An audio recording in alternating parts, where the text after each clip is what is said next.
Hey, how's it going? All right. How's it going, Redstone? Today's going to be a really long one.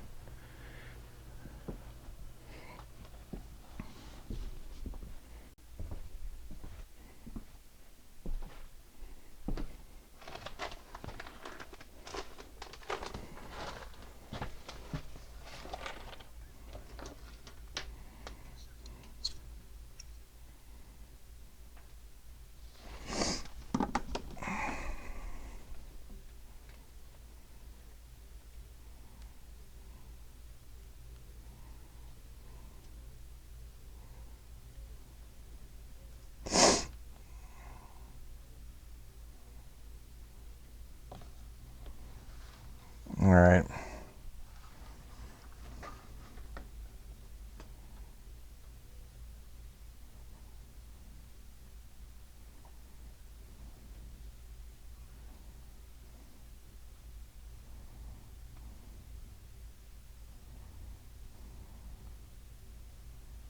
All right. Sound is pretty good.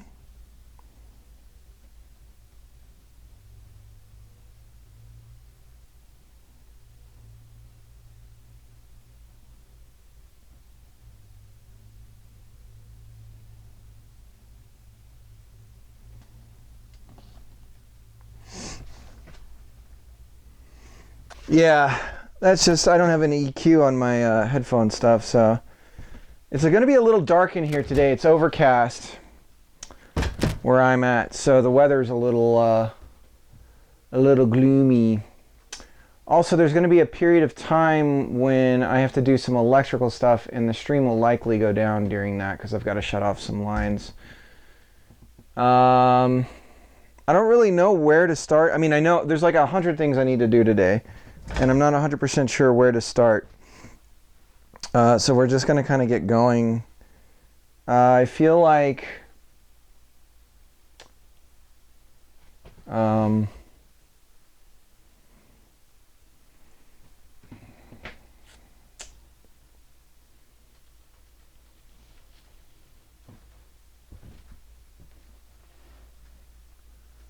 so all of that electrical, all this electrical can get fed over. So that'll be fine for the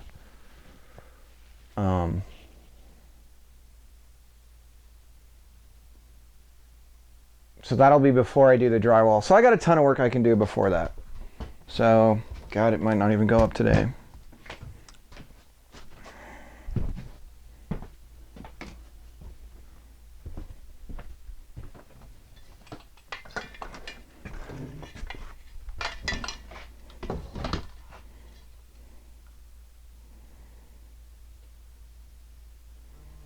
We'll just show that. And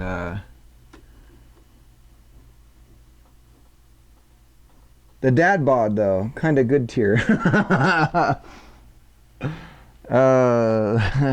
It depends on the shirt I'm wearing. The thing I notice about when you're a little overweight is if you try and dress loose, it actually makes you look worse. But if you dress too tight, it goes the other way. So it's like a pendulum. You got to get it right in the middle.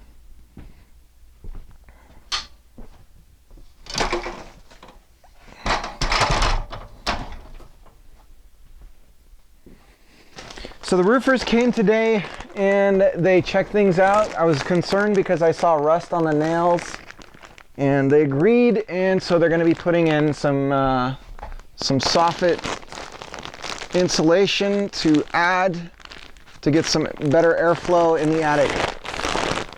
So that's some good news.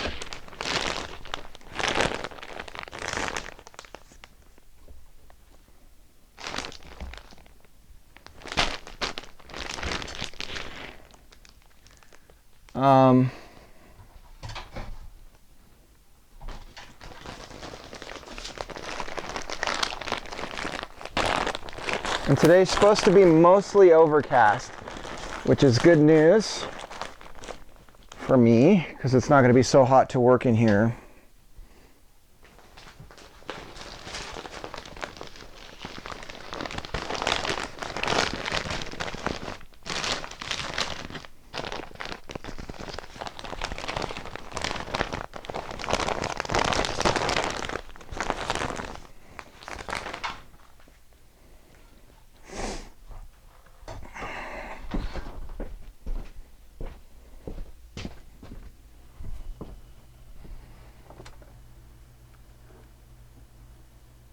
Thanks for the tip.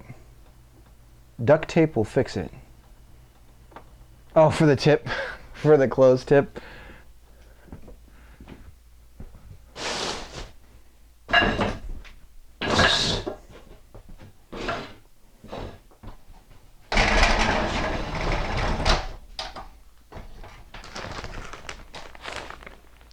Yeah, I mean, the other thing, I mentioned it yesterday too, is like I have a pear-shaped body.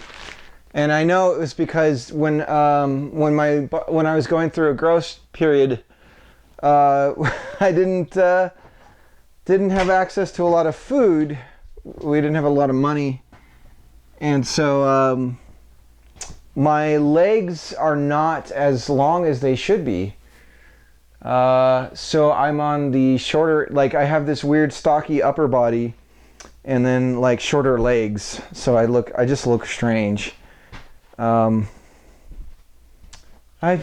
cast an odd figure.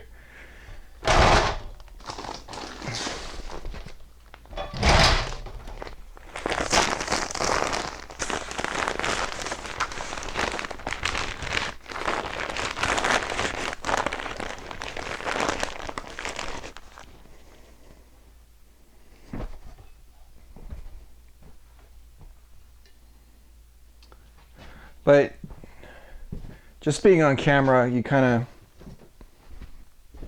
of, I guess it makes you a little self-conscious.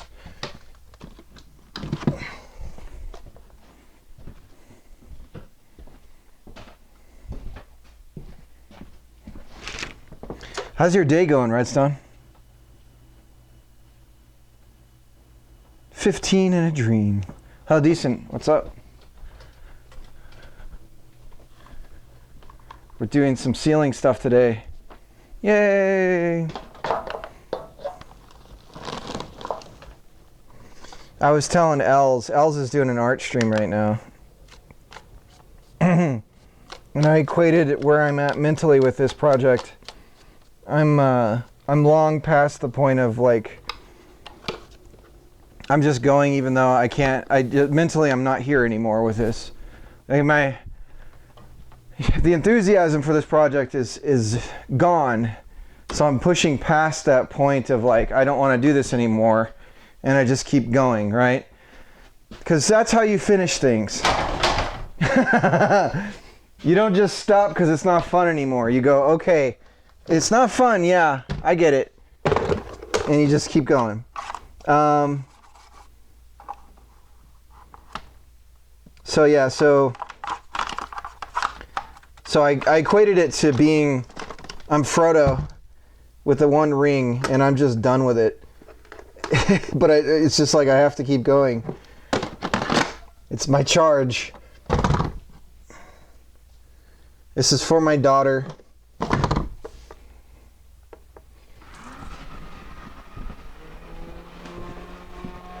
Got the robot vacuum going. Let's see.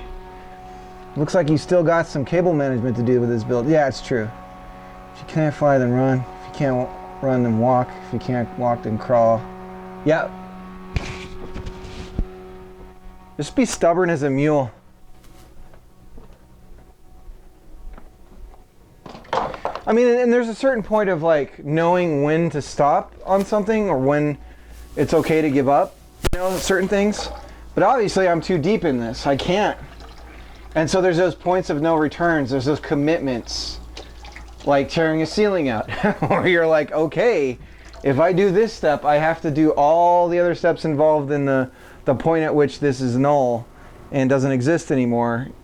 So it's like a commitment.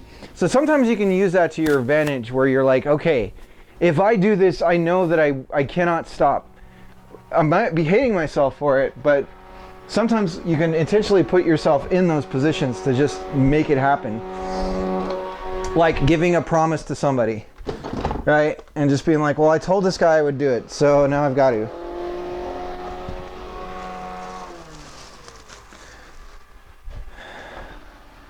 I would advise not doing that with creative ideas, though. Because oftentimes you don't even know what you have until you start working on something. So when you're not even sure what the thing is going to be and you're saying, I'm going to do this thing, that's not a good idea.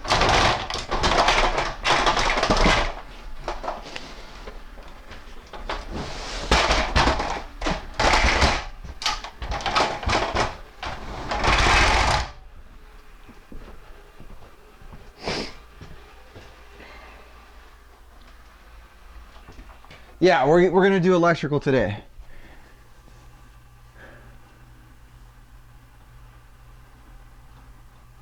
How old? How old are you? I was born in 1981. I'm 40 something. 40. I don't know. What? 42 or 43 or maybe. Yeah, something like that. My birthday's in August. Pro tip: when you're hanging the drywall on the ceiling, ask a friend to help. Yeah, I have a thing that I'm gonna do. Looking good for 41. That's nice to hear. Thanks.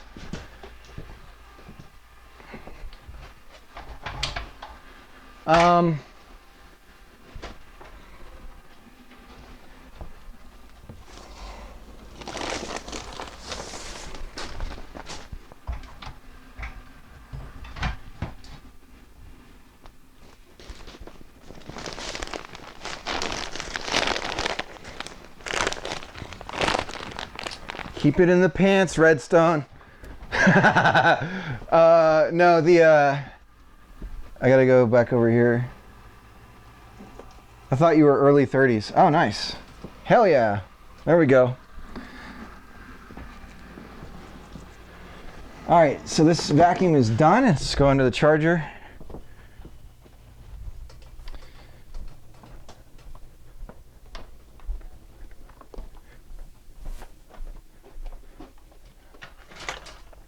I mean, I know I don't eat the healthiest, you know? Like, I was on the paleo diet a long time ago, and I lost so much weight doing that. So, if anything, that taught me that diet is more important than exercise when it comes to losing weight. Because before that, I was running 3 or 4 miles every other day and watching my calories, and it made no difference. And the minute I just stopped exercising and just changed my diet, everything just, like, I was shedding 2 pounds every 2 weeks consistently without doing anything. It was insane. But paleo is great if you can stay on it. Keto is one that everyone talks about. I don't know anything about it, but the thinking behind paleo is essentially just to keep your diet to foods that it's based on a thought of, well, we evolved as like these migrant species and we only ate what we found and blah blah blah. So the idea of anything like most agriculturally sourced things like flour and all that stuff, anything pure, like pure sugar, like pure sugars and stuff that processed sugars and all that stuff, you just like don't do any of that. It's funny when you don't eat any of that stuff, you go through this like period of like you kind of feel like you're gonna die. Like you get real like anxious and everything, and then after there's a period when you're kind of, your body's adjusting to burning fat and not sugars, and during that period you feel like everything's wrong, and then when you get through it, it's like this weird sort of almost euphoria where you feel really like kind of like a different person. It's a really strange sensation. And then on the craving front, after I did that on the craving front, the only thing I really ever wanted or craved was bread. I'm on that eat what you want and then bike off the calories guilt diet. Yeah.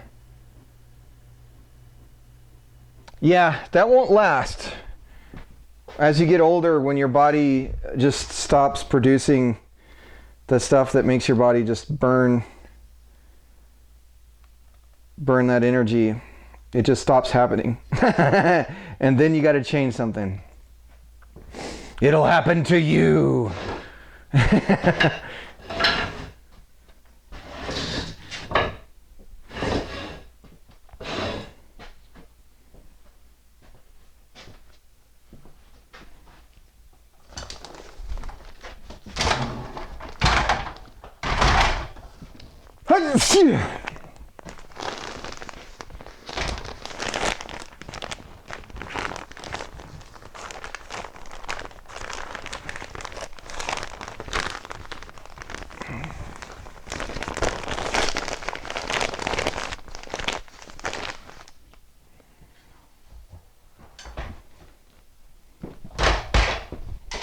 Okay, so that's all set.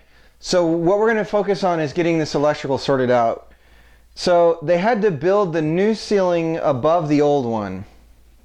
So the electrical's underneath the joists. So my solution to this is it's a hacky thing. But what I'm doing is we have these 1x2s. And so what I'm doing is I'm attaching them to the 2x4s as spacers. And then we're putting the electrical through these gaps that they produce and then putting a nail guard over that. And so the electrical will be fed underneath the joists, but there will be a spacer and nail guard preventing you from drilling into the electrical.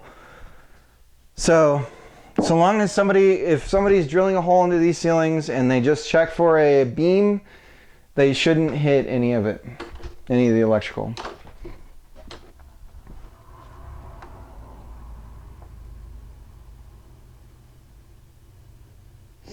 I don't know, if you're like me, so when I was a teenager, Redstone, I was skin and bones. I weighed 145 pounds in high school. I was 5'10". In high school, I'm 5'10", 145 pounds. I jokingly, it's kind of not a good thing to say, but I used to say I look like somebody that just got out of a Holocaust camp. Like I was like skin and bones. I was very skinny. I was gaunt looking, I guess you could say.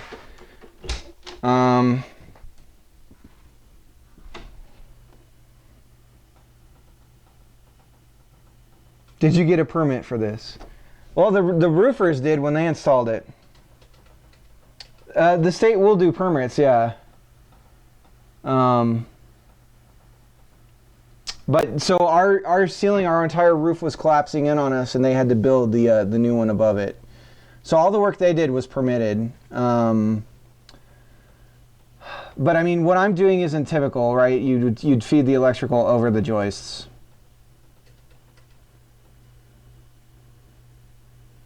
I asked because our town made us get a permit. Well, what they don't know can't hurt them, right? So, nobody knows this is happening. I asked because the town made us get a permit. They demanded we upgrade our electrical service box. Yeah, no, so we're in Idaho, hella decent, and that's the thing is, the licensed labor will tell you, like, I literally can't work on this until... Like our electrical box is on a pole literally 2 feet away from our house. And now that's not legal. So if they needed to ever change our service box, they would need to install an entirely new pole a certain number of yards away from our house. Otherwise, the only thing the guy could think to do, because it's too close to the pole, is that he would have to put the electrical on the inside of our house and not on the outside, like the panel.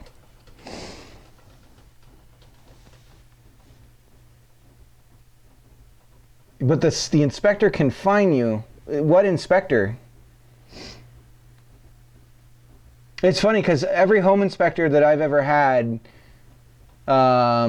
has written up labor done by licensed individuals, and anything I did myself, he said, was perfect.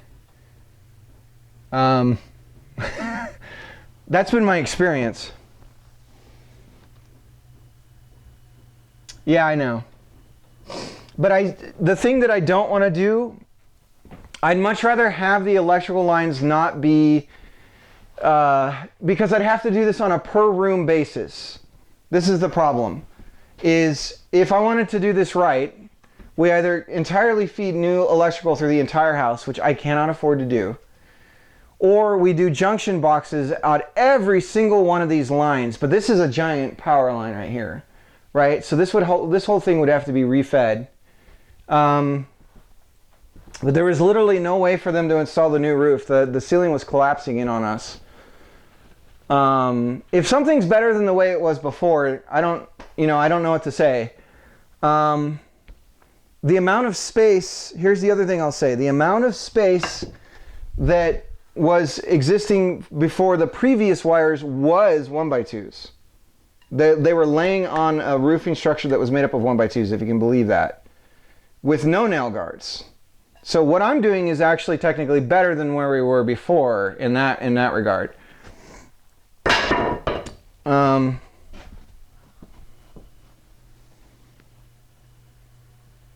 So I'm always team, let's get a permit. What would I need a permit for? I guess that I'm doing my own ceiling?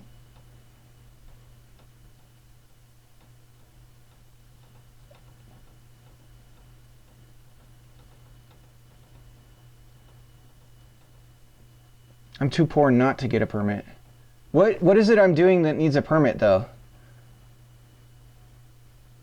Townships, I see. No, I don't think that's going to be a problem. I mean, we left where we were, we left for reasons like that.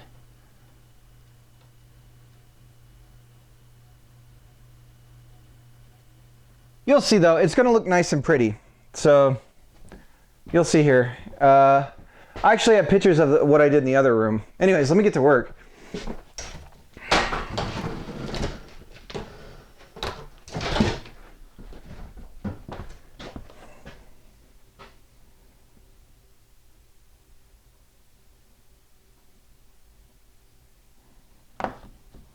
Okay.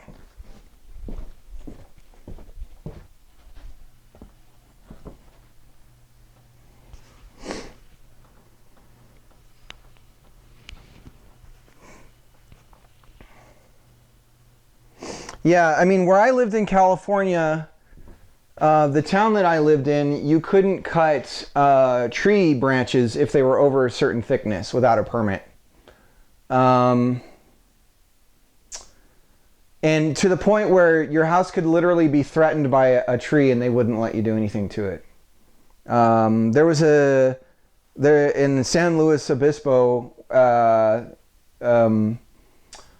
there was a house that was not allowed to cut down a palm tree because it threatened their house, because it was deemed like part of the landscape as like a historical thing or something.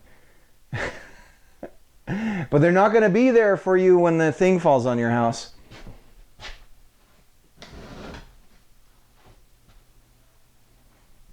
They're going to be there to tell you you can't do this. It's funny because they won't let you do something that literally like will protect your home. And then you have to get like a licensed person and pay all this crazy additional money just to have someone cut a branch that you could do in five minutes.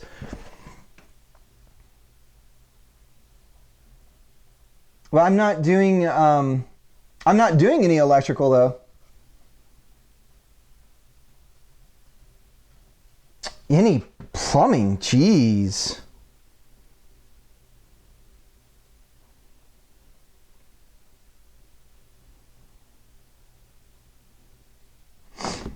That's the thing. That's why I'm doing it this way. I'm not touching the electrical technically. Any electrical. So let's say you put an outlet in. They want to make it so you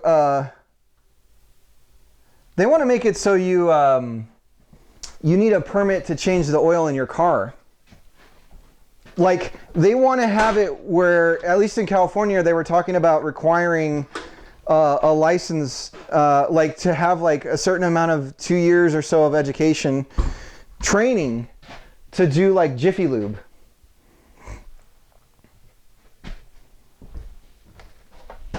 The funny thing about all that stuff is none of it matters, because in the end, like, you can still get a bad oil change, and you can still like, and you're not protected from any of it. Nobody's liable for anything in those examples. Like when something does go wrong, even though they have all these measures in place to try and to quote unquote protect you from something. It's some of it's crazy. But yeah, no, this whole thing is a little bit hairy. But the thing that I don't want to do, it's funny, I'm doing it this way because what I don't want to do is cut every single one of these lines and create junction boxes on them. That's why I'm doing what I'm describing.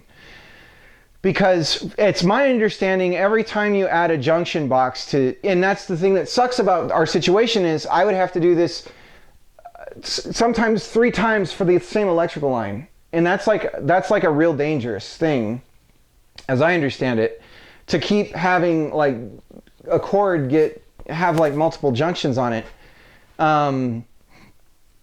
So I'm doing all of this extra work to prevent that from happening.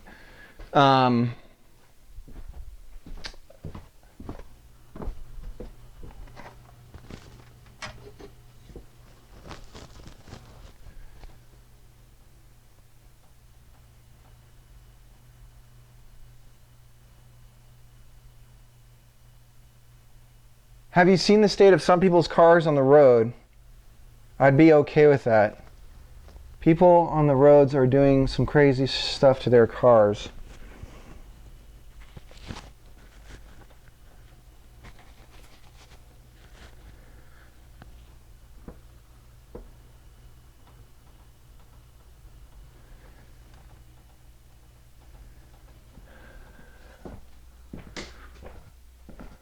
I'm just talking about an oil change.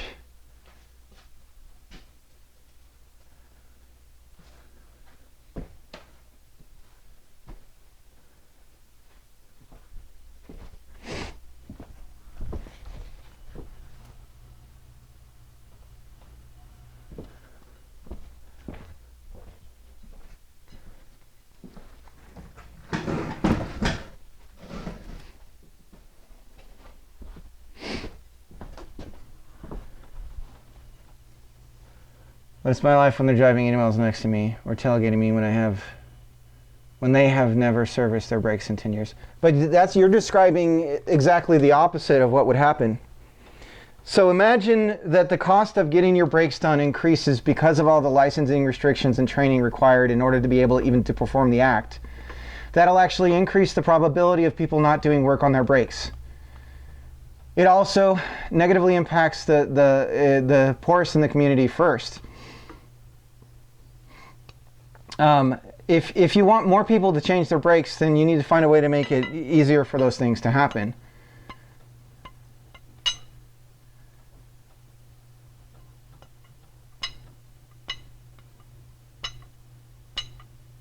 Well, yeah, but we're going off the rails. I'm talking about oil changes.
All right.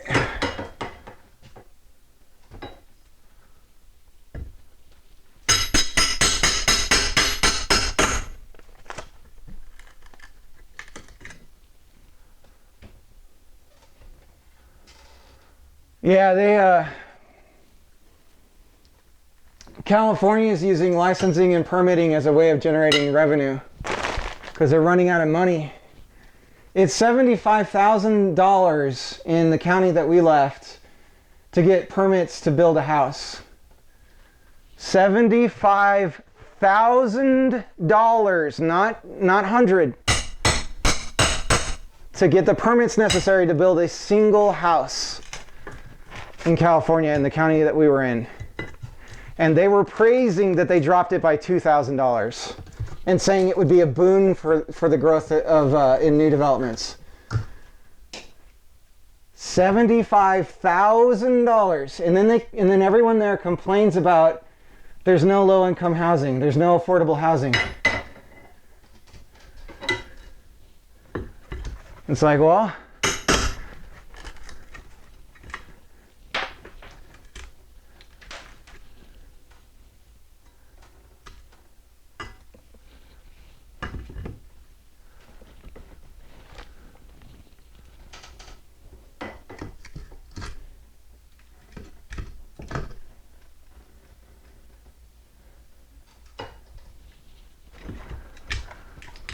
the city that we lived in, it was really frustrating. You know, I looked into where all the money was going, and the city employees,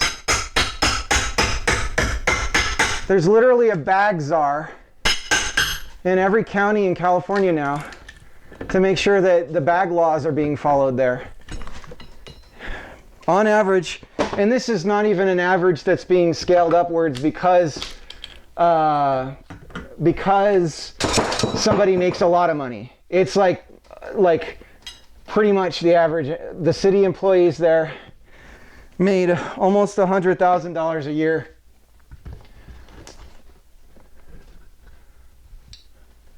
To drive around and tell people they need to charge for bags. One person, that's a sweet gig if you can get it.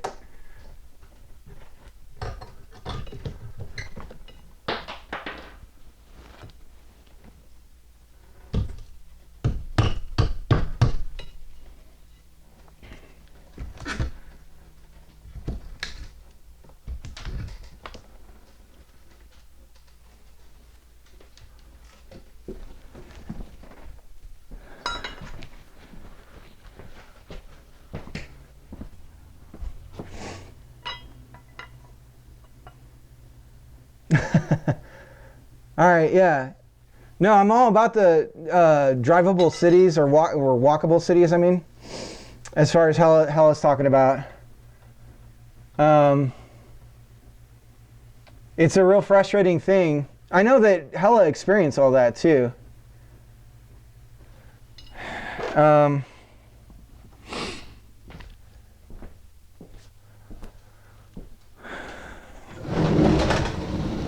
I was just talking about Texas and how unbelievable it is. They literally just don't have sidewalks there.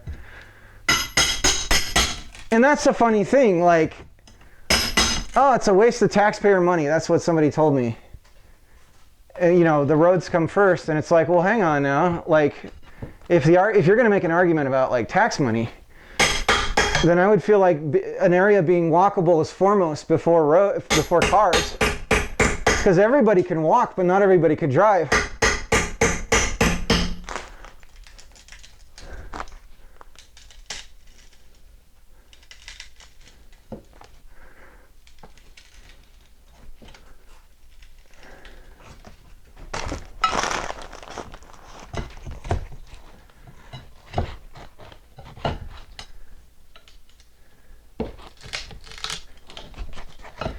But like most American cities now, like most North American, I should say, it's not just the US, it's Canada too.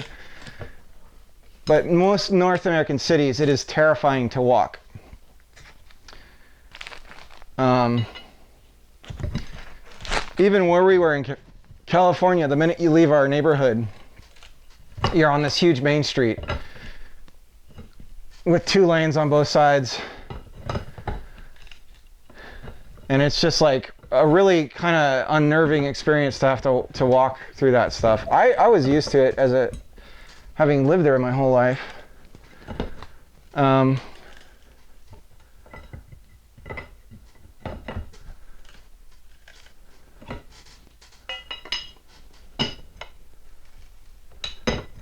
But that's the funny thing is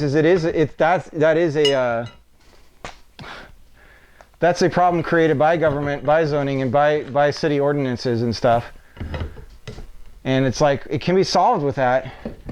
But you know, the interesting thing, one of the things I've thought about with roads is like, who will pay for the roads and stuff. And the funny thing is, if you look at any area where the roads aren't paid for by taxpayers, where the money's spread out, and so you don't really think about the fact that everyone's sort of paying for that one road. So you go to, basically you get onto on a street that's not part of the city or whatever. You know, the first thing that happens, there's no road. So the question, it instantly is that if you think about driving and like, oh, the roads go away when the actual people in the area need to pay for it themselves, right? So the problem of roads and like a car-centric area and stuff, at least the way that we do things, is can really be caused by that kind of like approach.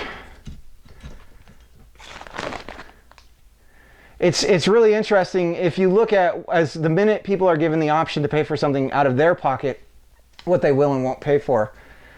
But when the conception is, well, everyone's paying for this, then suddenly the money gets a lot more loose and free. It's interesting.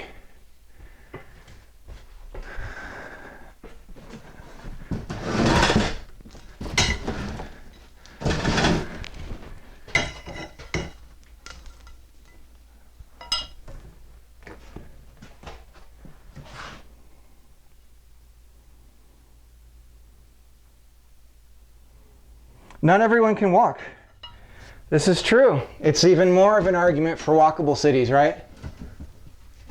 If you're in a wheelchair and public transit isn't available, well, then the only thing you can do is travel on commute routes that are meant for people with feet. And in a lot of those areas, they don't even have sidewalks. So it's even worse for those individuals. No public transport. And then no sidewalks, right? And then something like, it's just frustrating because then something like, you know, like self-driving cars come around or whatever, and all we want to do is lock it down and shut it down before we can even have any of the like net benefits of it.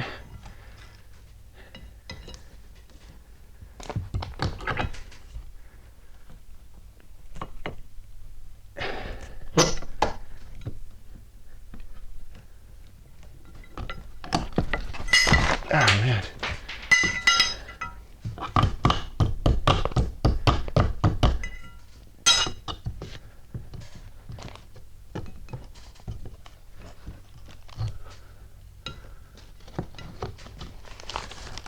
Or like Ubers, right?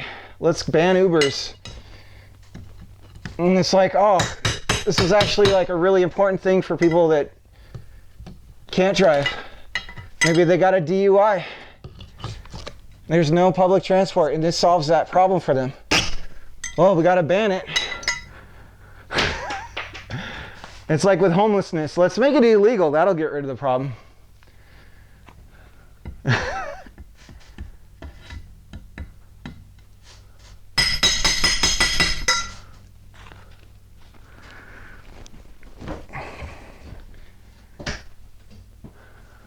I guess I have a real jilted view on things.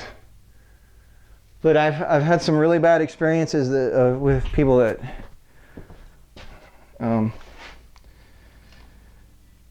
if you don't believe that people in positions of power, given any power, won't abuse those positions based on their opinion of you, what you believe, and like that kind of stuff. You know, like when we were in California, our home inspector was literally somebody who flipped homes. So it behooves him to suddenly find problems with ours.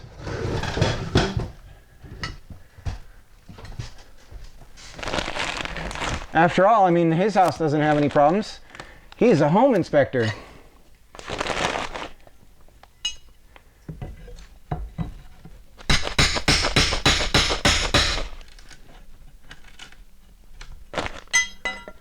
And there's only 3 of them in the county because it's a licensed job.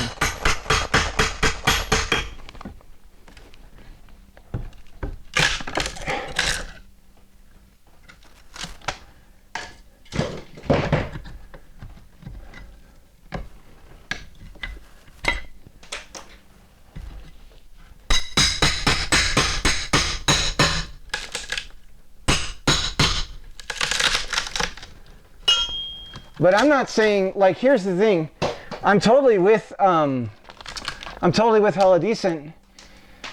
My personal opinion is the only time that we should be coming in and telling people what they can and can't do is when their actions can affect the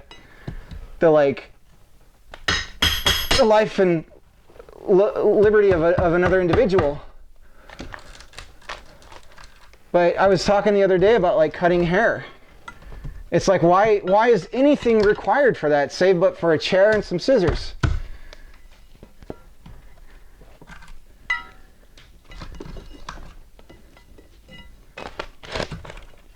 And it's always, oh, you might get a bad haircut, as if you've never gotten a bad haircut the way things are. You know? And then the argument switches to safety. As though the complexities of not cutting someone's ear off is this, like, arcane mystical art that needs to be handed down from generation to generation.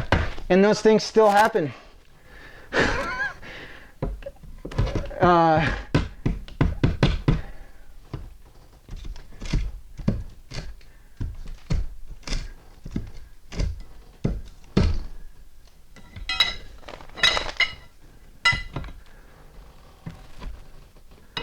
All right, we're almost ready.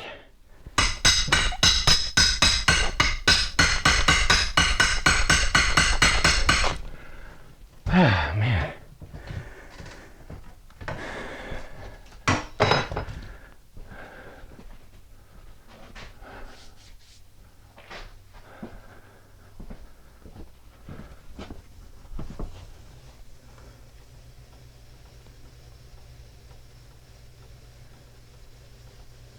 Yeah, it's me. I just go on these rants. I really shouldn't, because that's how you lose viewers. I need to be agreeable. I'm sorry.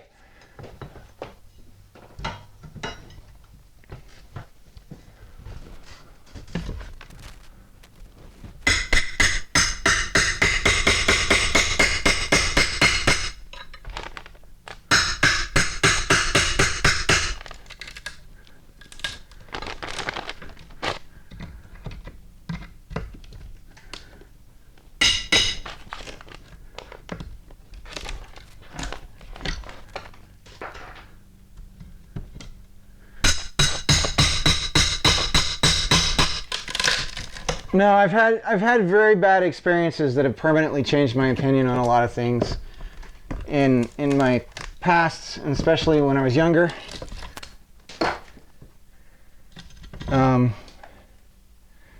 Had people in CPS basically say, like, I've just seen, like, you know, court-appointed attorneys tell me they're not gonna, you know, help because they don't believe certain things or whatever. Not for me, but for other people. To my face.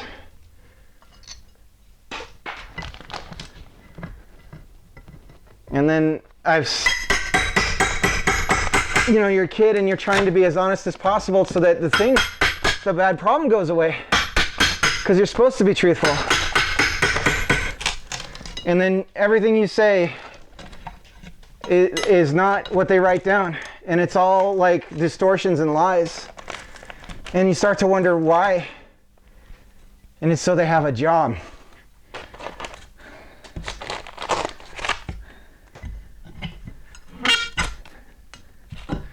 Then you think, why does somebody with a 2-year college degree get to destroy my life? Like, they could just say whatever they want and make these bad things happen. It's insane. And the more you try to talk to people about it, the more, like, it reinforces what they're saying. Because the way they'll write something down is in such a manner where if you try to, like, expose it, it's what they're saying. So you're like literally trapped. And you just have to let the system play out for years. And there's nothing you can do. And it's like, no.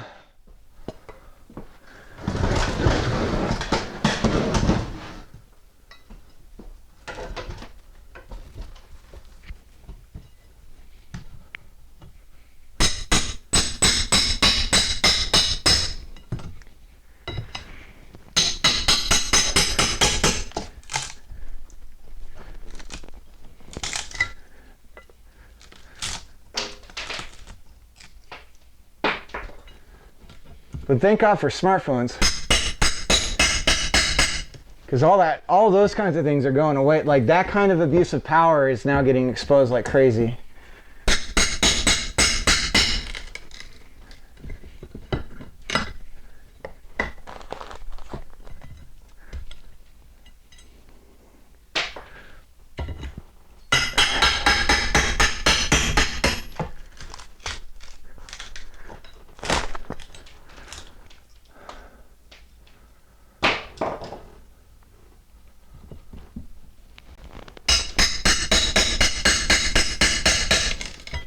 I was watching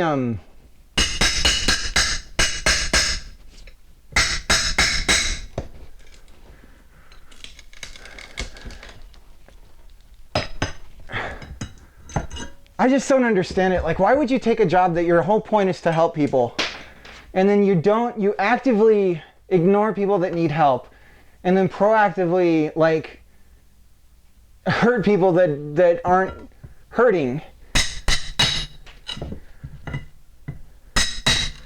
It's so strange. It's like a psychopathy.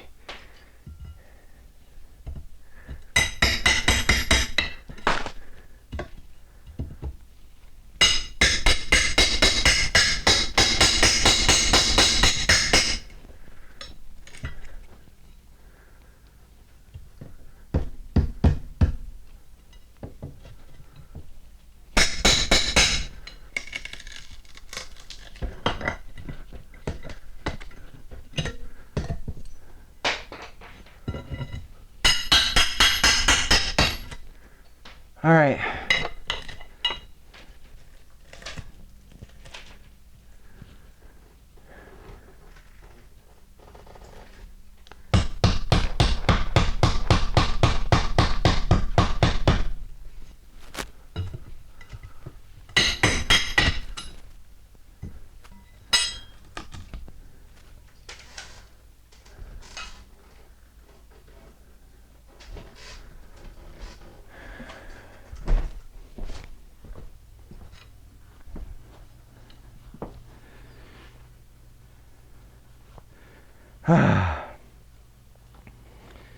Good God.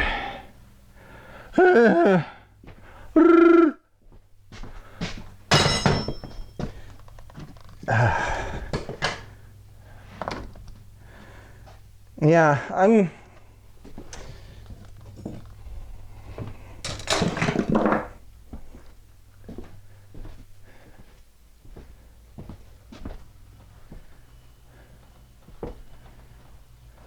don't know. Like when I was in California, you know, I love the area. Everyone's great. Area's great. But there was a kind of hypocrisy there that's like really grossed me out.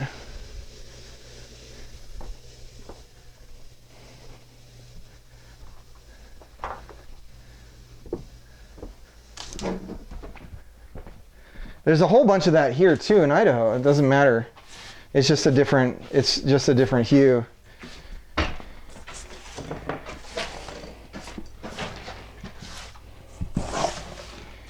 Like all the stuff, you know, they're just as guilty as a lot of other states that are trying to lock down on like what can be taught in schools and all that stuff, and I wholly disagree with that.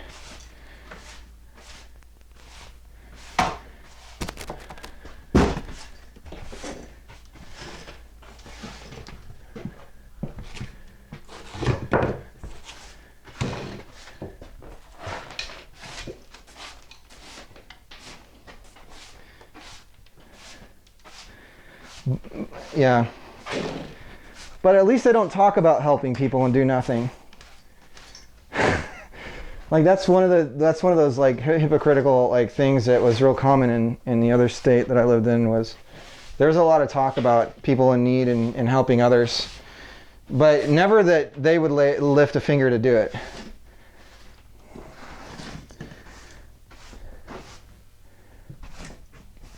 And I really think like the longer that I've had time to like stew on certain things, like if you really want to make an impact on that kind of stuff, then you just go out and you do it. And then you'll find out real quick who doesn't want that change to happen. And it's immediately apparent where the problem is. Because suddenly when you're helping, if you find out that what you're doing is illegal, then you know right where the problem is. And that'll come to you very quickly in those places.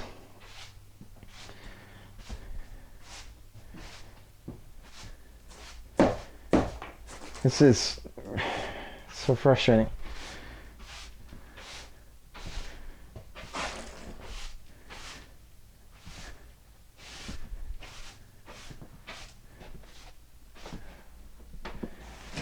Okay. Let's see. So I've got, I think I've got all of them but this one. Do I need to do this one? Yes. Okay. So this is the last one I have to do here, and then I can start, I got to do a little bit more cleanup here in these corners, but then I can start laying these in. So we'll get the nail gun going and we'll start doing that, and then we can start laying in the actual electrical stuff. So that'll be good.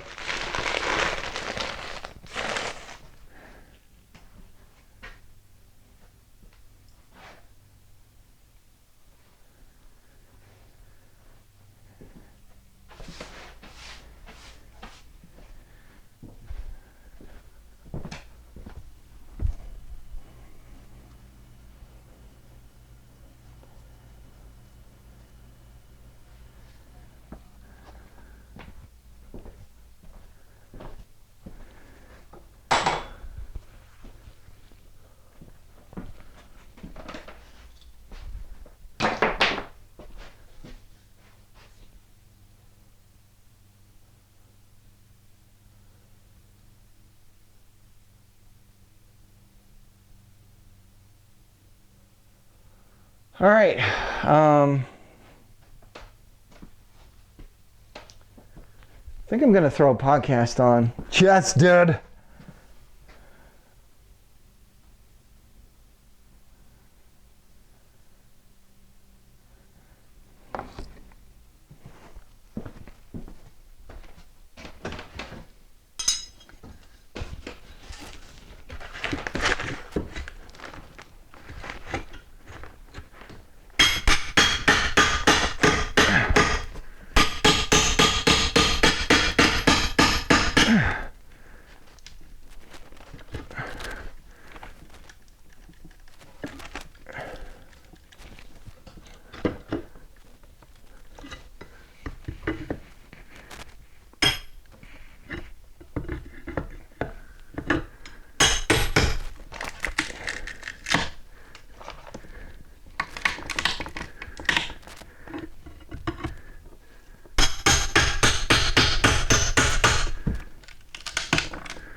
Wow, that one came off clean.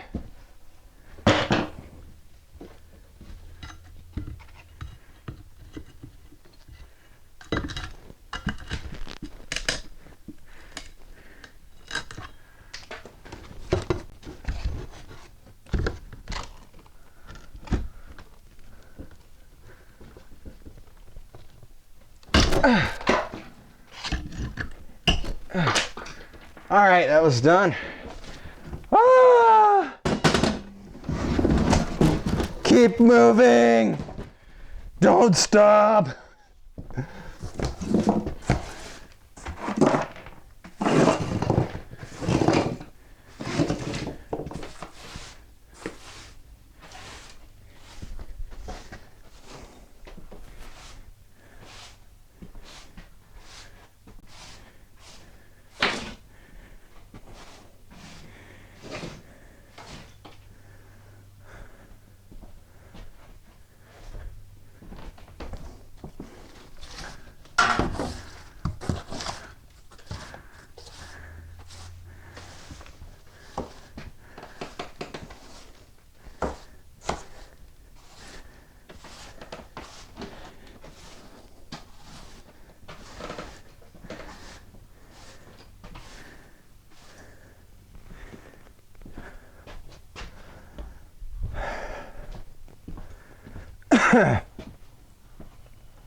You know,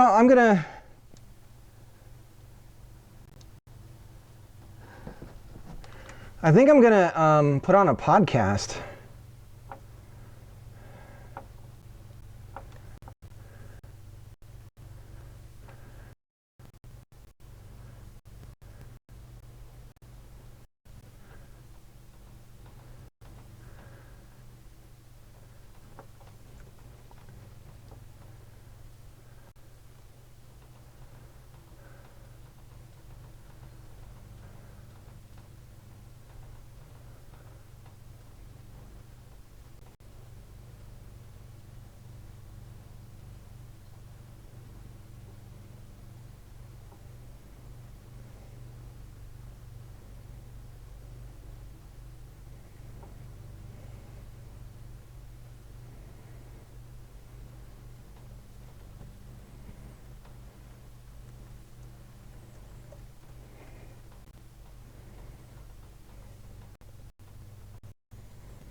I'm going to put on a podcast whilst I work. Let me put on some. There we go. So I hope it should play on as well for everybody in the stream. Bring up the volume.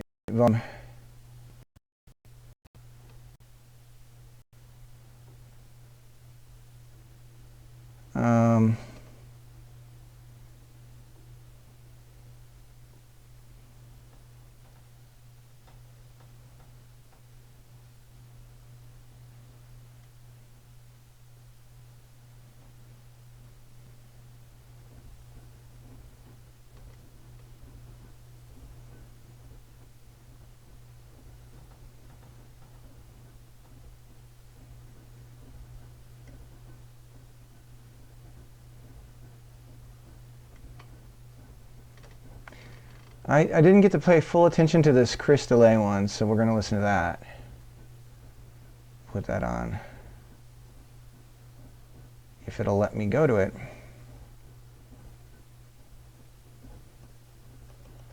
Come on.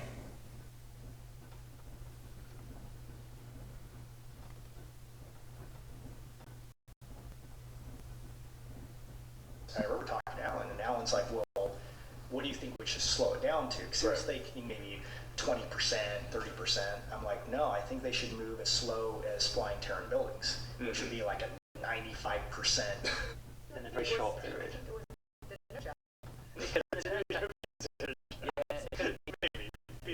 There was a slightly incendiary speech that Mark Morris given. We went on stage, and All right.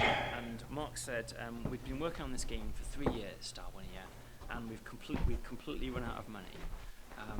But despite that, we did not take any money from publishers because we did not want any publishers fucking up our game. Okay.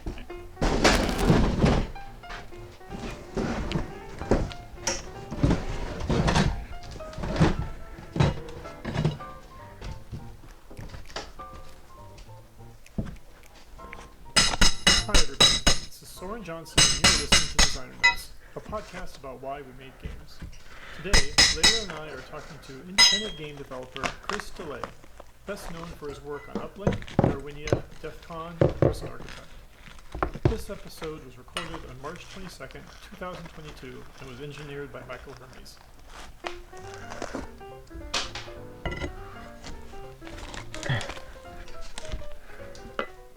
Alright, well, what I usually start off with is what's the first game that you remember?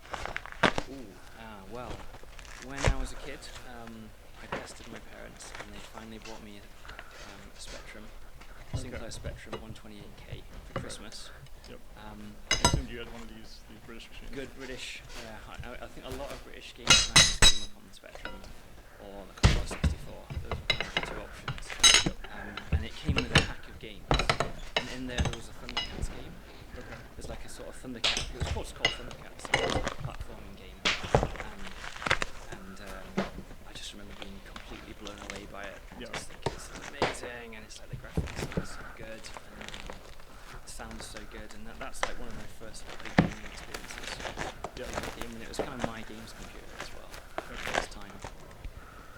because my dad had been kind of, he'd been into computing before it was really a thing, a mainstream thing, and he bought computer kits. Builds his own. Yeah, he bought them when they were sold in electronic stores, and they came as like a circuit board and components that you had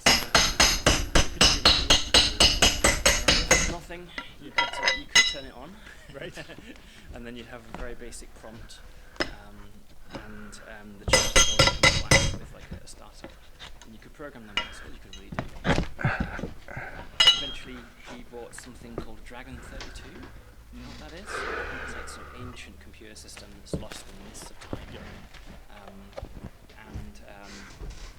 But it had some really, and it was all tape driven as well, like loading up. And he started programming on that.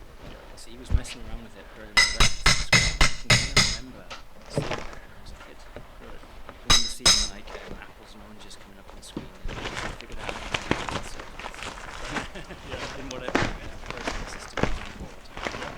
That kind of had me intrigued, even then actually. And then the Spectrum 128 that I had, one of the things that was so good about it is that in the main menu, right at the very right end, turn the thing on, there was like 4 options. The first one was to load a game from tape. Right. The next option was basic. Sure. Yeah. Right below the main menu. Yeah. You get to the basic prompt and you make a game.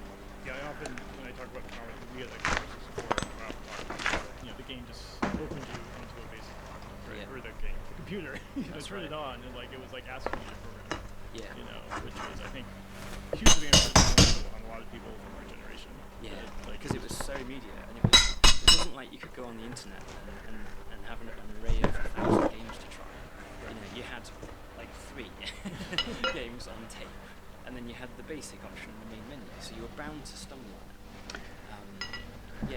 And also I can remember that it had come with a kind of inch-thick basic programming guide as well. Right. Kind of been packed in the box. That's cool. So did you teach yourself basic then? Yeah, so I started pretty much straight away. It was like playing games. I kind of started messing around with graphics on screen, getting the screen to flash different colours, getting things to appear on screen. And it's always kind of gone hand in hand for me. So I'm not really sure which I enjoy more, to be honest. Playing games or making games. It's pretty close. Yeah. Well, they're different things, linked, obviously, but Yeah. do you remember what type of games you made? Yeah, I made like a really crap Garfield knockoff, and it was sort of, I can't remember why Garfield seemed important at the time. It was like a cartoon that was on TV, and I just made this game, but you could move around a world. It was, and you could move this little flashing box. And even then, I can kind of remember drawing like the artwork for the tape as well. I made like a little tape in. So every time you finished work, you had to save what you'd done back on the tape. Right. Like horrendously unreliable. Yeah. It seems crazy. I kind of don't. I never used tapes. I was able to start just with copies, and I kind of don't believe tapes work. Like it seems the whole idea seems crazy. Well, they didn't work. That's the problem. They worked sometimes. Right. Yeah. But like a program has to be perfect. Every bit has to go through, right? So that's right. It's kind of a lossy. Well, at any rate. Yeah, that's Hey. right. And when you Had a bunch saved of it back, mayonnaise cereal. Whoa, mama! The hall, the tigress comes back with a kill. Right. Oh my goodness, apple cinnamon checks. Yeah. Holy smokes! Yeah, these are like 3 something. I love checks. I saved over Hello, some old games friend. It's been a long time. onto a floppy We disk. bought all they had. I felt kind of bad. The cashier was like, oh, I was going to get some of those Lucky Charms. Did you Uh, try to dive into like assembly at this point, or would you kind of stick with basic? Or? No, I was only 7. Okay. So All right. I wasn't ready for a 7. is there enough for Orion and Gemma to play with the bubbles? That context. Yeah, that's right. We got 2, but I was stuck going with to try to basic. wait on That was opening the more. second one. And I was going to try to find that bubble one he had this morning. But I don't And know. to be honest, I Um, only really messed around with it. Well, there was one outside on the ground on the grass, It was when I like was right here on the steps, 14 or something. somewhere over there.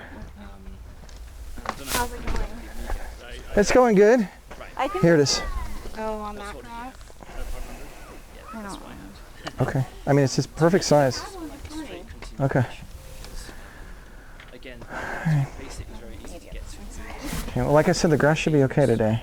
It had a very British Oh. feel to me. Sure. Yeah. Yeah, it felt like a Okay. British games computer in hindsight. Right. Yeah. And at the time, it just felt like this is just really the same, but the graphics are even more amazing. Powerful but a little janky. You know. Very janky. Yeah, very janky. Held together with a duct tape. And one of the first things I got for that was Aimless Basic, Okay. which is like this programming package that you could get. And it was sort of like the Unity of its day. Okay. You know, it was like or TIC80 or Pico 8 if you're familiar with those Sure, yeah. systems. It was everything. So it was built around the basic programming language, but it had a whole bunch of inbuilt tools. So it had Visual sprite I editors, think the one he had was the one from draw this. sprites and save them into a sprite bank. Maybe you could ask him. Maybe he knows where it is. Basic editor and a map editor. That would be amazing if he knows where it is. We need to get him into like a genius school. Really high It level. was blue. If he's like a little baby and he's like, oh yeah, it's over here. Ask him. Sprite. Yeah, so that was the game that I lost on the Amiga. That was an Aimless Basic project. I'd made like a All right, let's get something to drink. Oh wow. and so then by then I was using like Deluxe Paint, which is like this epic paint package that you could get. Yep. And I'd kind of, I think I'd like drawn the interior. It was like a graphic adventure. Okay. It was a bit like a kind of Monkey Island sort of graphic adventure, and I had like the bridge of the Starship Enterprise and everything. Right. And you could just go around on this like mini adventure. And So you had different rooms. Was it Yeah. like inventory puzzle based, or was it like No. dialogue based? it was all dialogue based. It was Okay. like it was like reams and reams of like conversations to go through to solve this. And it had animation and stuff, and it had graphics. I think it was fairly good for a 13-year-old or Yeah. a 14-year-old. Who played your games? Me. Yeah. No, just me. Yeah. Yeah. I mean, the Amiga. So to me, like the Amiga is inseparable from being at school, and there was a huge kind of culture of sharing games. I shared a lot of games with my school friends and received a lot of games from them. So we would just give each other floppy disks, Okay. and then I'd come back with a copy of Syndicate or something on the Amiga or Cannon Fodder or something like that. All these classics. Right. And I just built this huge collection, but I never shared any of the games that I'd made. Were you too nervous to do it, or? Yeah. Yeah. Yeah, absolutely. And I don't think I got over that until He's I like was kind of watching like demo 21. Wow. Yeah. You know, like years later when Introversion was properly starting up. Right. I was quite happy for it to be just a hobby for me, really. Yeah. Did you have like siblings, or did you show your parents? No, or no, I'm an only child. Okay. And so I spent all my time doing this. You know, I spent forever either playing games or I'm pretty sure it was the one from Right. last. Wow. and I can remember trying to make a kind of a SimCity style simulation game back then, but not really getting anywhere. Like not really being able to figure out how on earth you could do it. Yeah. You know, because Looking back now on like your experience, what was the issue? Like. it's a completely different architecture Right. internally for a simulation-based game like that that's built on like a grid, a Yeah. SimCity style grid, and then you're running like a cellular automata type simulation across that grid.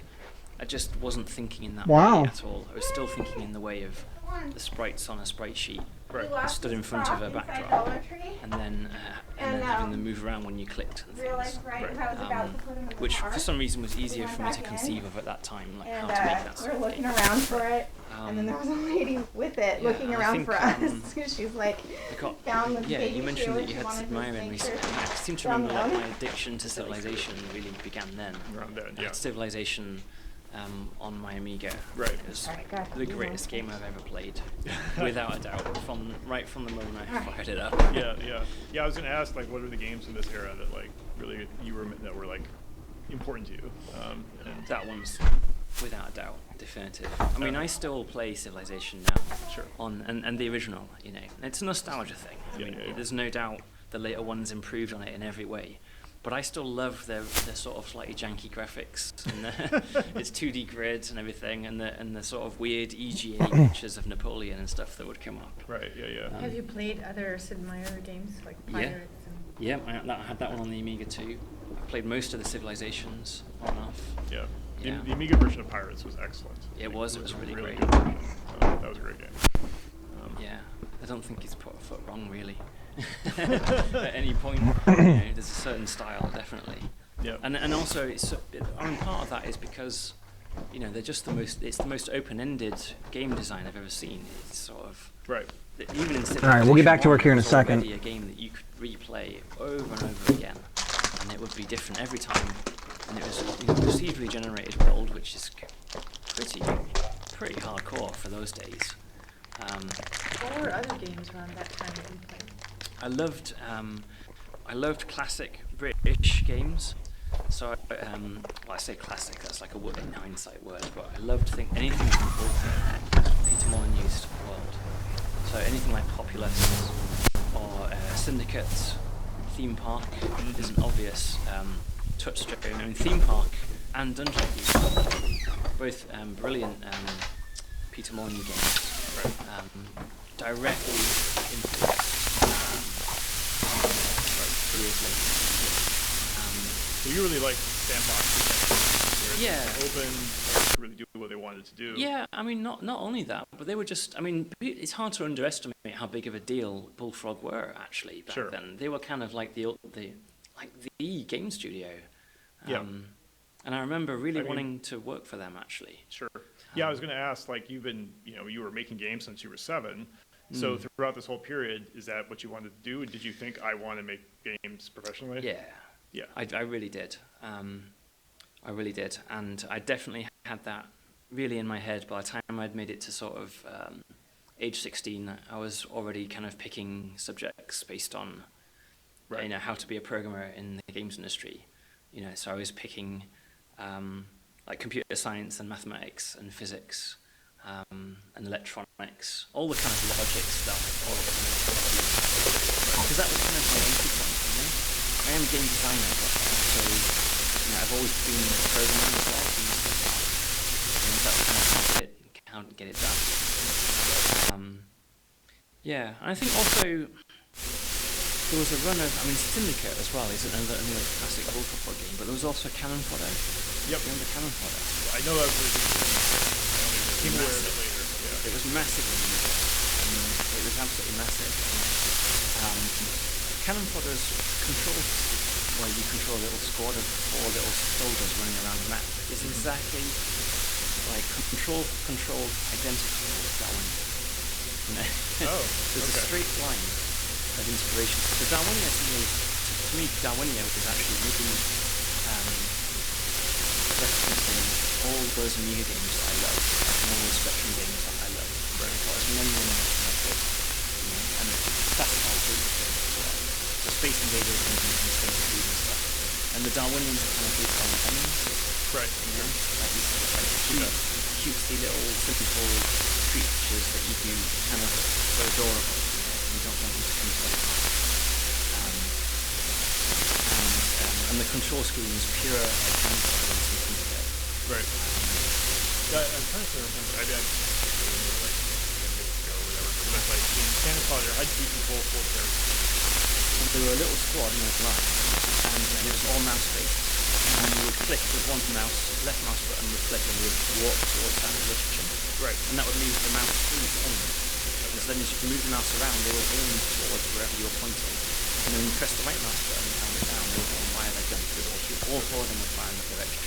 And then whilst they were firing, you would tap the left mouse button and they would lob a gun in. And it was just a wonderfully satisfying control scheme. It was really visceral and really but it was also a little bit janky.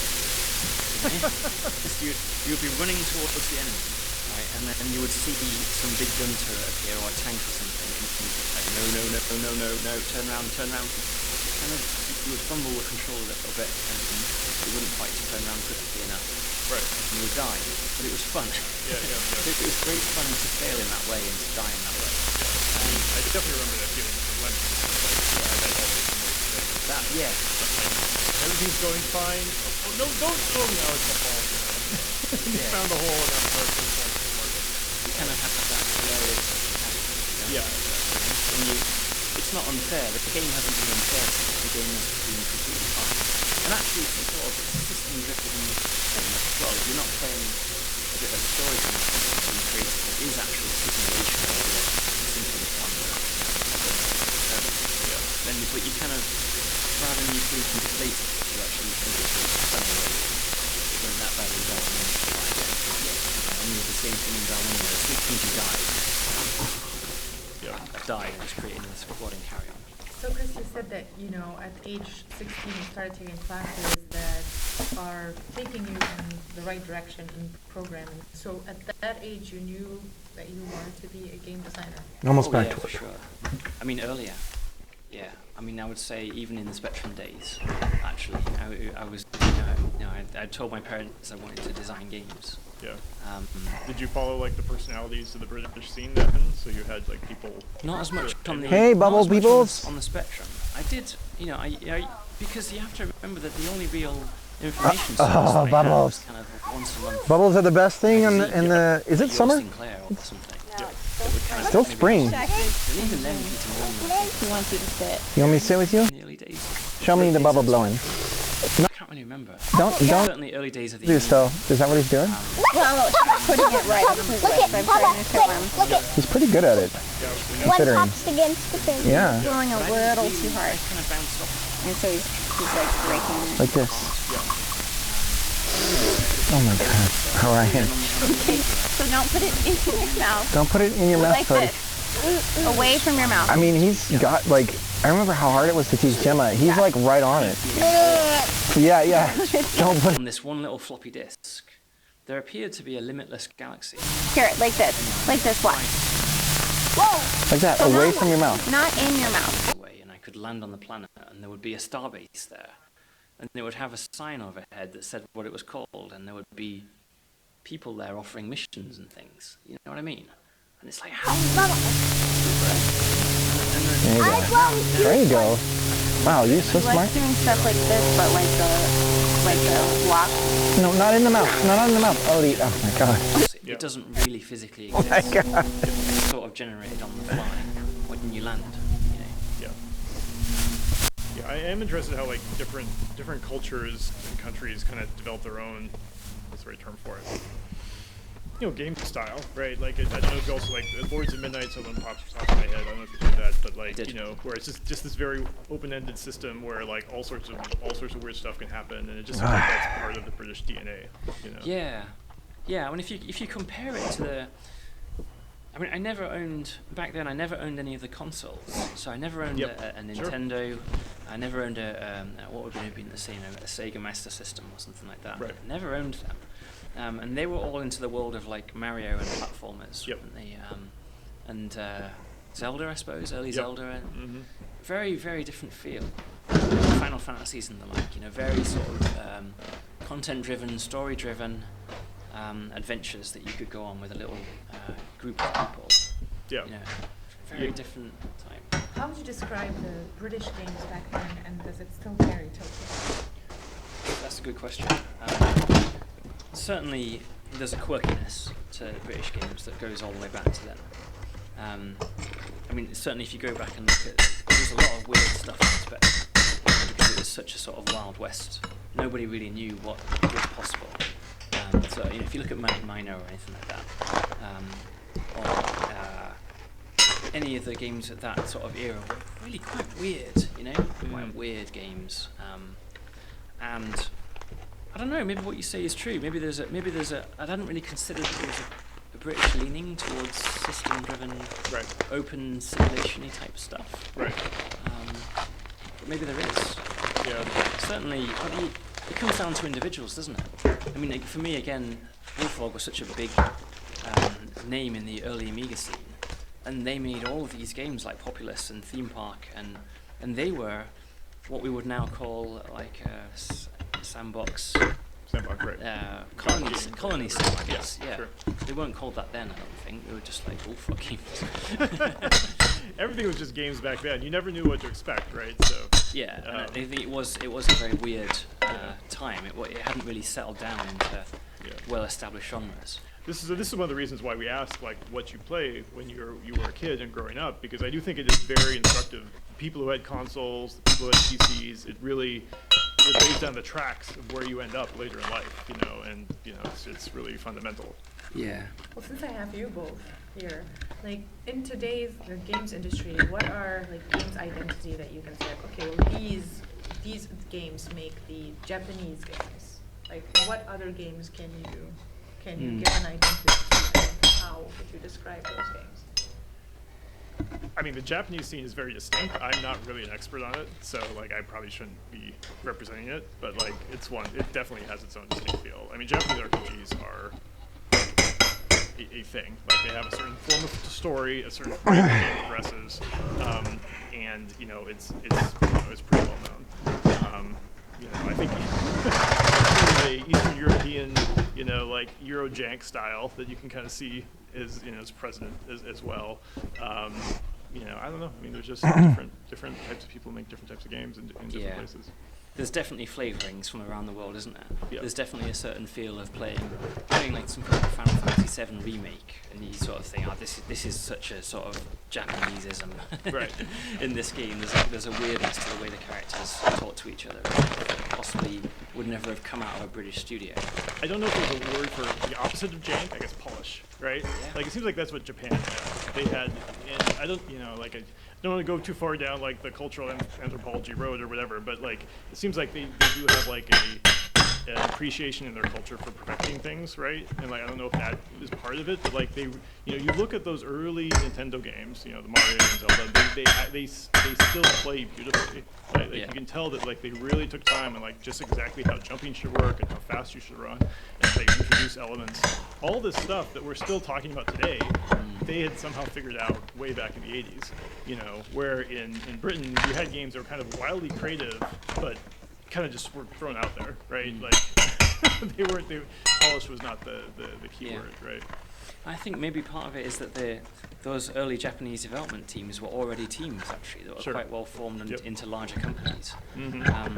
And a lot of these games we're talking about. In the British games, this is interesting. I remember this podcast episode. Who had It's interesting. He talks about there were no garages. Another classic example in England, right? So you don't have like the idea of like, oh, we'll start a business in our garage. It didn't work that way. I can remember playing that with That's like a very American, like North American thing to differentiate. Right. The idea of a garage is not. It's not something that's. Let's have a thing to put our car in. Now, isn't he, Julian Gollop? And our junk. You can trace that all the way back to then, but that's like a early, all right, let's get the nail gun going. Early, procedural simulation war game, Right. because the game map was empty. Yeah. Each character would start in the corner of the screen. Yep. We're getting the ceiling ready.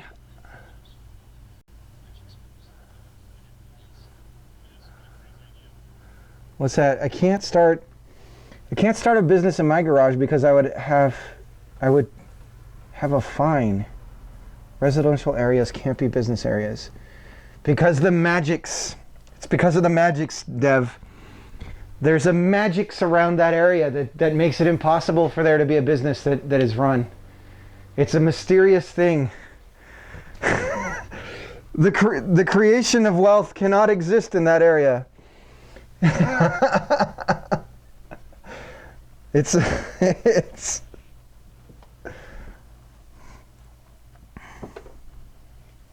yeah, I mean, even where I'm at, it's like, oh, if you want to start a residential business here, I mean, it's a little bit, it's kind of the right middle.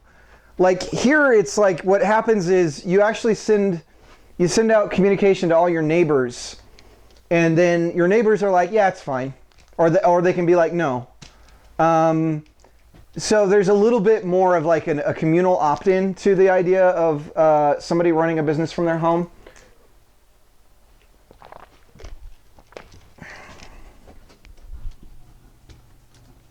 But I still, if it's not making noise and it's not affecting the livelihood of any other person, like what the hell does it matter? But it's really hard to convince the people that have the keys to that stuff that should be the way, right? All right. Yeah, so let's get we're going to get the nail gun going. I've not used this one before, so we'll see.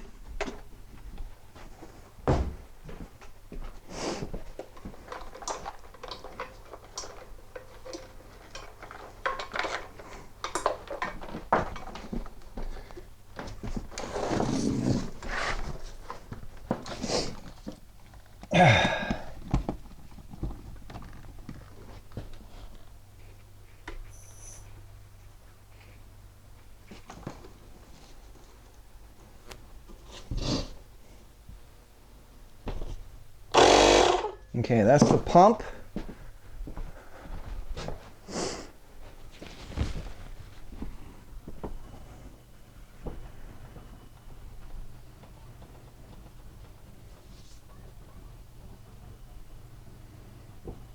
So my son, he's almost 2, and they're doing bubbles he's doing bubbles for the first time, and he's got it down. It's crazy. His motor control and everything. He's really on it with that stuff, but we can't get him to stop putting the dang the mouth part. He puts it inside his mouth, and so it doesn't work, and then he ends up eating bubbles. And he's like, what the hell's going on? What is this? It's like, dude, stop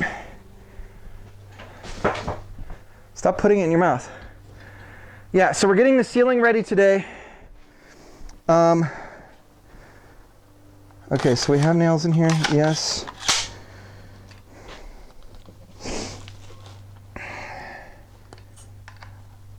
I have no idea how this works.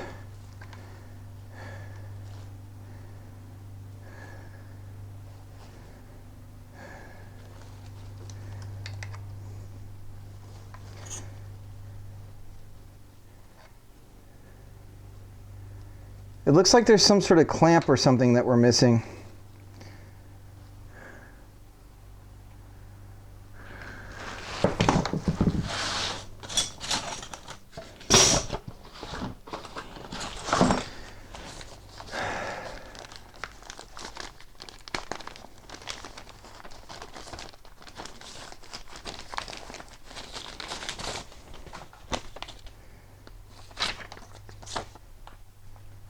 I'm borrowing this from a friend.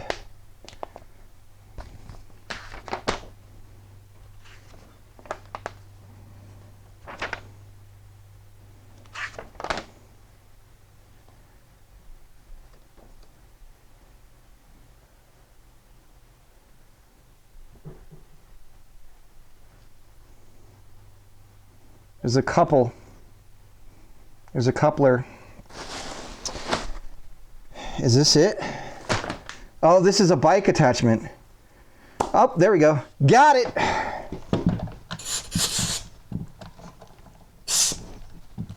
Okay. I think that's it.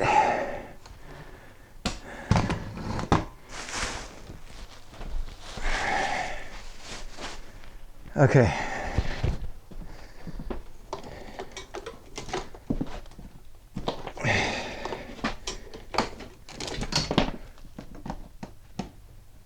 Okay, you like that ass? You like what you see, boys?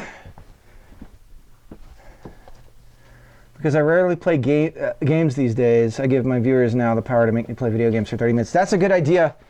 I feel the same way, dude. Like, I need to find a way to turn it into work because I don't get to play them. What kind of games do they get to pick? Do they get to pick anything? All right, let's put on our gloves just in case we put a staple through our hand. At least stop it a little bit.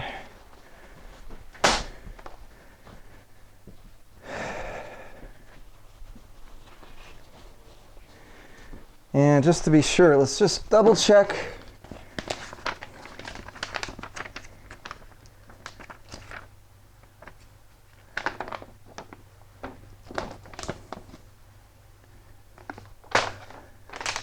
There's the trigger. There's no safety on it. Work contact element. That's the safety.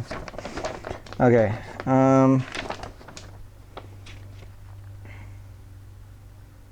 Limit the air pressure to 120 psi.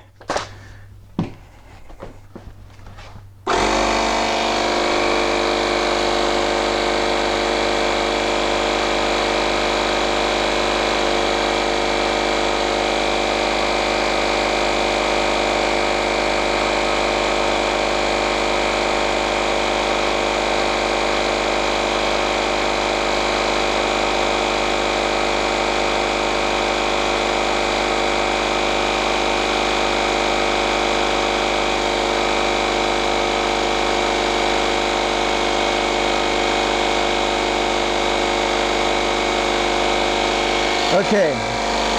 Can you hear me at all right now? Is it impossible to hear me when that thing's running?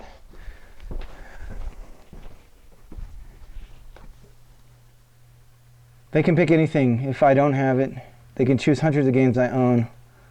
Or we can look in the Game Pass. Dab, you son of a... Oh. What?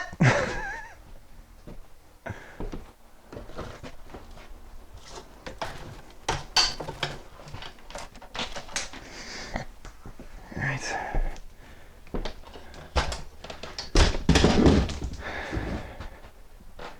Here we go.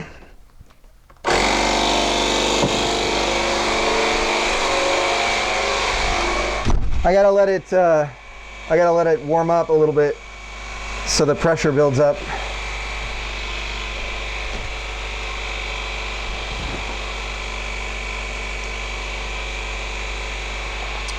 So I'll be in there in a second.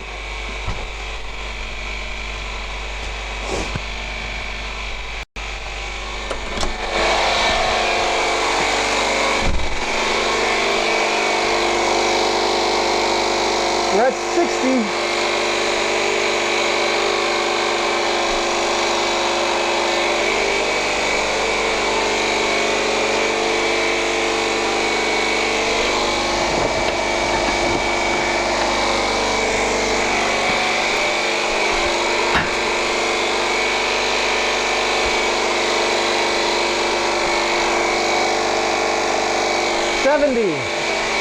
Almost there.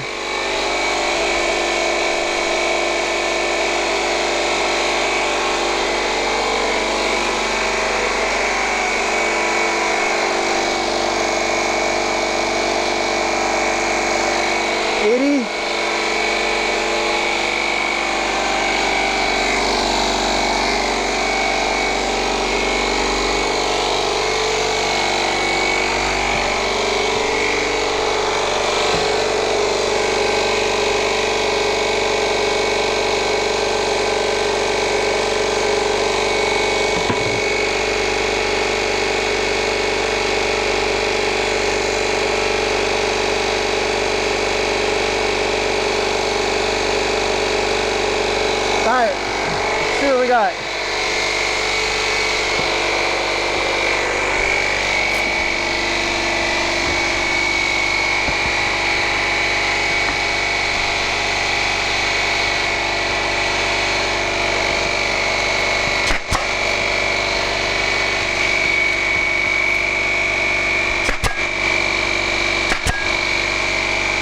Alright, need a little bit more pressure.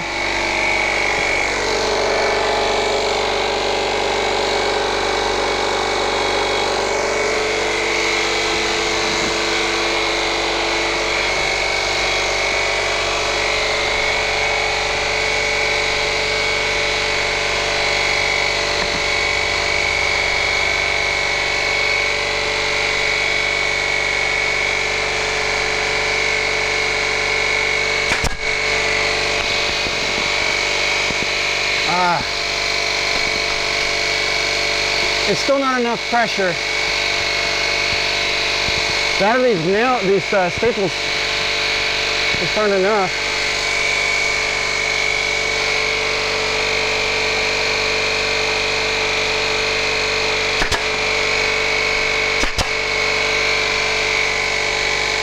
These aren't even getting through.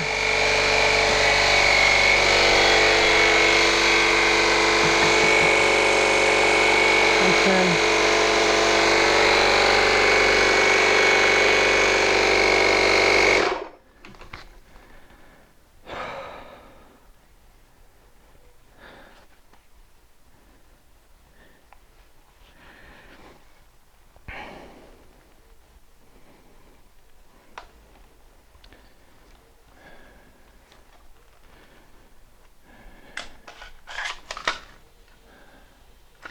Yeah, these are the wrong size nails. Hang on. Does he have anything bigger? Shit. Oh, here we go.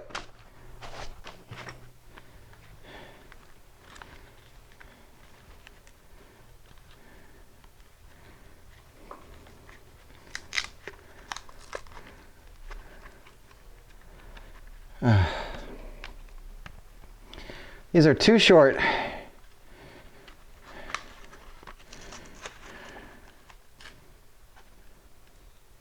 Those are nails. Hang on. Shoot.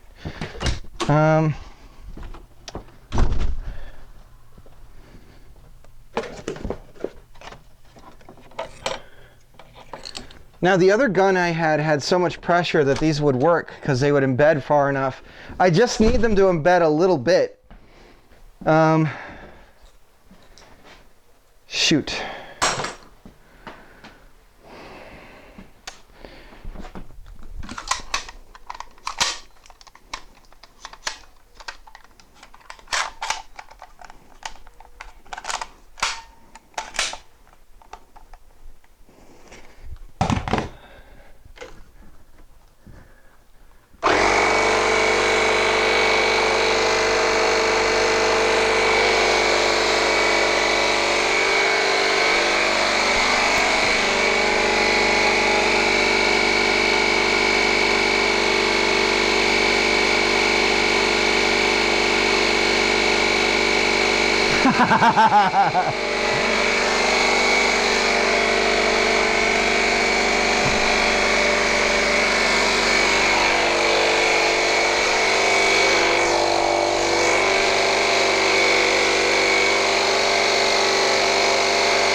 There we go.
Okay, so that's the first batch right there.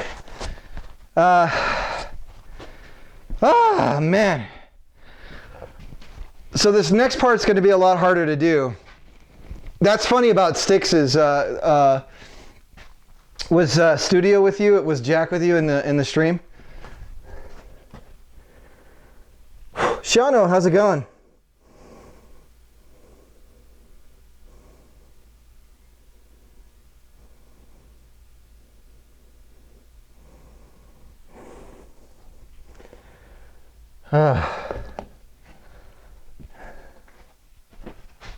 All right.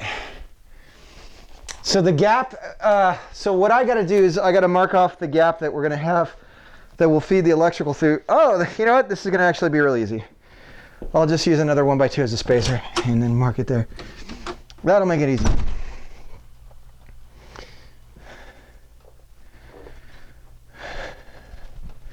Yeah, getting over it's like that trolling game, right?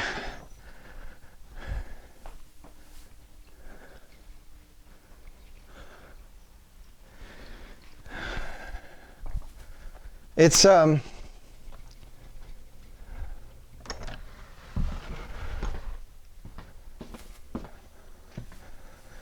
one of the more interesting perspectives on game design that I've seen, as far as the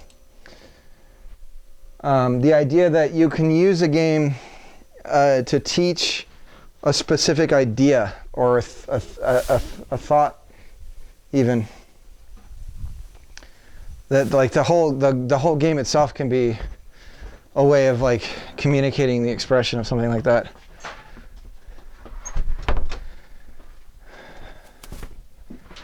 And I think the whole getting over it thing is like, you know, it's perseverance. But it's also really interesting. I mean, essentially that game is an asset flip. I think if I remember, the designer specifically was using all the assets that they had bought to build the world.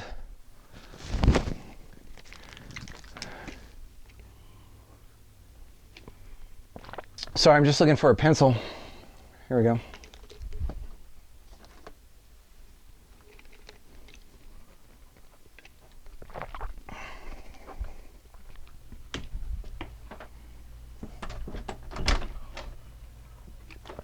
How are you doing, Shana? Shano! Oh, boopity boppity boo! Che cosa? Arrivederci.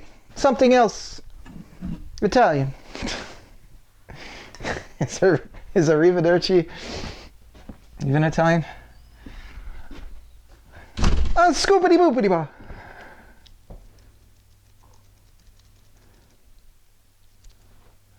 Dang it! There's no lead in this pencil.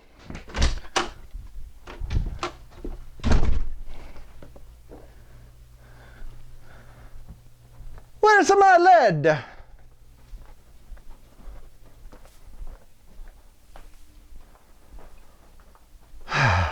I gotta go get a pencil from the classroom. Scoopity boppity boop. Hey, you guys. It looks ridiculous in his lobster shorts working today. He's got his cute lobster shorts on. I'm making lunch. Oh. Right now is the best time to be outside. You're in the shade in the sandbox, huh, Odie? Yeah? Papa, look. That was huge. I see. Oh. What memories, huh? Papa. These are good ones, Jim. Look. Index these, catalog these.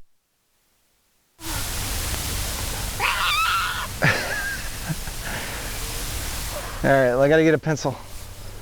What are you making for? Odie! I see him!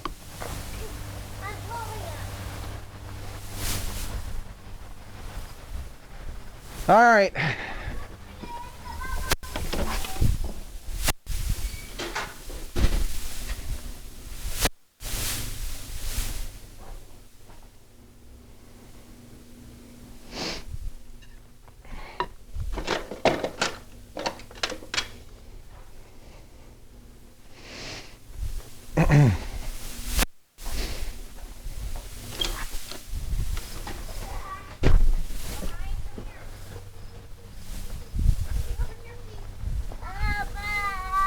Odie! Stay over here, please. Okay, come on. Odie!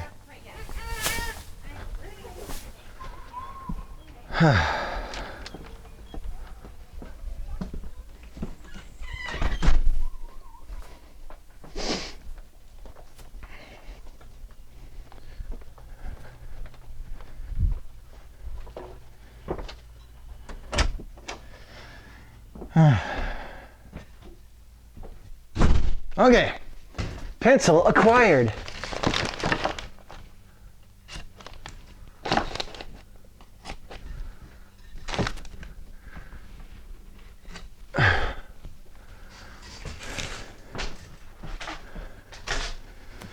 Yeah, Dev, it's funny you mentioned the whole like, oh, I missed one. I was wondering, I was like, why do I have an extra one? I counted right. Here we go.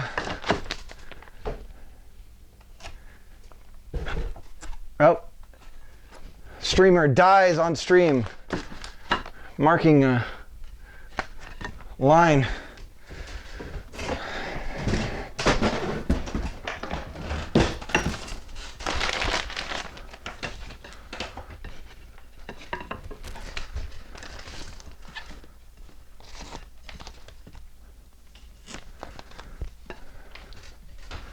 All right, so I got to put this one up. So I'll cheat because it's going to be up by the time I hang it. So I'll just put it here, mark that, and then we'll just cheat and pretend like it's there. And then there's the other side. All right, let's get our pressure back. Nail this, staple this one in, and then they can pick up anything if I don't have, this. Here we are. Let's see, what game would I make Devro play? What game would I make Devro play? Well, he's into tactical stuff.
Okay, so then we got to get the gap in, and I need to get the actual spacers. Those are in the car. I'll go grab those real quick.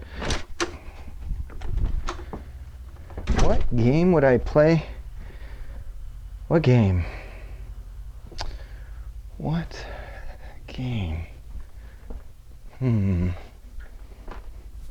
Tactical. I played that, there was one that was in the snow. It was a European game, but it was not good. And I think part of it was on console. The controls were really bad.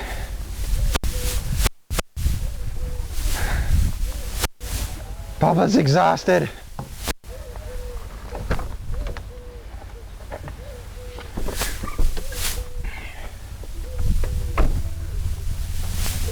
Love you, Odie.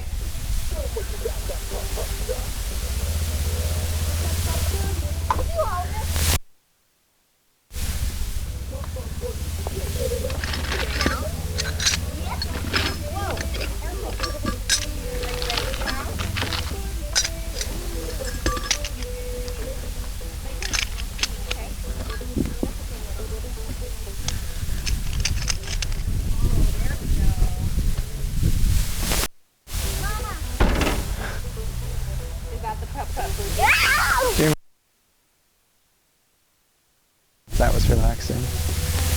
Oh, yeah.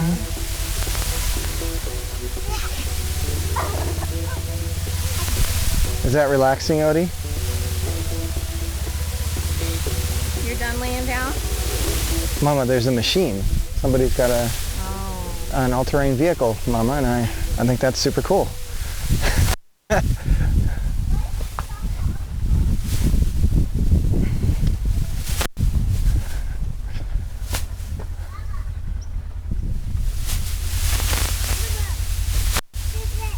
Yeah, look at you.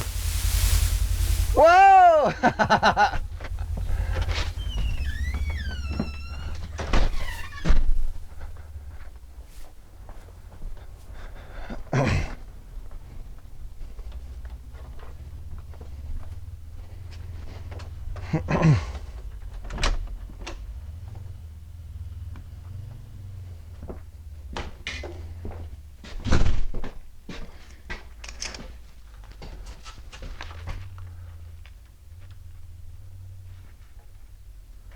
Okay, so that should work for the spacers there. This one goes straight across, so that has to be part of that. Then we're gonna do the strips going this way. This is where things get really hard because I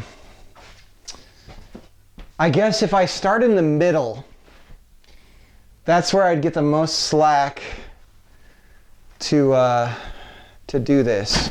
This is the weird one that I kind of need to, if I get over as soon as possible, then that might be enough. I think so. So this won't be going up as part of the, as part of this stuff.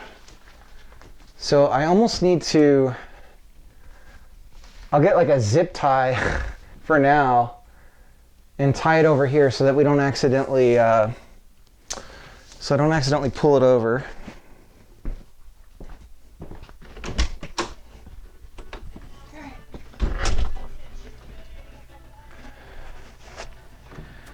All right, instead of spending time trying to find a zip tie, all right, I'll be right there, Bear. I got this masking tape and I'm just gonna use that. So I'll just use masking tape to hold this together for now because it's quicker. Because I don't want to have to hunt down the zip ties and we want to keep making progress.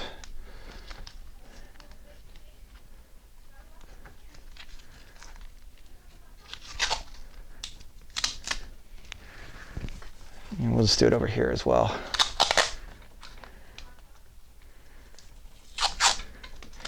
You know what's crazy is I've seen professional electricians I've seen one just work on hot wires.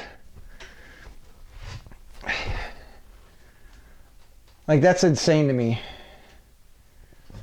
But they do it. They're crazy. Man, you're crazy. All right,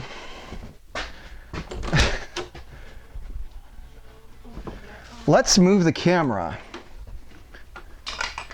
If we move the camera, I think we can get a better lighting situation for this whole thing.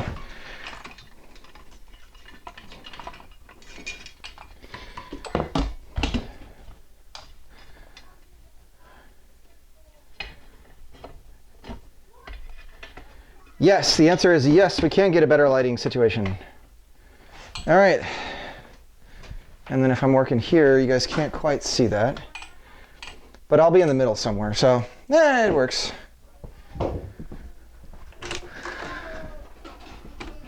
And sound's still good? We're still good on sound. All right, I'm gonna eat lunch here. It's gonna be pretty quick, but I guess we'll do that break stream thing where I just stick the camera out the window. Just so you guys have something pretty to look at. And then we'll keep going.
All right, gonna eat lunch and we'll get back at it.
have so many cameras on the top.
So I don't know.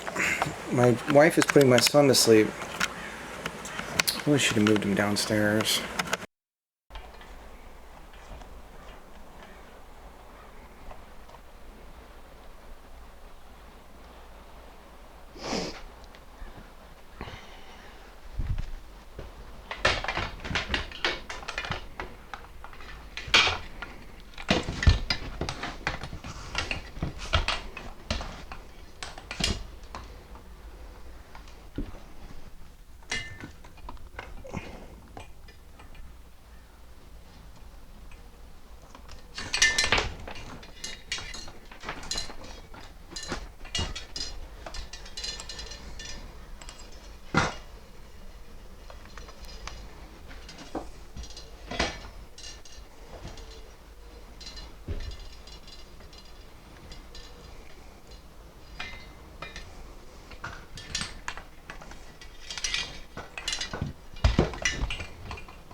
It's probably that beam there.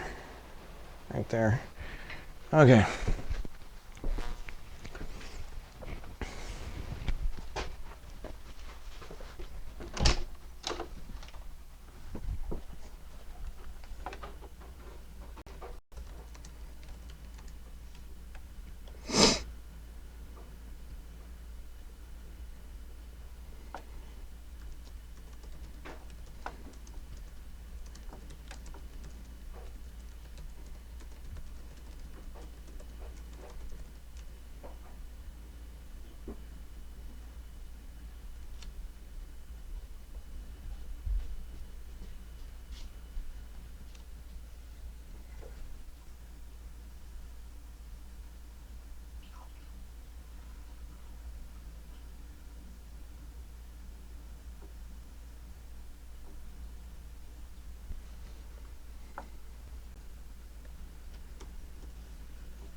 Okay, my wife's gonna try and get my son downstairs because I gotta keep working. I can't take these breaks when he goes to sleep. So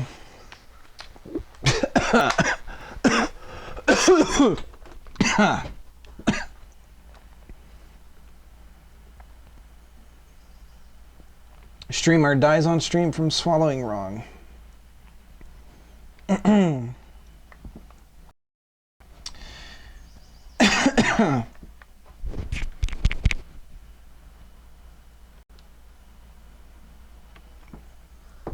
Okay.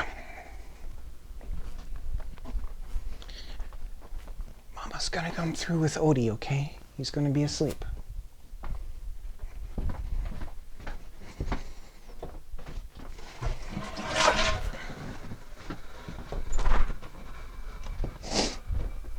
I didn't go to the bathroom. I was just doing a courtesy flush, I promise.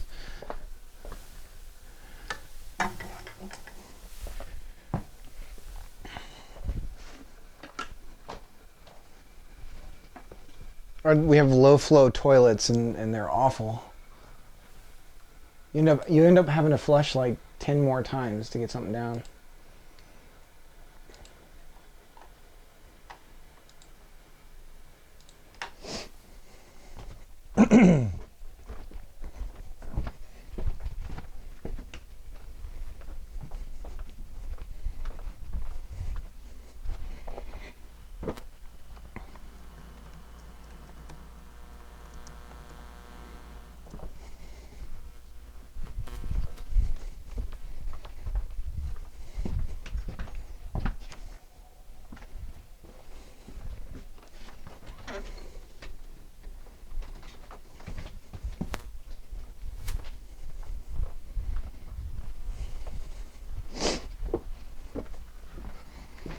All right, I gotta wait for my wife to get the boy downstairs, and then we'll get back to work. We're Gonna be getting the electrical up. That'll feel really good.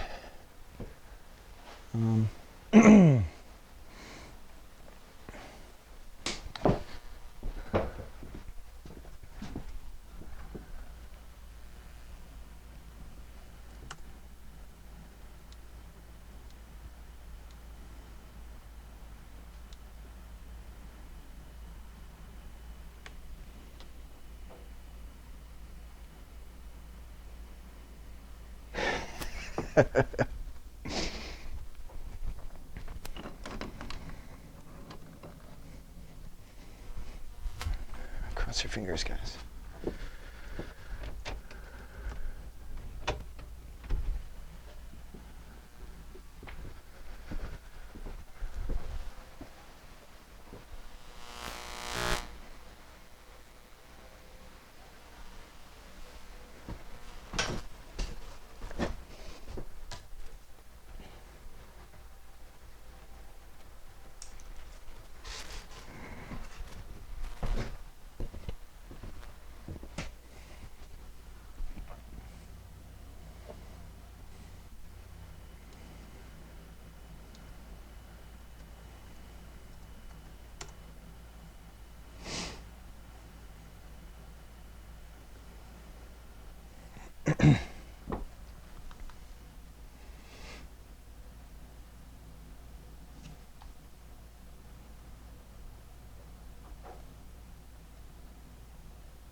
Gotta be a little quiet until she gets him down.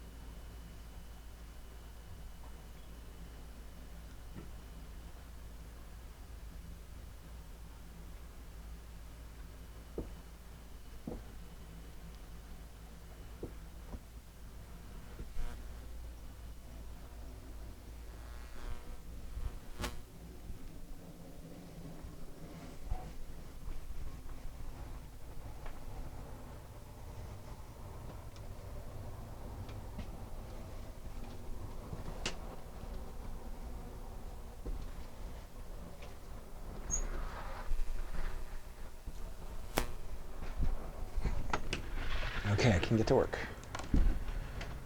Hopefully, I think that's far enough away that the noise won't wake him up. Either way, she'll be trapped down there, most likely. Here we go.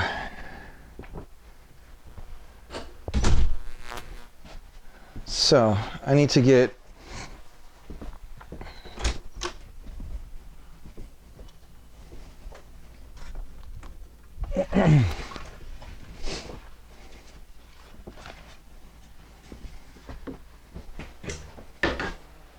there's a bee in here. Great. Come on, buddy. You're lost. Get out. Go on. Luckily, it's a bumblebee. Get out. Go on now. Get. Come on, bee. Mr. Bee.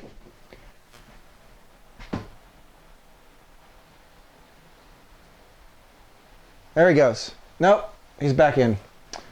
God darn it. Come on, get out. Go. You're inside a building. Get out.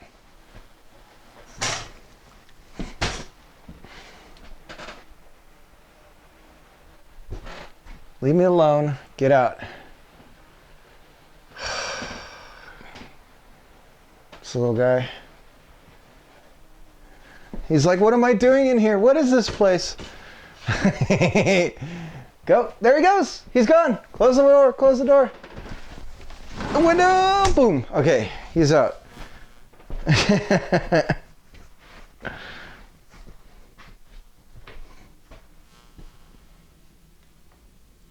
I'll be back with my friends, buddy.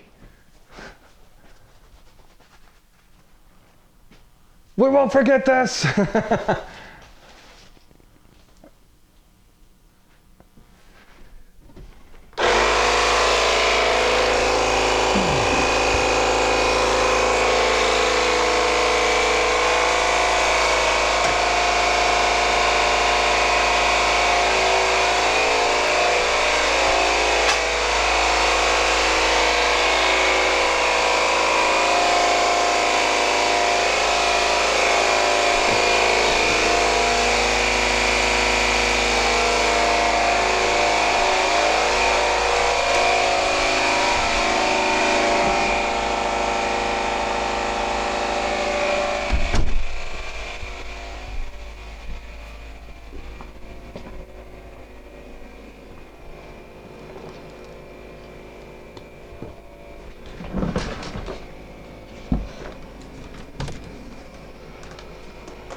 Okay, sweetie, I put it on the washing machine, the dryer.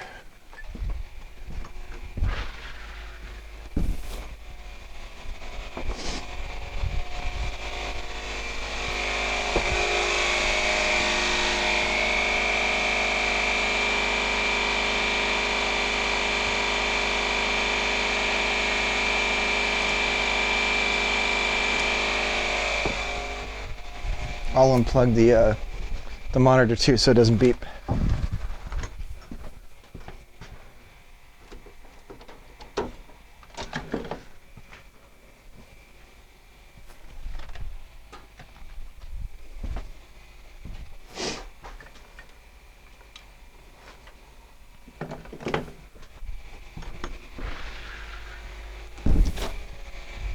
Okay.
Son of a bitch.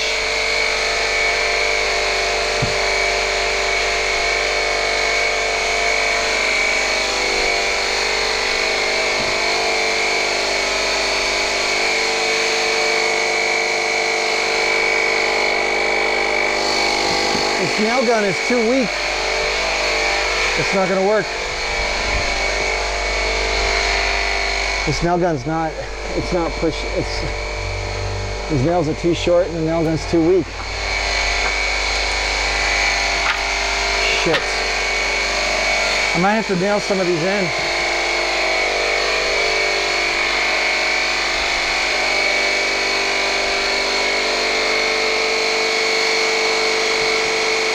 All right, here's what we'll do.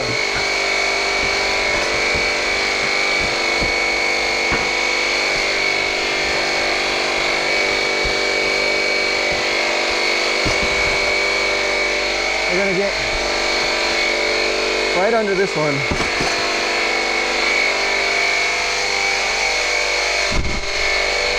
And we'll get two going. If we get two going, maybe we'll be okay. I don't know. It might be enough to hold it up to get the rest of it in. There's just so much weight on this early stuff. But if I can at least get one of these going. Ah, shit. Oh, it's at full power. Okay. Maximum power! All right. So, let's try.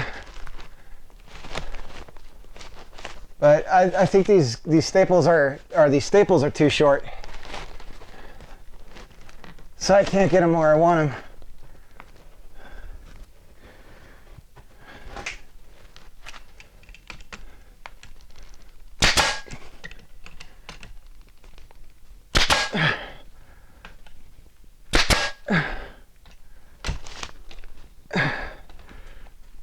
Come on.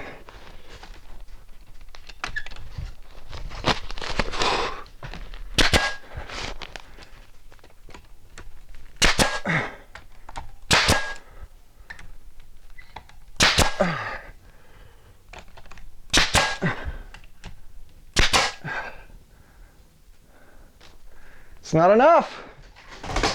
Shit.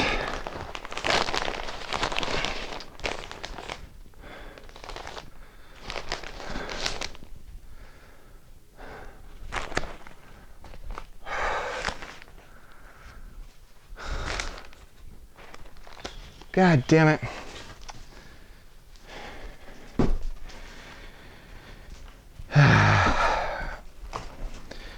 All right, let's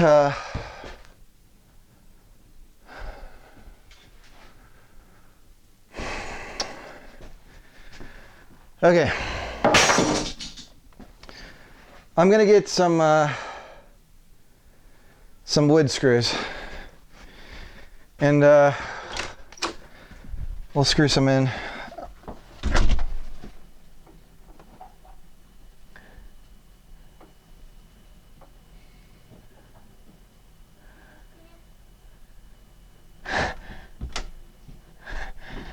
Felipe. He's awake. Yeah, he woke up down there and he was like not having it. He was Shit. pissed, so. I'm sorry. That's that. All right. It's funny, it was nothing, no noise woke him up. He just woke up. He saw where he was. It's like, Oh, Felipe.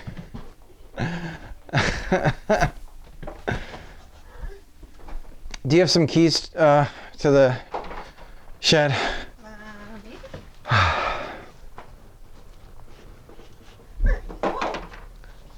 Mama, are you okay? I'll be here. I know you're sleepy, huh? I'm sorry, Bear.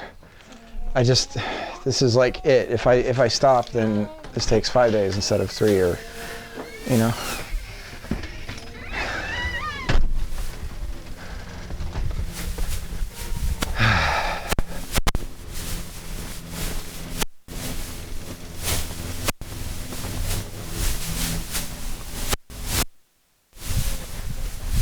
Oh man. Can always tell when my neighbor's gonna get his lawn mowed because he goes out and mows it first. I still don't understand why. It's really sweet though, because he has the neighbors do it and he pays them. But he always mows before they come and mow. It's really nice.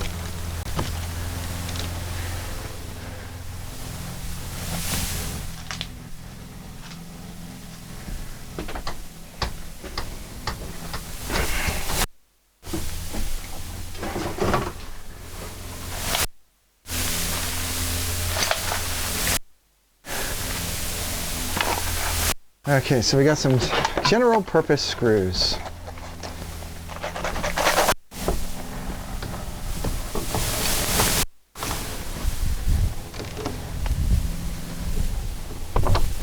From this corporation.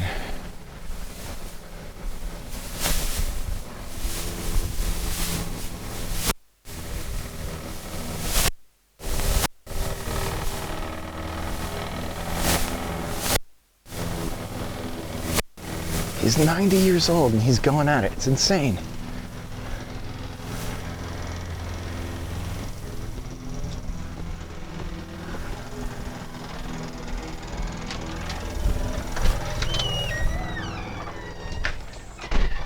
Dude's a workhorse.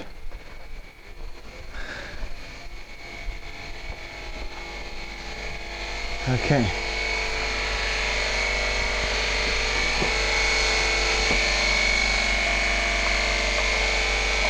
Get ready. I hope you like having your ears blown away.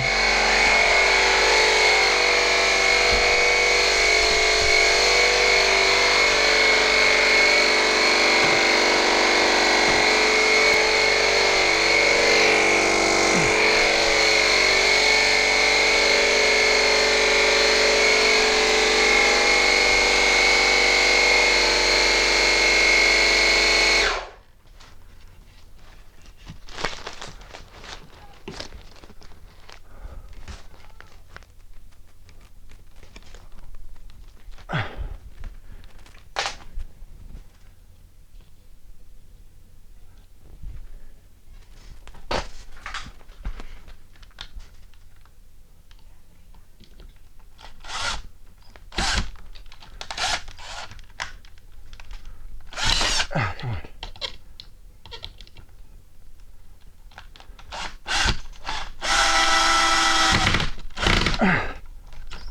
I got the wrong head on. I don't care.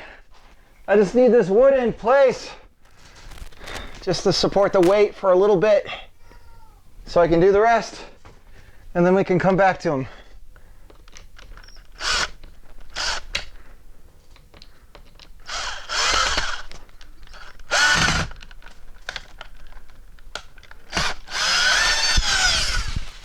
F you!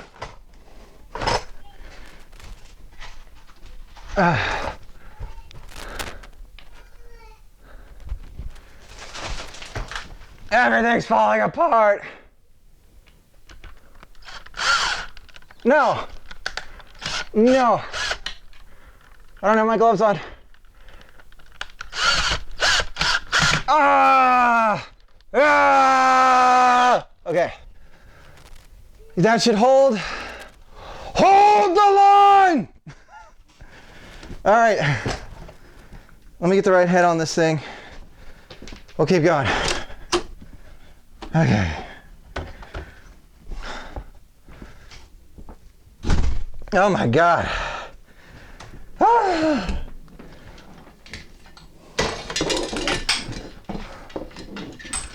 How you doing, Felipe?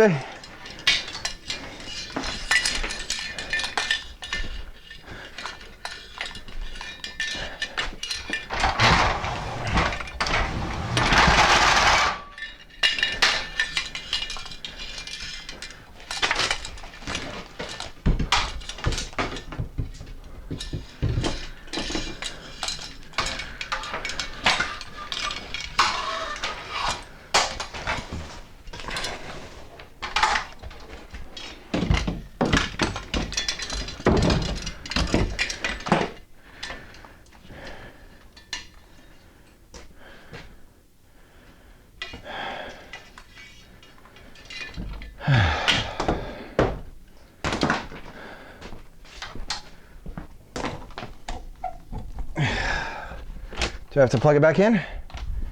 No, it's amazing.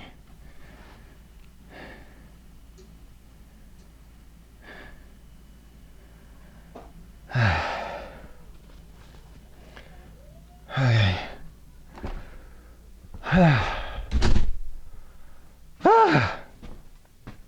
Oh, that's right. We're going to get the right head on the screwdriver, and I should get a drink of water.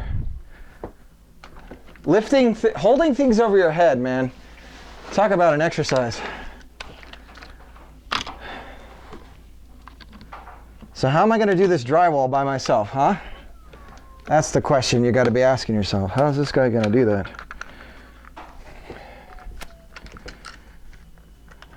To be honest, I don't even know how I did it in my son's room. I know how I did it, but I don't know how I did it.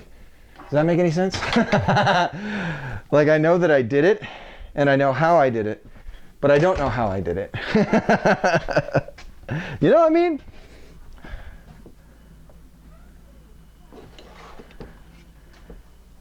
So I'm wearing some earpod-like headphones as noise blockers. They're not like meant for that, but they do the job.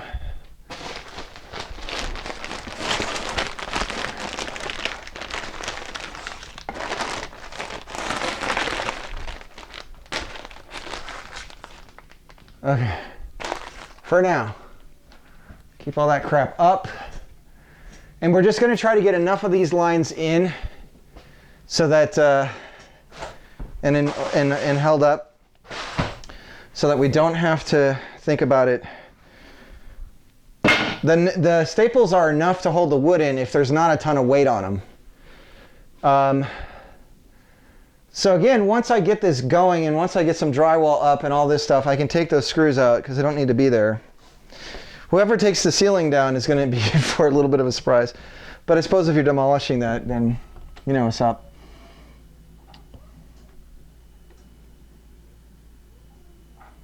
This feels like the Blair Witch renovation. It's like an exorcism. We have to get the evil spirits out of this bedroom. I'm going to be speaking in tongues by the end of this stream.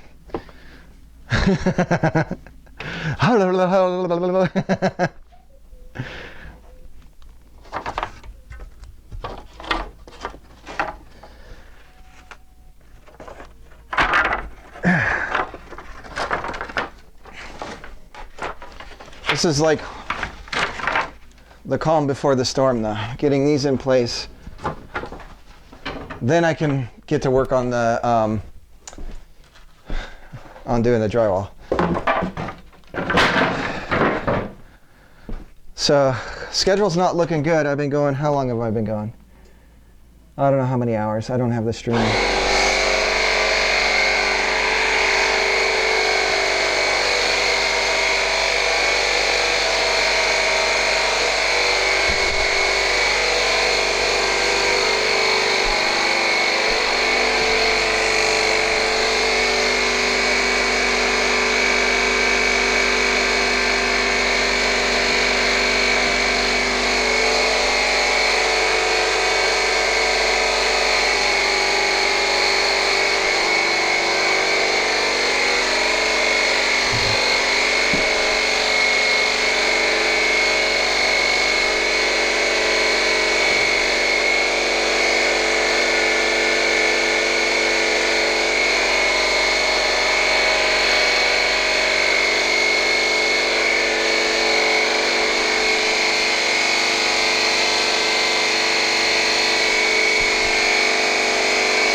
All right, I need the tool belt. I'll need the tool belt so I can just put some screws in that and I don't have to reach too far down to grab them. So we'll do that. Almost out of the woods. Gotta wear the gloves because I'm gonna have to hold the screw in place so it threads right.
Down the crotch we go.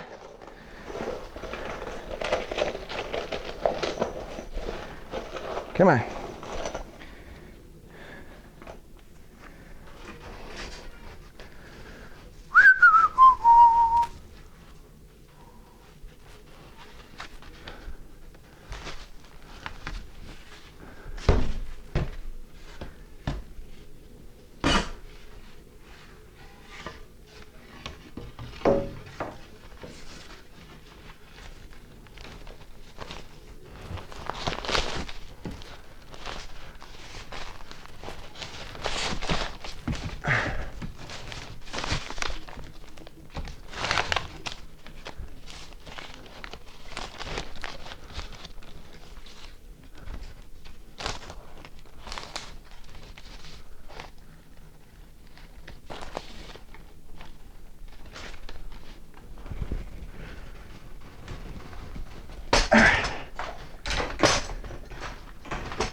And the wood split.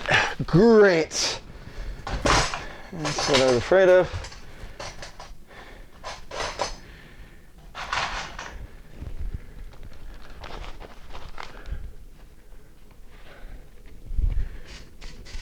So let's not overdo it. I should loosen up the torque.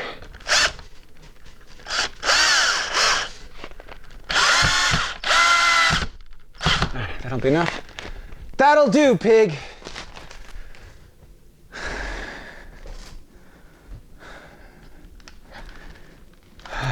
Slow that down.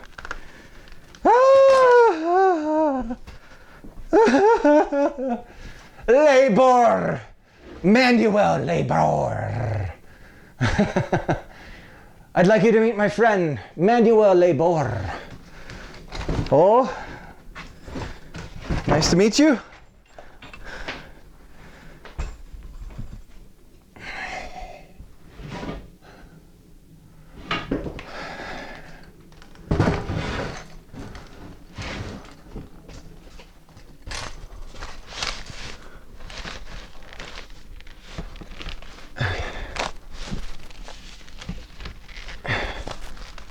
Okay, so we need more over there because I gotta be able to get more slack. Okay. Let's turn this bad boy off. We don't need them on right now, but in a little bit. All right.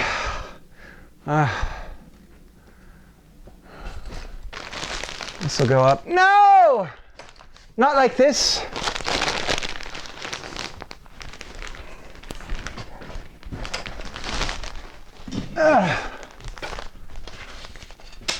Stay up there. Just for a little bit, baby. Come on.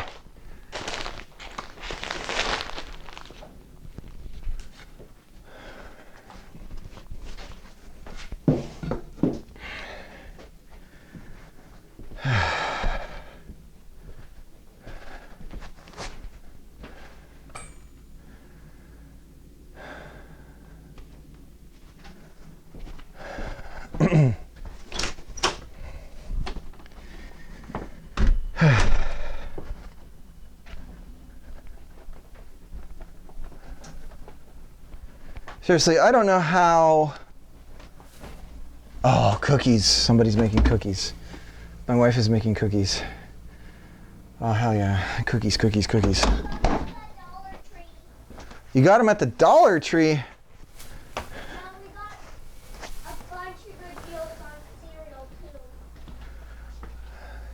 Awesome possum.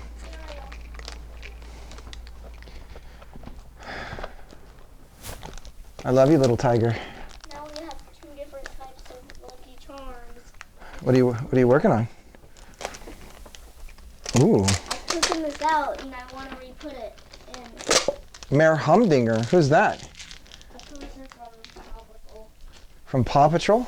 It's kind of evil and kind of a good. Kind of evil and kind of good? Yeah.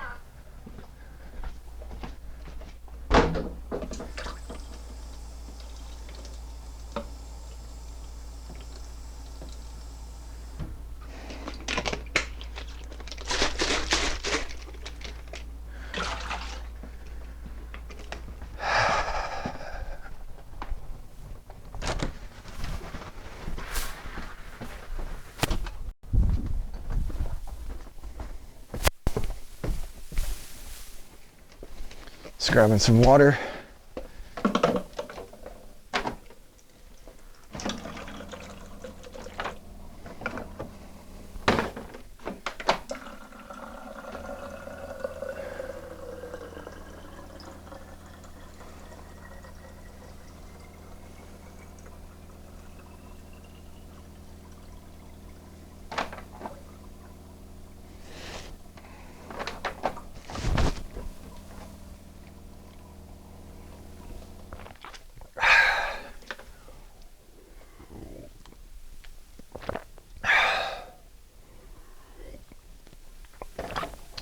Man. All right.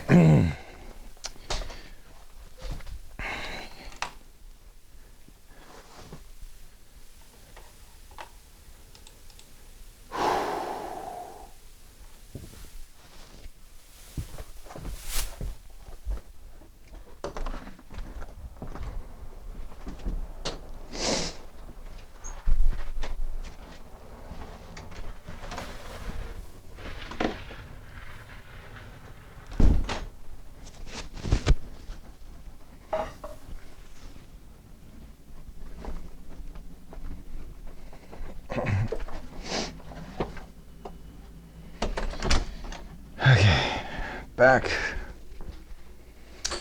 to life, back to reality.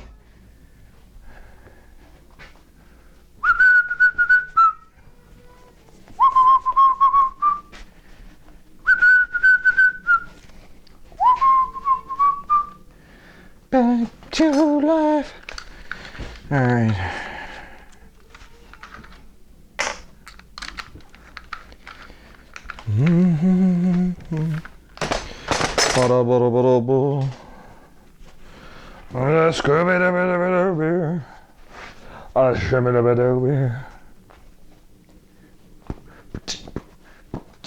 Back to life.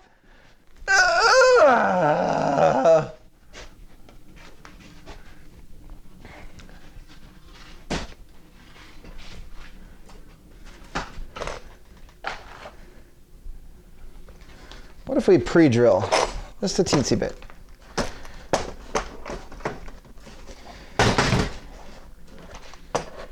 Right here. I can't use my mouth. How am I supposed to handle screws without my mouth?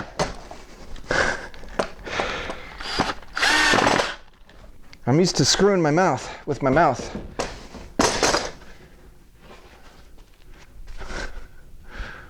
All right.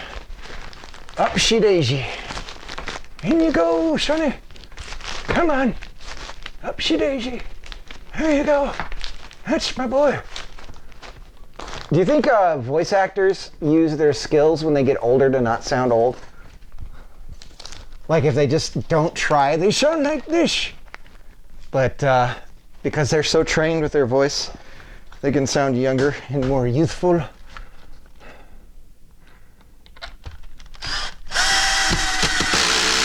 This has been another deep thought by Cricket. I don't know.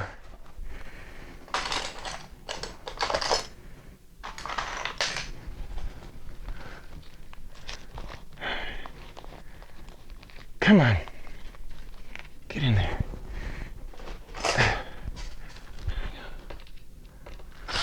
Oh, oh, oh. Come back to me, baby. Ah!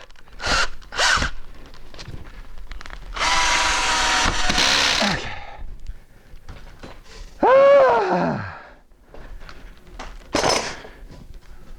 Ah, man. Keep going! Don't stop! So I gotta get this electrical held up. Then we'll come in with the staples on the 1x2s. Then we'll take out the screws. But it's not this nail gun does not have a high enough PSI to get the the staples in far enough. So I gotta kind of cheat.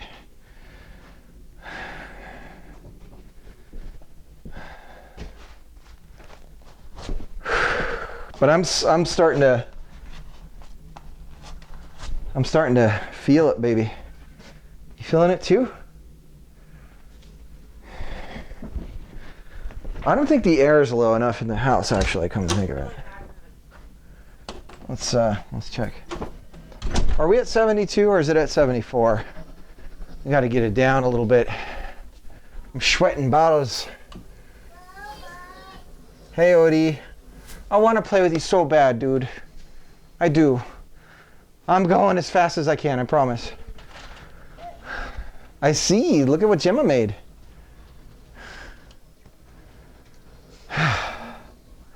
And I got to carry the drywall in. You know how exhausting that is, doing it by myself? Oh my God.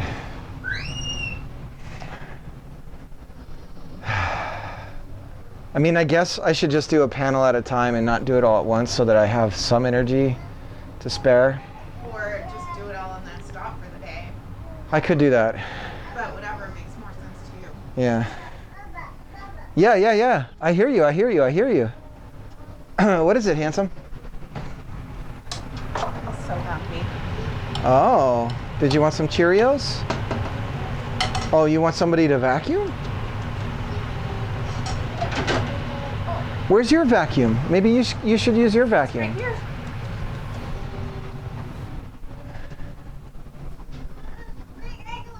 I got to get back to work, handsome.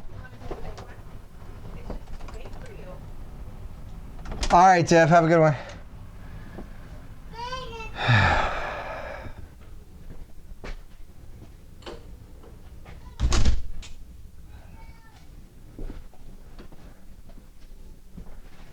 Okay.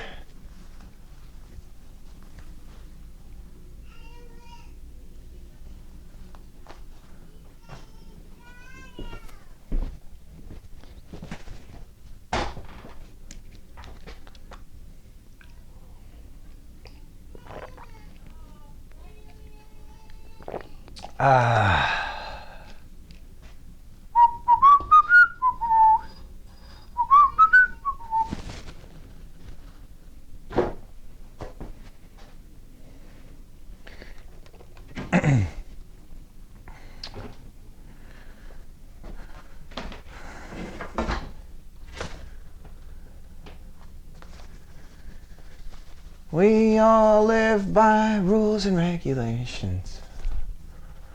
Rules and regulations now. Where would we be without rules and regulations? Something. When you're trying to do something, and you try and do something, you gotta do something else before you do the something.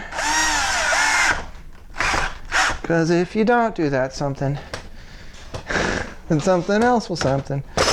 And something. Something.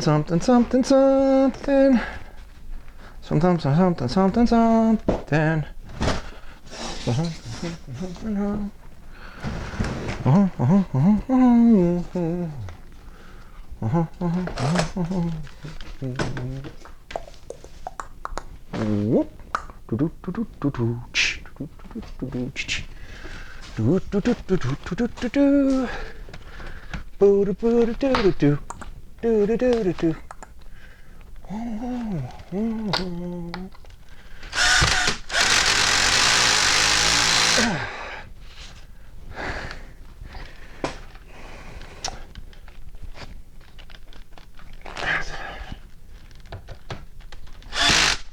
That'll do. That'll do, screw. That'll do.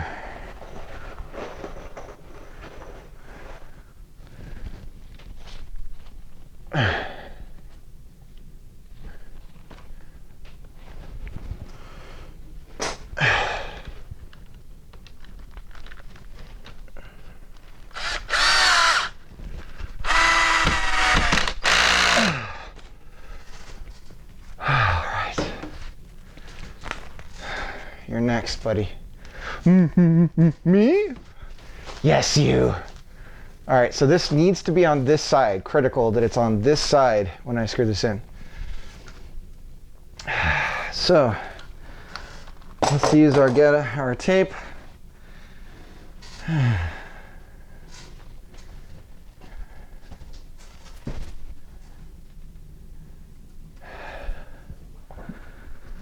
Oh, man.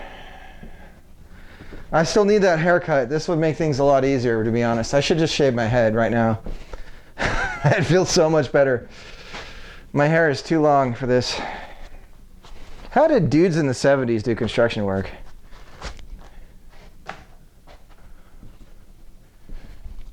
Ah.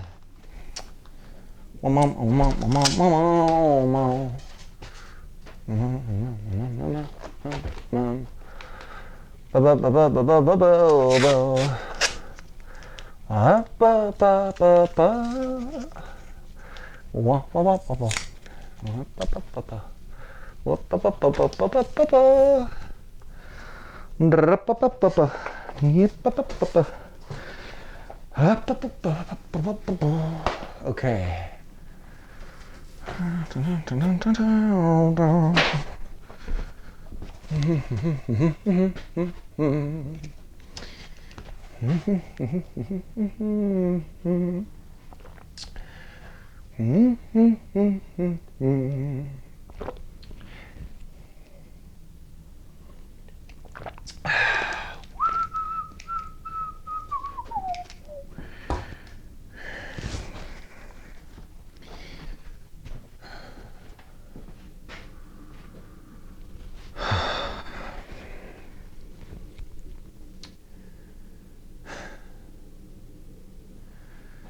Well, we're making pretty decent progress. I mean, I'm moving forward. Things are going forward.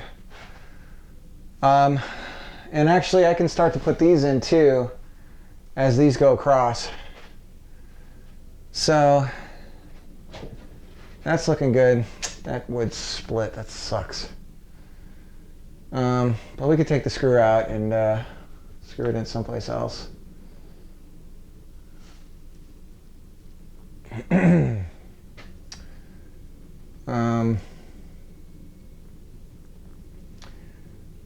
And we're getting to the point where we can start feeding some slack. But we still need a bit of a few more in, I think, to be able to feed enough for the other part over there. So we'll just keep heading in the direction we're going. And yeah, so nail guards here. So as these go across, we're going to be putting nail guards in here. And then that way we don't accidentally, if somebody's going to hang something or whatever to the joists, they don't accidentally hit the electrical. That they had to build the new ceiling over.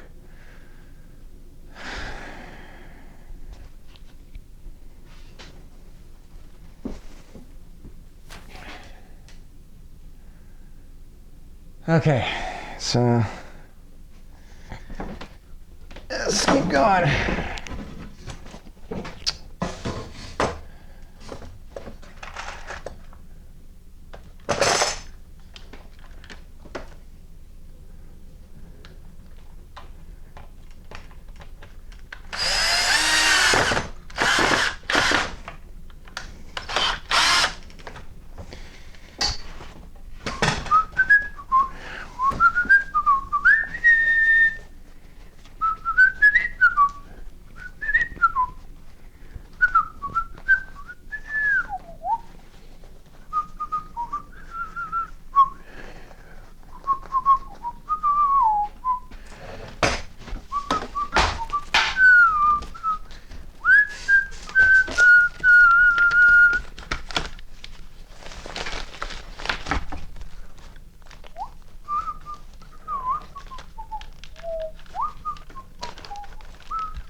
Wait a minute, you can go in there. Yeah.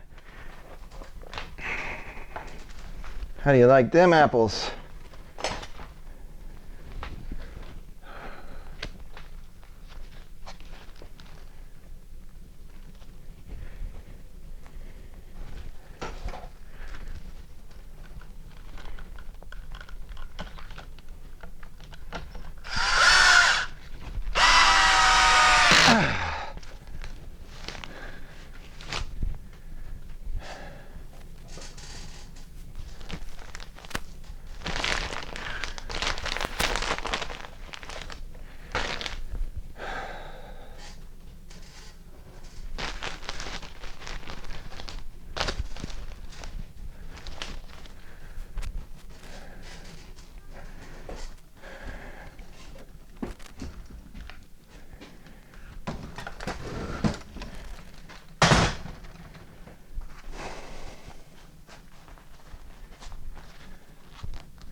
All right, let's see if we can get the end piece over here done.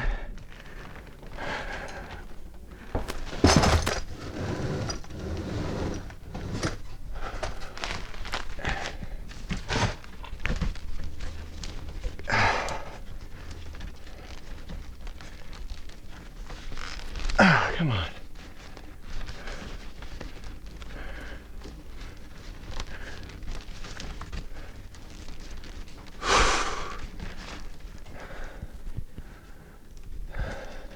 Go down here.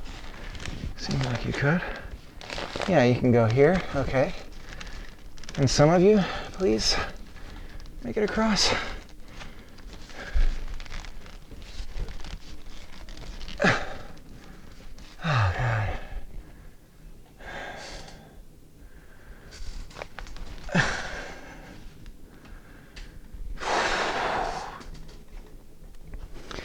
Let me get some water.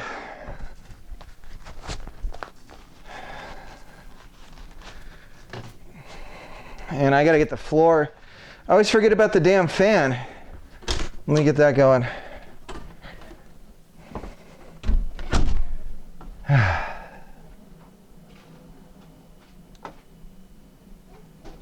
Do you mean he's grumpy today or just in general? Right now because I think just waking up and I'm sorry, Bear. I know. It's starting to look like a room again, and not a Mad Max wasteland of electrical cables.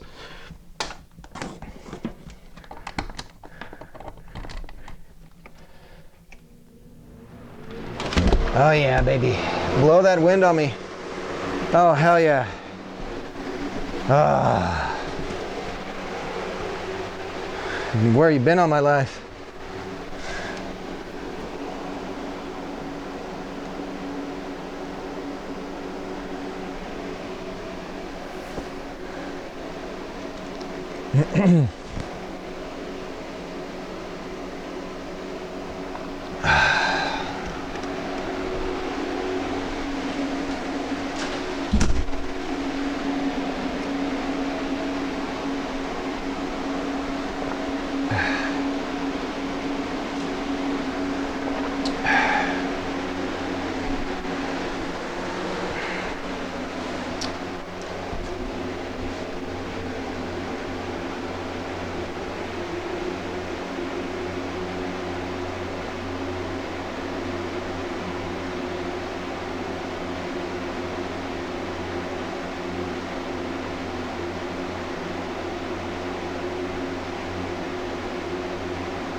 All right, let's try and get a little bit of slack on this line.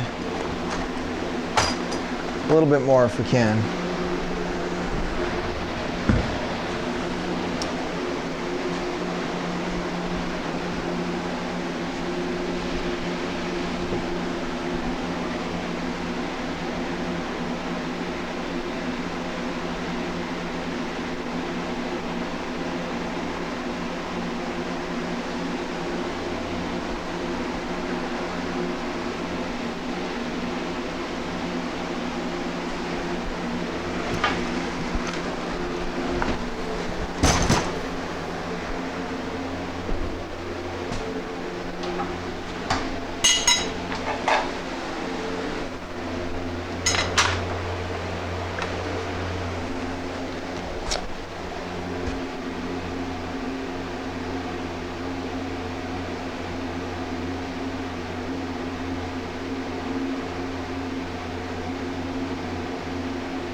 Okay.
Wait, is the closet exactly 8 feet?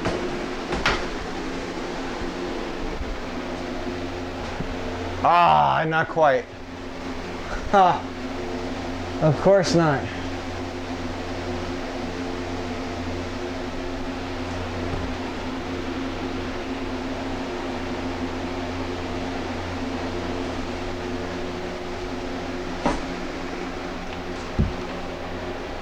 Let's see.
Charles, how's it going?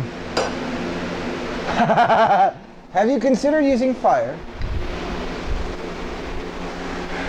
I need that stamina that my son has. If I could use that, we'd be all set. I joke about that, but I've actually considered the possibility that a reason why a lot of manufactured homes go up in smoke is for most people, that's the only thing their insurance for the house will cover. I always used to think it was like, statistically, the people that smoke live in manufactured homes. But now I'm starting to question that. Maybe they're onto something.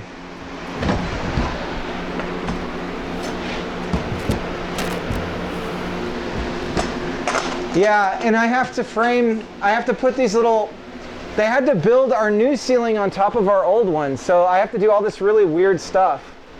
Like the electrical is underneath the joist, so I have to build these little 1x2 spacers and then put these nail guards in to stop anybody from accidentally screwing into the electrical. Ah, shoot, I missed one. All right, we'll get it in a second.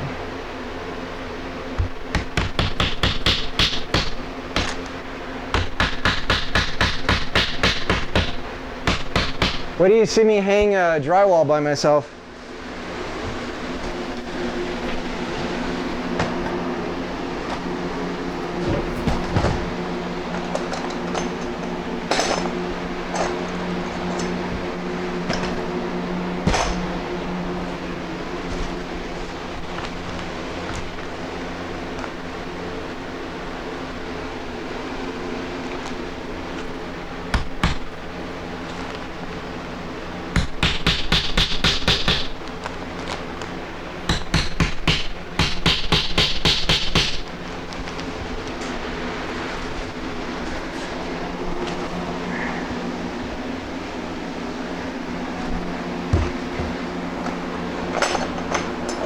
And this whole project's already been 2 trips to Home Depot, and I buy like double the items because I don't know what size I need of something or whatever, you know? So it's like I don't want to make another trip. So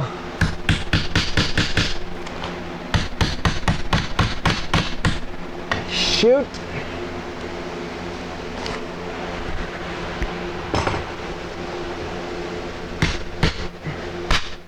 I just need you to hold on long enough to get some drywall screws in you, buddy.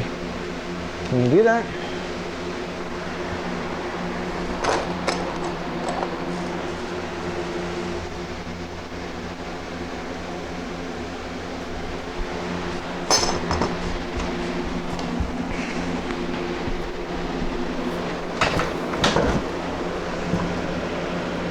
All right, yeah, thanks for cheering me on, man.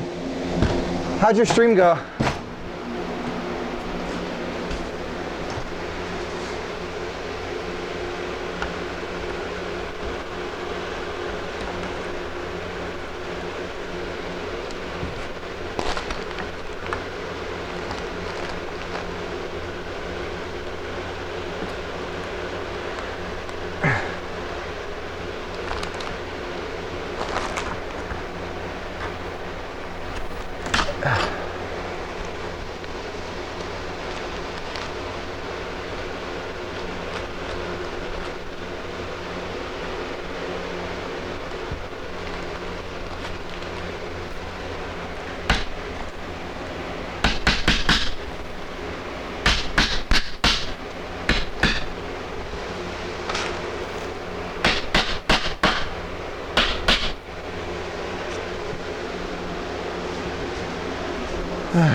I need to discuss with Roland before I sink the required time into sword swinging spreads.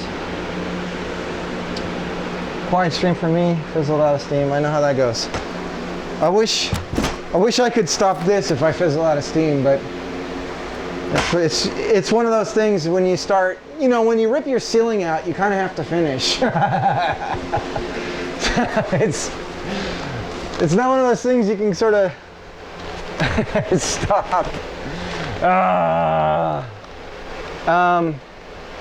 Yeah. I gotta say, what you guys are doing is so impressive, and like, you know, that, I don't know. And just that you'd have that much faith in your friend to know that he would be able to do this and like push through it, and like, and the fact that it's also just kind of like a way of hanging out. I gotta get a screw into this one.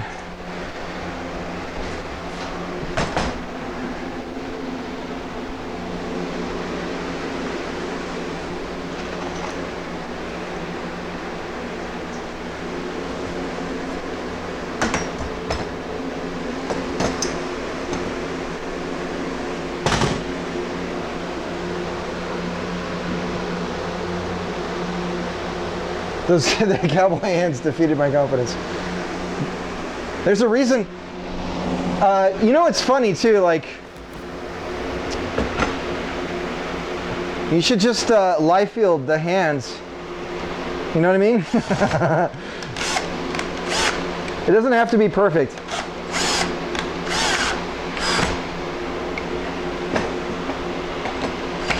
But it also, like, your eyes drawn to the guns. So I get it.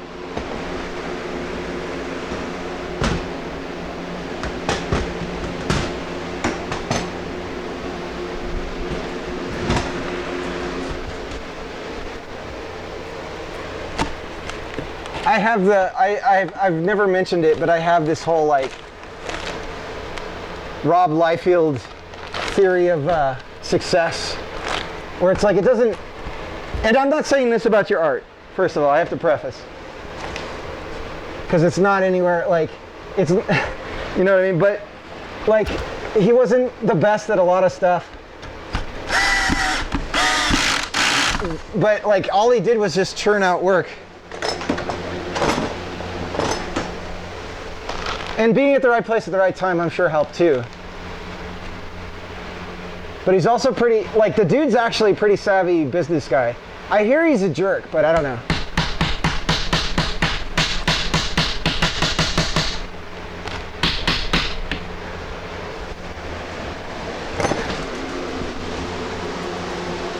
All right, see you, man. Oh, have fun with the mother-in-law. All right. Okay, so we're almost all set on the electrical. We're feeling pretty good about the electrical. We're talking in the third person. That's a good sign for my mental health. We're doing good.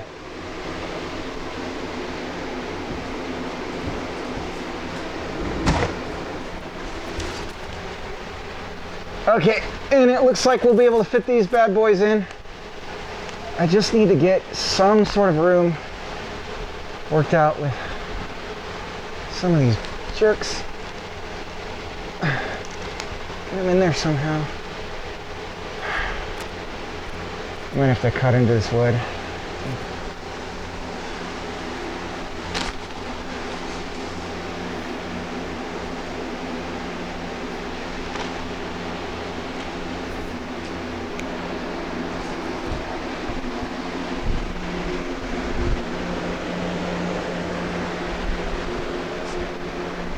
All right.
All right, I got to go get more, some wood off the porch here. We need another strip here. That's 1, 2 there. That's 2. That's 3, 4, 3. And then I have 3 more after that to do the spacers at the very end here. And that should be everything needed. Then I get the drywall. Then I get the nail guards in for this electrical here, and then we're ready to do the drywall. Wow. Okay. So if not today, tomorrow we'll be getting the drywall up. I'm going to push myself until I can't go anymore. And we'll see how far we get with that.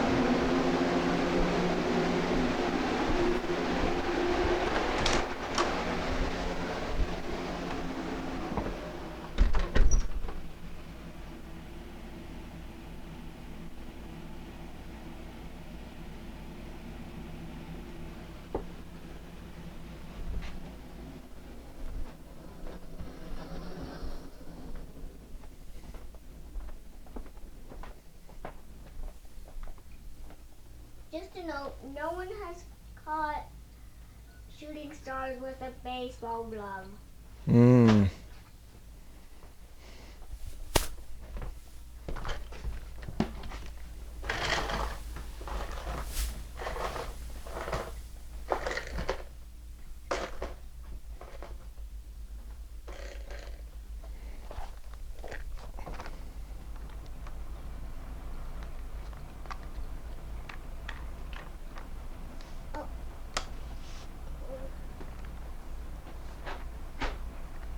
Now we have 3 types of lucky charms.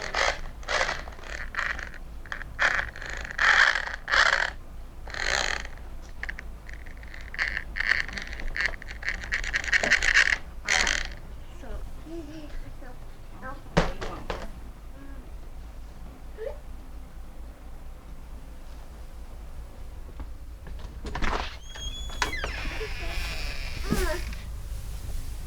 Odie, I'm not. I. Okay. Stay here. I know, honey.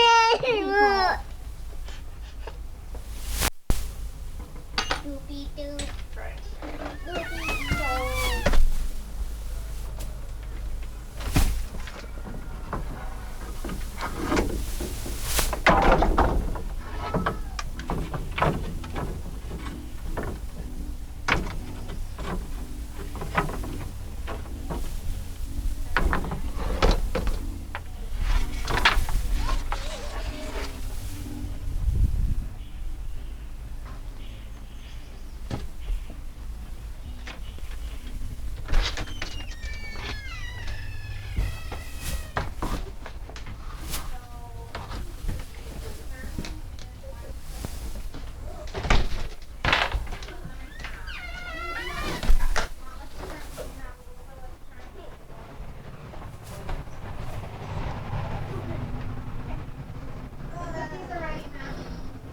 The cookies are ready. All right.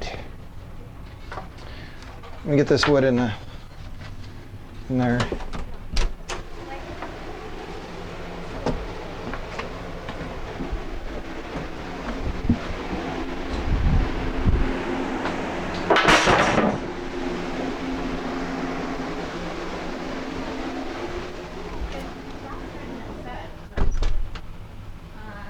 Accidentally made them a little too first.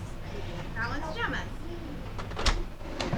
That's the thing about sugar cookies. You gotta like really mother them right at the end. Yeah, well, I thought they were like chocolate chip, but.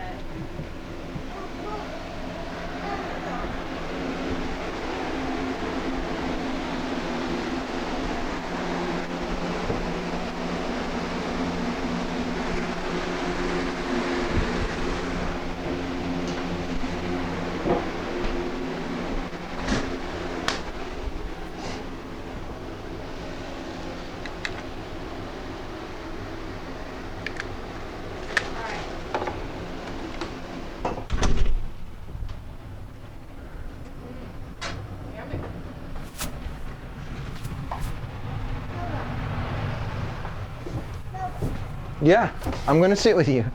You want to share those yummy cookies with me? Hey, Orion. Orion, do you remember? Orion.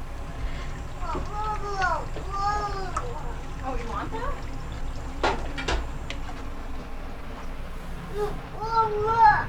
Oh, water. Okay, I'll go pull it up. Sorry.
You need to wipe your hands, sweetie. Your hands are greasy.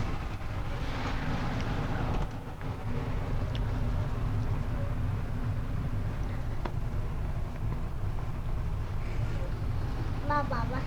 Mm-hmm. Before you turn that page, okay? Baba. Yeah, Orion. Those cookies are good, huh?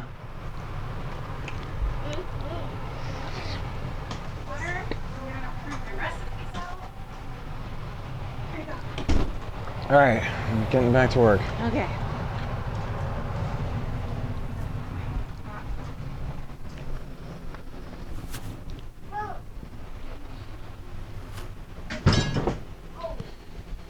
All right. Were you talking to me? You want me to sit with you?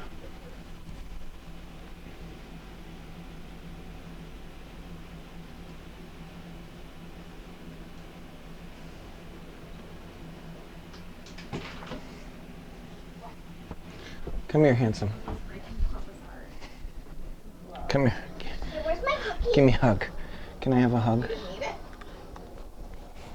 Hey, I can't play with you right now, but I love you, okay? I'm sorry I'm working so hard, buddy, but it'll be over soon. Sometimes you need things and not realize it. Orion took it. So he had two?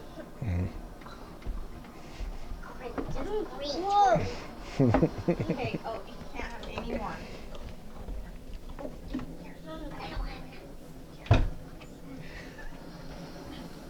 You are a cookie thief? Well, we go by Cookie Monsters, Mama. So, like, this is a small batch of cookies because they're from Dollar Tree. But, yeah. Mm-hmm.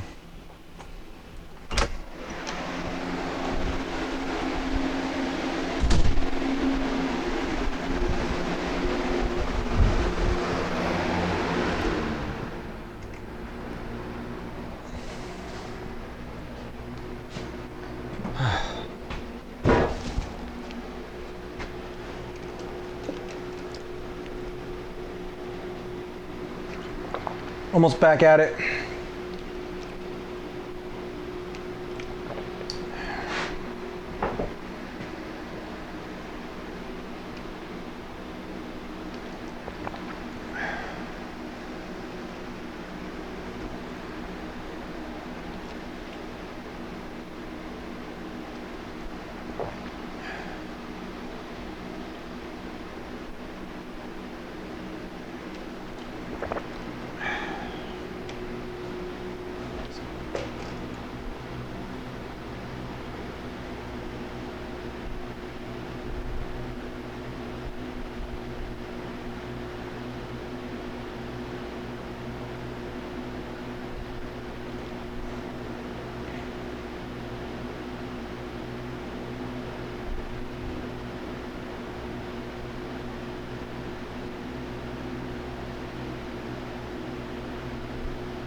All right, so I gotta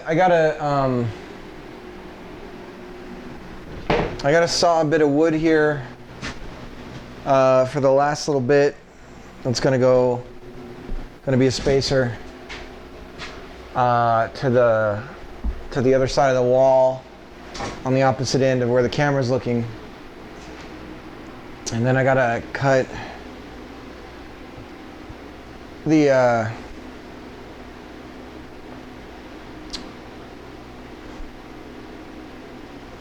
let's get a measurement and we can do some math.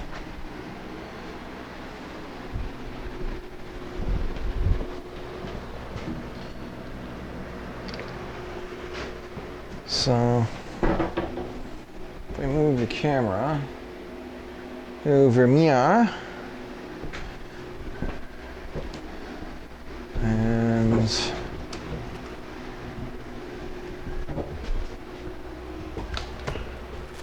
we say we're roughly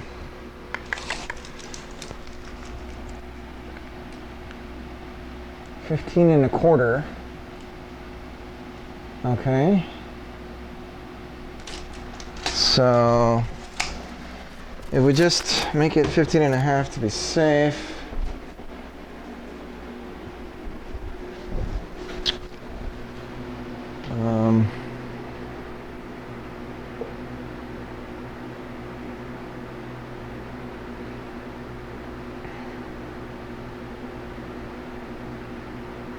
So 96 divided by 15.25. So 6 to be safe. 6. 1, 1, 2, 3, 4, 5, 6. And then that leaves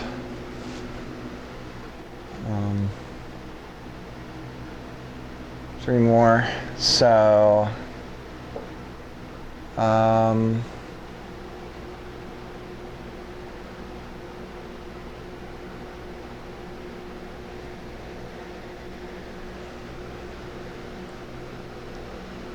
if we were to cut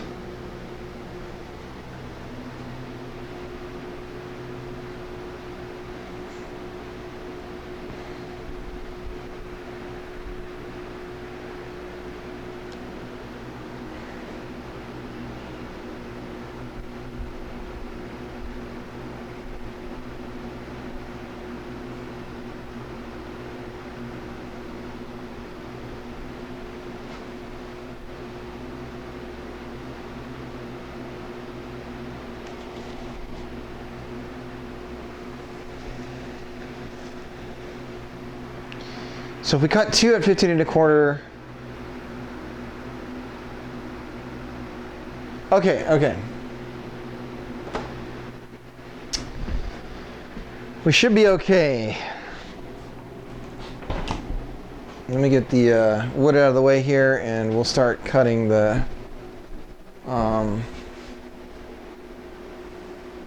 we'll start cutting it. So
okay.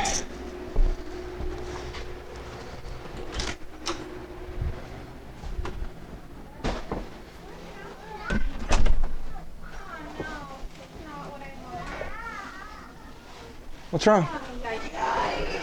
You got the wrong stuff? No, it printed all crappy. This one doesn't give you the cards, and so I have to print them, and I got like crazy stuff that I didn't tell it to print. Look at this potato. Look, I got this. Look at that potato. I printed this like 18 times, and this is not even a recipe. These need to be returned. Okay. So they're like $1.25 each. Okay. Look, this potato. I only got one printout. Okay. I'm gonna try it again. Mom. Yes. Okay, Gemma. What? Mentally, I'm halfway done with your room. Yep. because the labor involved in doing the ceiling is so hard and arduous that I feel like that task in front of me, compared to everything I've done at this point, is about the same amount of work. Yeah. I can't sit with you right now, handsome. I'm sorry. I love you. You know, you could put on Papa's stream on the TV. He could watch. Okay. You want to watch Papa? Stop having such a potty mouth. I have a potty mouth? You did for a little while. When was I being a potty mouth? Oh yeah. Well, that was an exclamation something. All right. We'll put on Papa, okay? You can watch Papa out here. Is that silly? At least we can be close that way. Is this what it's like being a celebrity? Watch Papa on the TV, but don't ever see Papa in real life. All right, here we go. Oh. You ready? You got your saw? You're gonna watch with the saw? Oh my goodness. What big shoes you have to fill. It's all in your mind, buddy. You're gonna do whatever you want to do, okay? All right.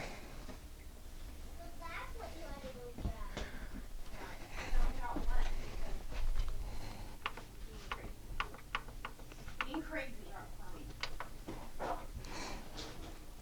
Wasted like 8 pieces of paper. All right, let's get this going. I know this is silly, but you miss me? I miss you, buddy.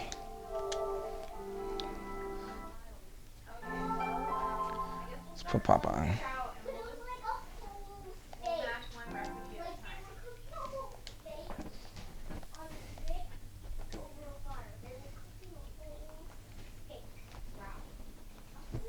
Okay, are there 2 russet potatoes in there? 2 russet potatoes?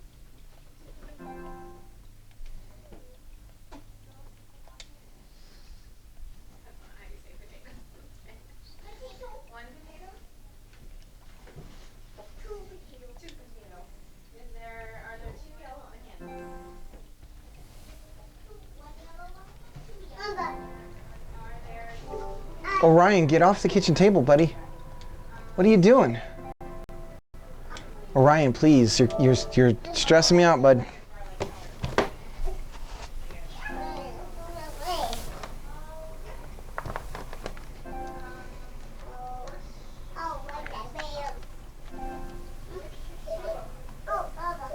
Okay, I'm trying to get it up on the screen here. Okay, I'm trying to get it up on the screen here. That's you and me. It's gonna be an echo now. That's you and me. All right, buddy. You're gonna watch Papa work inside the room, okay? You get down, bud. Get down. Get down. Watch on the screen. Papa work inside the room, okay? You get down, bud. Okay. Can you see if he can figure it out? What's going on? Just like, because I'm walking away and he's like. Okay, hi Odie.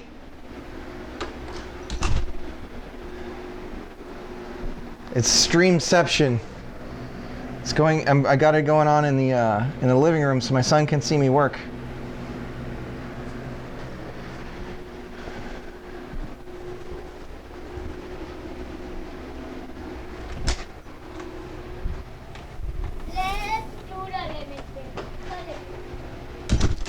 All right.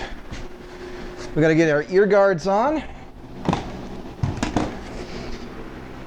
because we're going to cut some wood with the saw.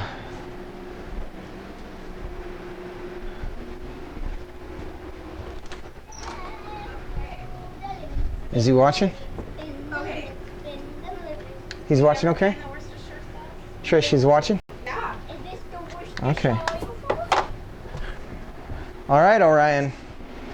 So now we're going to cut some wood, okay? 15 and... Oops.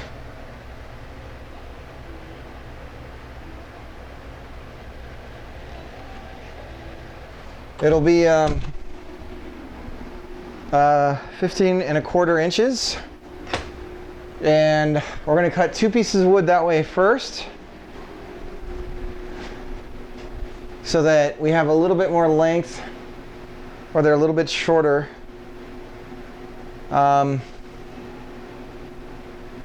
Let's see, if we do 2 of them, if we're cutting 2 of them, we would lose 1. So 30, 30, 60, and then another inch, 61. So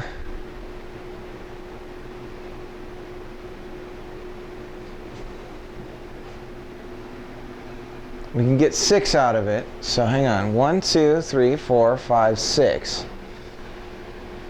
6 out of 1.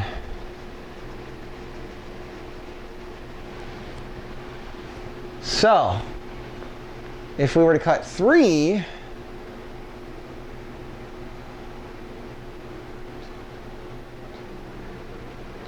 so we cut 3 times. I'm trying to see if I can get enough wood over. I think if we cut 3 times, then I won't be wasting any wood here. How I'm going to do this? Oh, let's find out.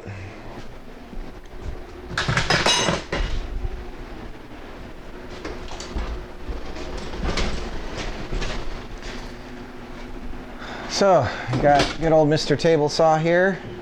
Hiya, everybody! I'm Mr. Table Saw. I'm gonna cut some wood. I'm very dangerous. That's right, Mr. Table Saw.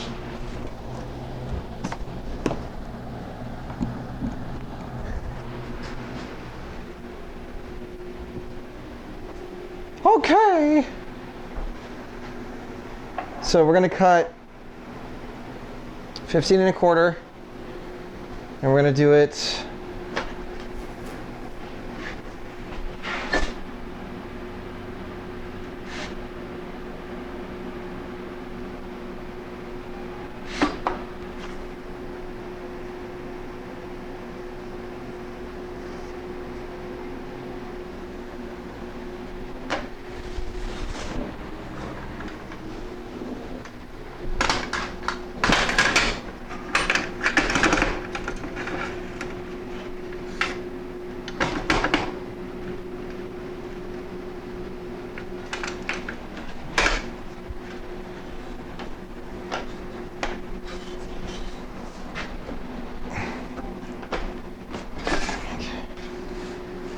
$15 1/4. Lock it in. We're good. Upsy daisy.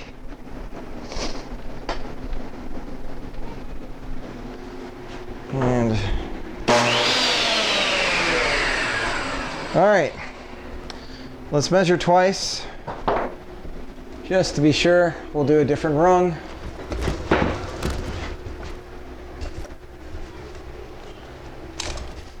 $15 1/4. It seems just about right. Okay, so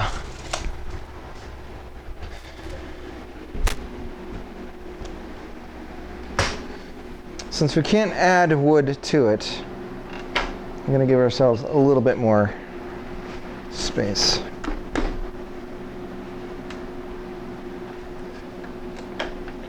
Okay.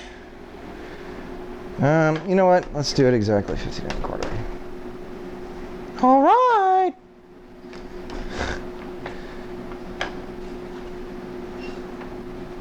Okay. So let's do some math really quick. If we've got 15, so 30 1/2, 96 minus 30, 65, so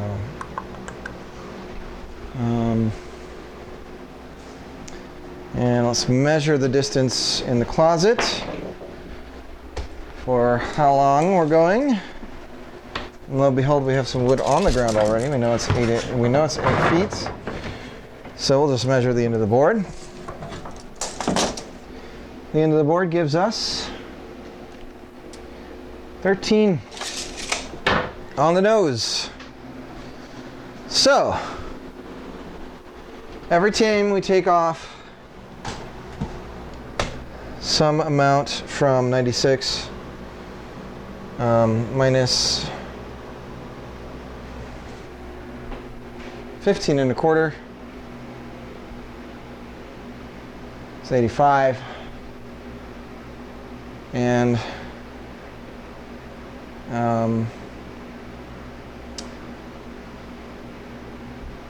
96 minus 15 and a quarter. So 96 plus 13 equals 109 minus 13 and a quarter, 95.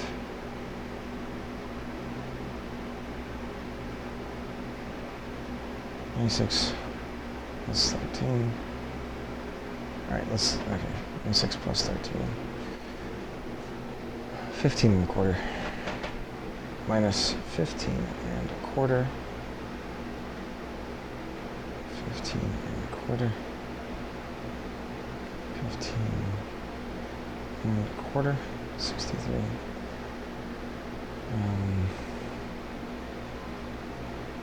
108. Half of 108 would be 50.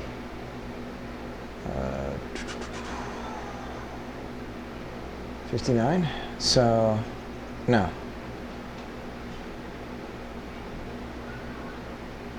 49. No, that's 90. Yeah, 49. So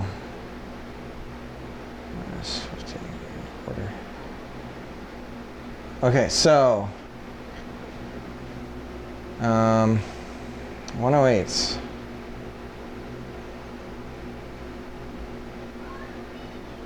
Divided by 15 and a quarter.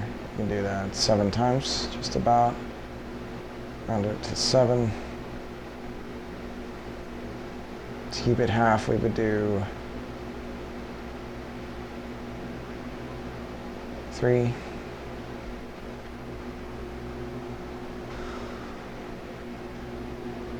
Okay, so if I cut one piece of wood 3 times, that'll get me 1, 2, 3, 1, 2, 3. Then I'll have, I think I'll have enough. Because then we'll be able to do over here, and I just don't want to waste a lot of wood, you know? So,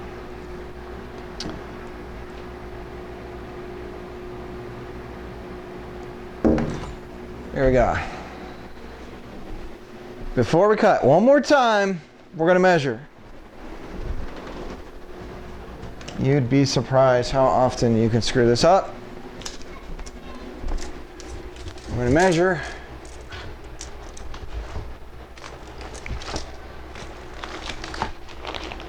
It is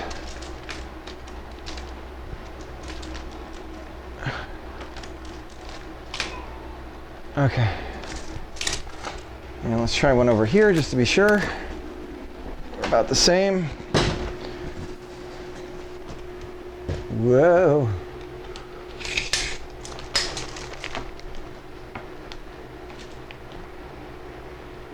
No, we're different. Every single one is different. Son of a biscuit. Of course they are. Somehow they're all a different size. Well, fine. We're just gonna have to start cutting. So much for being smart about this. Okay. Well then, before we do that, let's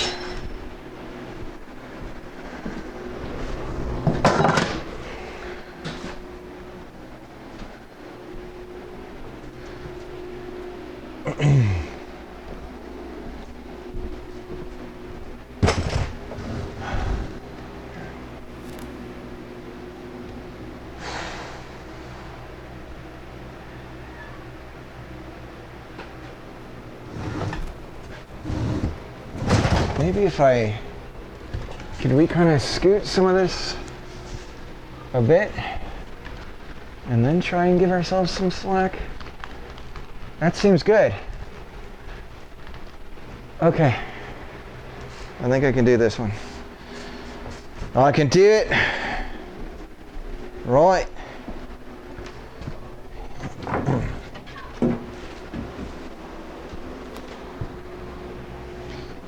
Get along, little doggy.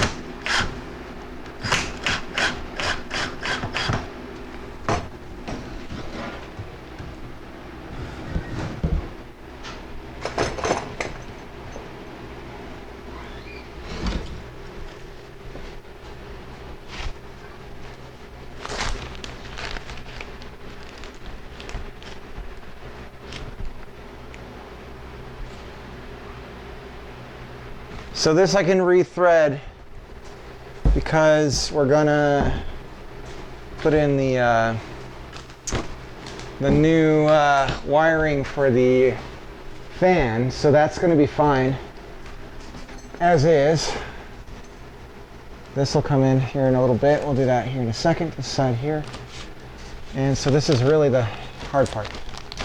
Just getting this how we want it. So what we're gonna do is put her in a little bit on this side and then get the screw in on the other side.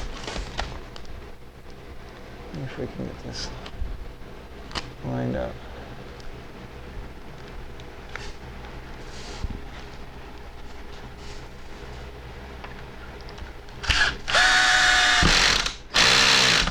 All right.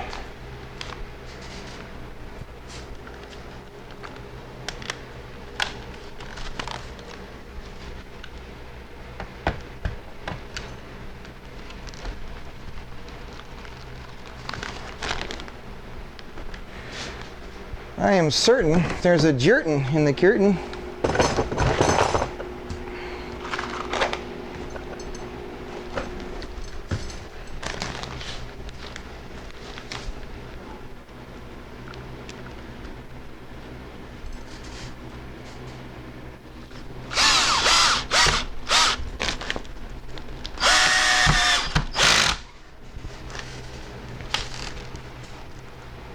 Okay.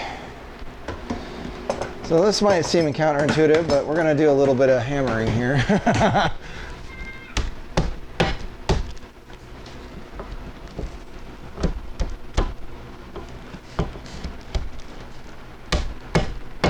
We just got to kind of nudge it in the direction we want it to go.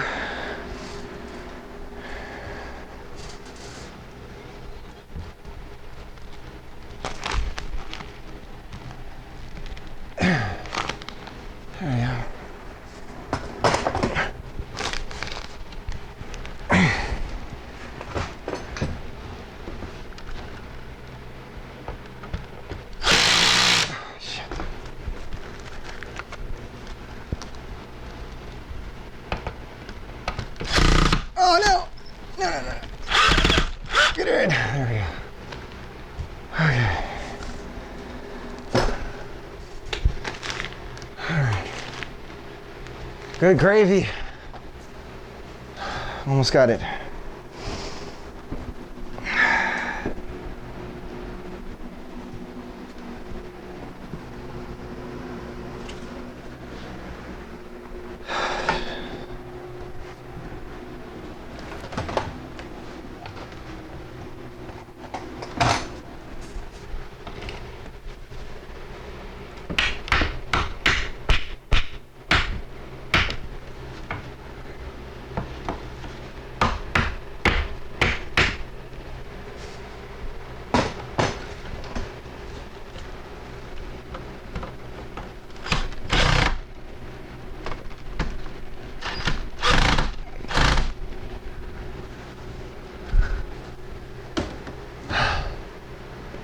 Holy biscuit.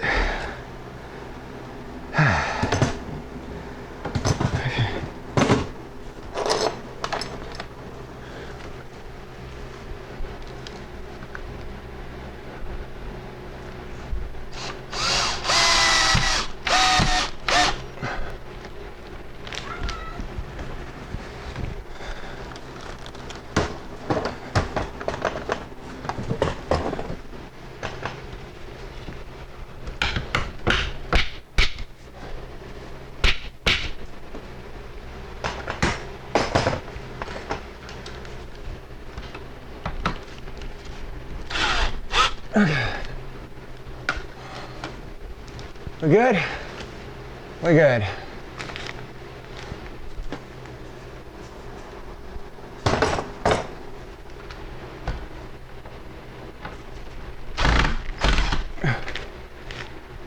Okay. Oh, man. All right, so that's done.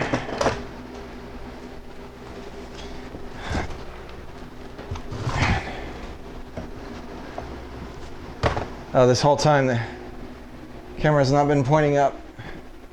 Funny. Just some guy struggling. You just have to use your imagination. What's going on? I don't know, honey. This is the abstract part of the show. We all have to guess what's going on.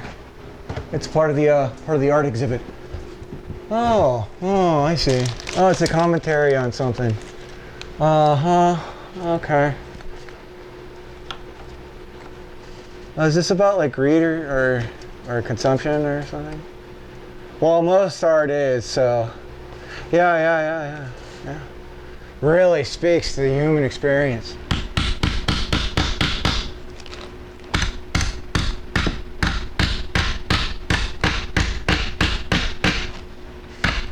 Oh no! Crikey!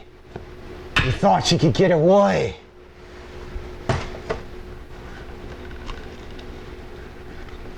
Oh, not in my house. All right. Okay, so electrical's bundled tight along the same line. So let's move her around here. We'll start cutting the length of wood we need, right? And I could try using the nail gun, but here's the deal, it's not gonna work. It's not gonna work. We need longer nails. So, unless I can find those, we're screwed.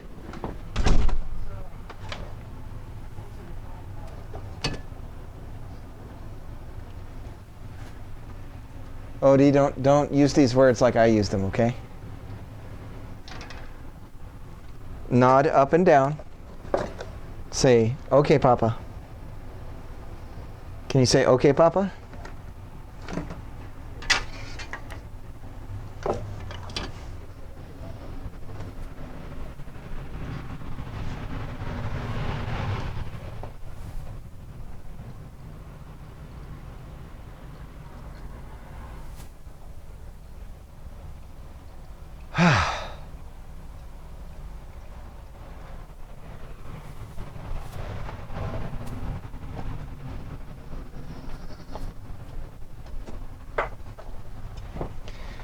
Redstone. How do you get the item that was pressed in the menu button node? There's probably a signal. You'll want to look at the signals that the node can emit. And be sure to check all of the parents, everything that it inherits, because it might not be on the menu node itself. So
Well, we'll just use screws then.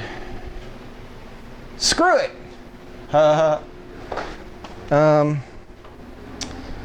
So the nail gun is a wash.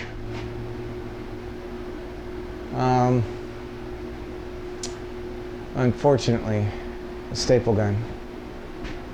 So we'll screw the rest in, we'll screw them in. And then it's gonna make it a little bit harder when we're nailing, because we gotta make sure we are not nailing when we're screwing in the drywall. Because we wanna make sure we don't hit the screws that we put in for the boards. Ah, criminy. All right. Let's finish this up today. Come on, Schultz. We can get the rest of this done today. Let's do it. Come on.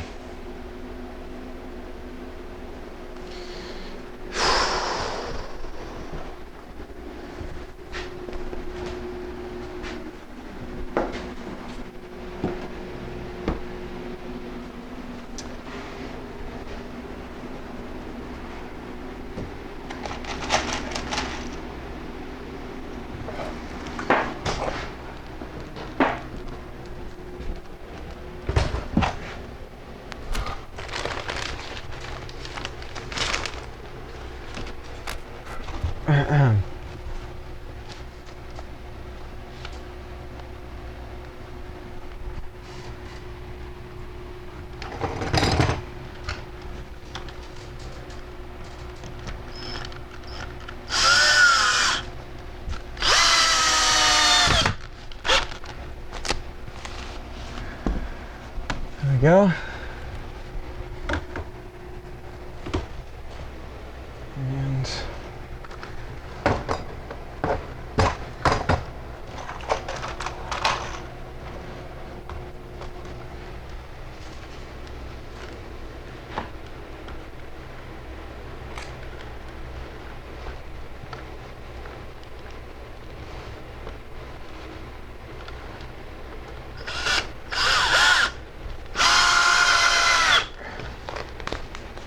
okay.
So before I close everything up, I'm gonna just take a picture of it all.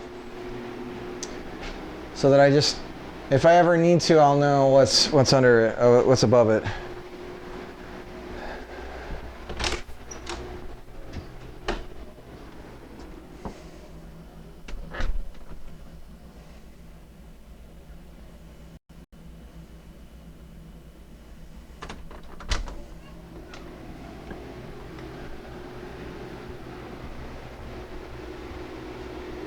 And this one I've got to redo.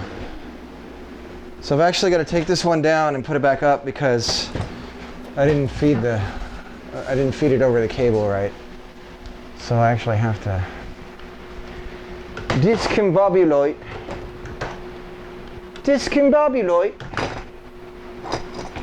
this part of it.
Son of a biscuit.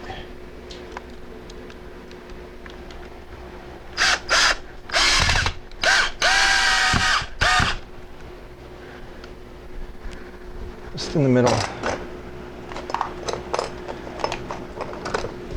Okay.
All right, so we've got something like 4 more of these to do. I gotta do the little guys in the corner there. Then we gotta cut per each one. Then we gotta do the closet ones.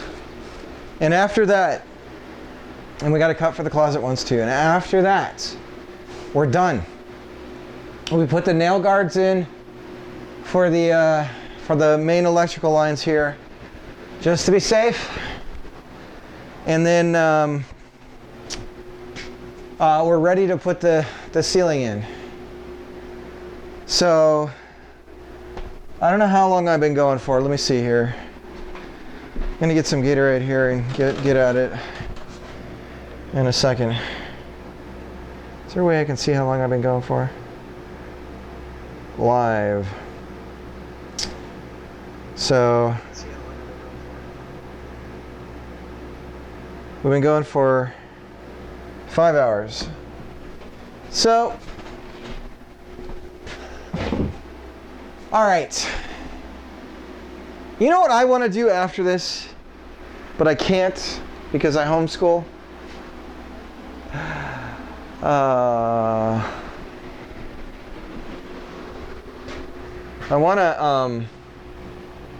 want to take like a week break and stream for 8 hours a day, just working my ass off on the chat game.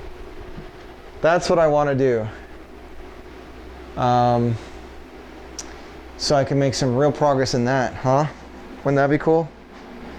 Wouldn't that be cool? Yeah, it would be real cool. That's right. That's a great idea. I know, thanks.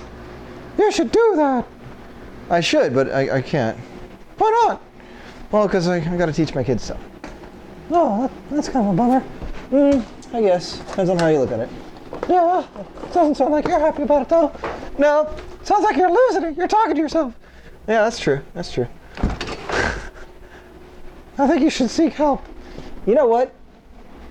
You can just shut it. No, I won't. I refuse. You got a problem, man. Oh, yes. Yes, I do. My problem is you. What are you going to do about it, huh? I'm your subconscious. Not for long, buddy. Oh, what does that mean? What are you going to do? Don't do anything crazy.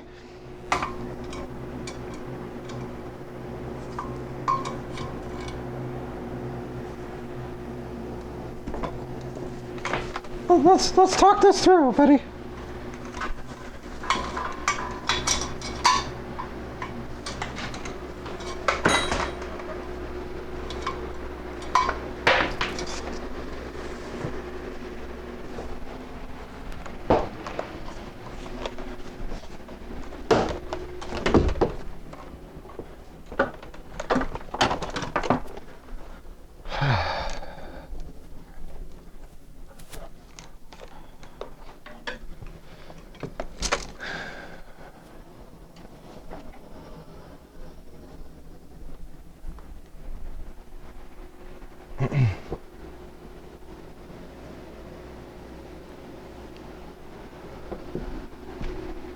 Why does my inner monologue sound like Mickey Mouse? I don't know.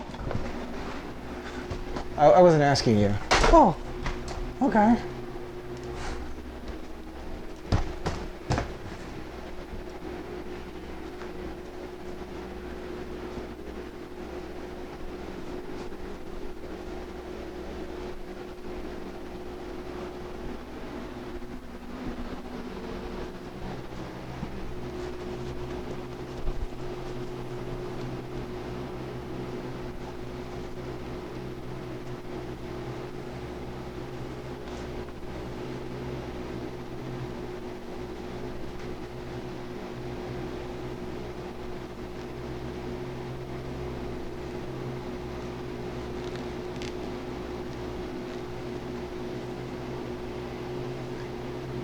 All right, I gotta get something to drink and then we'll be back at it. Oh, man. Light at the end of the tunnel. We're getting there. It's almost there. Oh, then we gotta do the. We won't be ready for it yet. We still gotta do the electrical for the fan. Ah. Okay.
Okay.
I'm running at half steam here.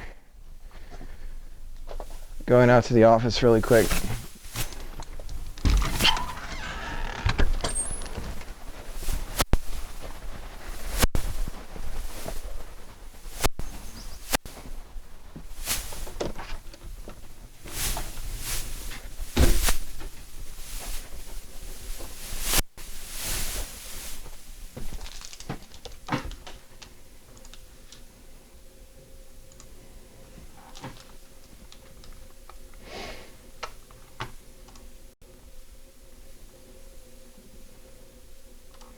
Sticks gave me a shout out.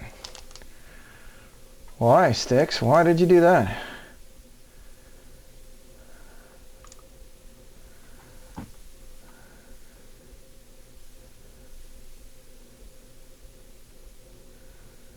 Give a follow to Sticks. Let's see what Sticks is up to. Well, what's the problem? Oh, who's speaking? Oh.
Everything okay?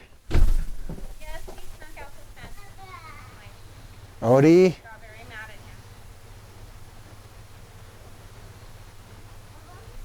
him. We want to keep cute little blonde boys alive. We don't want them getting squished by cars, Orion.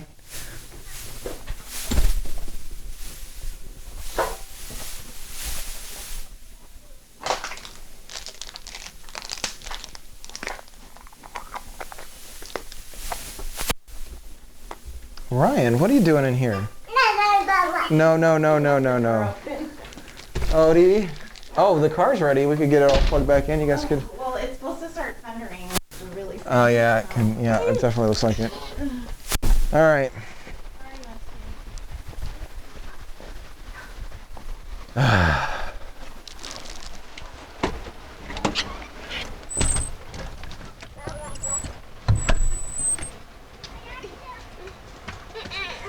I know you want to be with Papa. I know.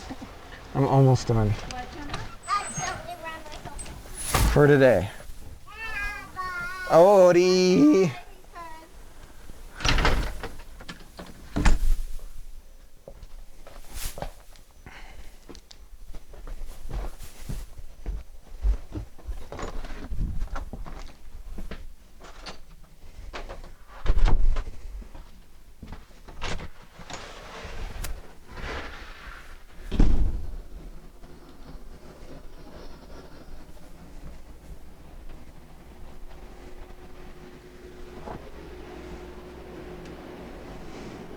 Goose duck. Yeah. Trying to, I got a file duplicate search going.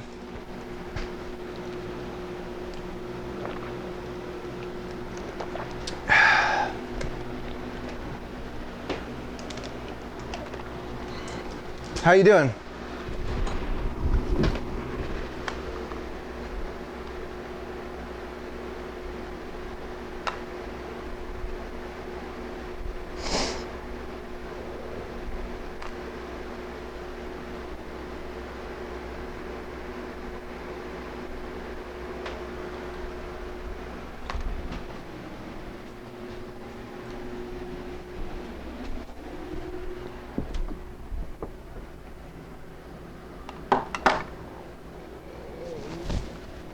Did I miss the poo?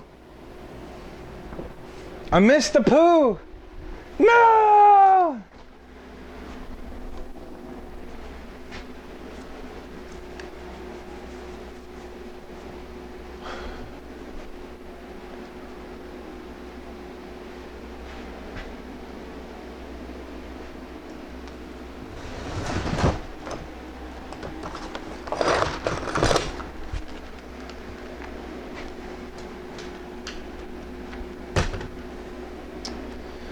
So we're going to be ready to put in the drywall tomorrow.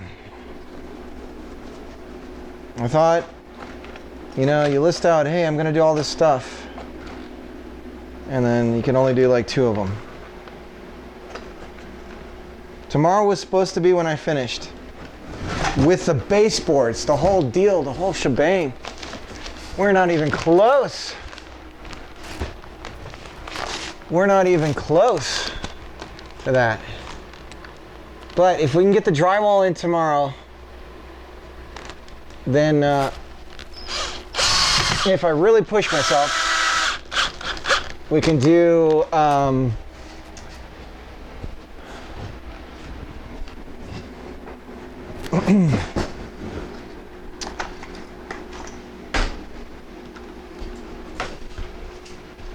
we can do the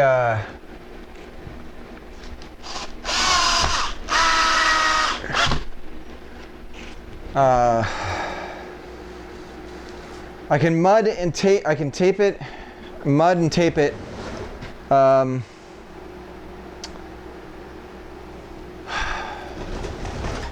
That night, but I'll probably be so exhausted that that's not going to happen. But let's see. I can't do the math on how many cuts of the drywall I'll need to put up. So if I take a break here in a second, I can count it out.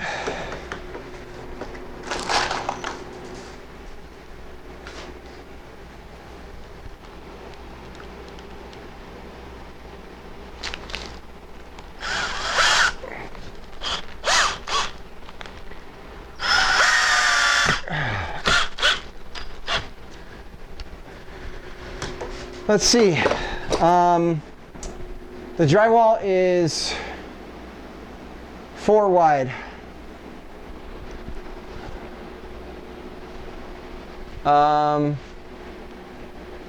So 1, 2, 3, 4. Is it 4 wide or 3 wide? It's 3 wide. So that's 1 piece. No, wait. It's 3 spaces wide, 4 on the, okay, so, okay. So 1, 2, 3, there. 1, 2, 3, there. So that's 2 full pieces I can do. So those are the easiest ones, even though they're big full panels. Your most gains you get from that, right? So those are the easy ones, done. Now I gotta get on my hands and knees and cut a bunch, right? So this corner here is going to be the hardest part to deal with. We cut the edge pieces, the pieces that are going to come along here. We're looking at 8 feet out. 8 feet out, does that put us short on, let's see. 8 feet out puts us at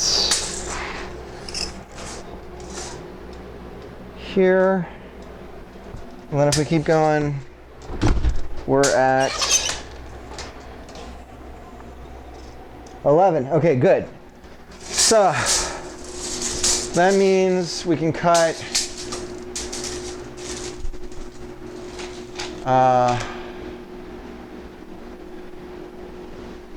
one for 2 spots. And then this leaves this one here, one to fit here, and then one to fit here. And then that's it. So, 2 that we don't cut. 1, 2, 3, 4 that we do. But it's only going to be technically 1, 2, 3, 4, 5 pieces of drywall. And then we'll end up with a leftover, a little halvesy. But we're getting there.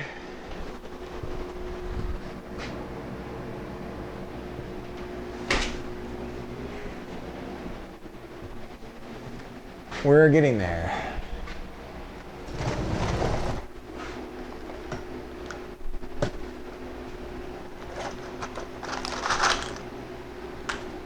Ah.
One, 2, 3, 4, 5. So I gotta carry 5 pieces of drywall in. That's actually gonna be, besides hanging it, getting that stuff in here is gonna be one of the most tiring things I've done in this whole project. Because carrying drywall by yourself is not fun. And I actually gotta probably move some furniture around out there so I can even get it in this room.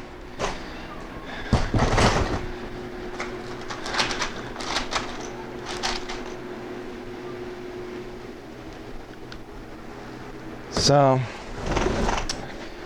that's going to be fun.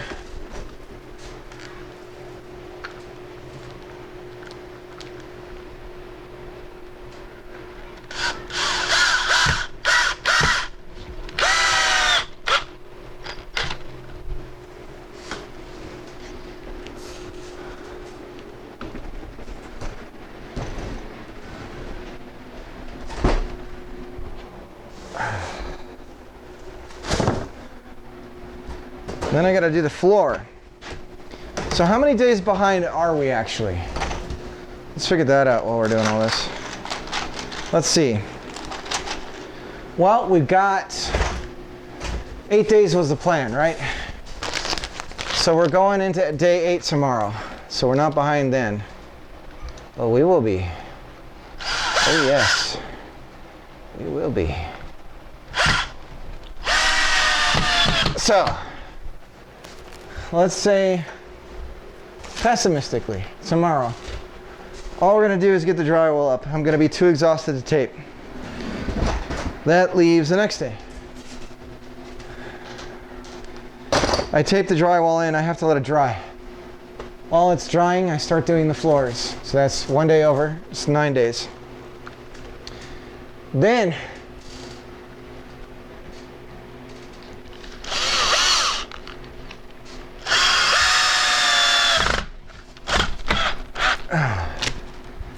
Then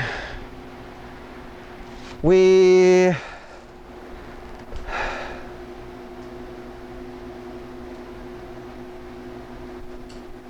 what? Maybe I get most of the floor done in that time. So wait. If I mud in the morning on day 10, and I do the floor on day 10, which I probably can, because I can bust out a floor pretty fast. I can do that in a day. I can do a floor in a day. That's no problem. Because guess what? I'm not working against when I do a floor. I don't have to worry about gravity. Okay. So tomorrow. So pessimistically,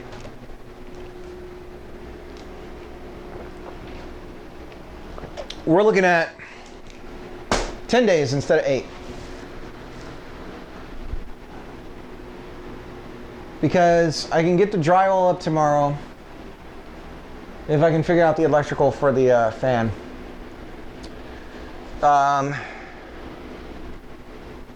And then that's it.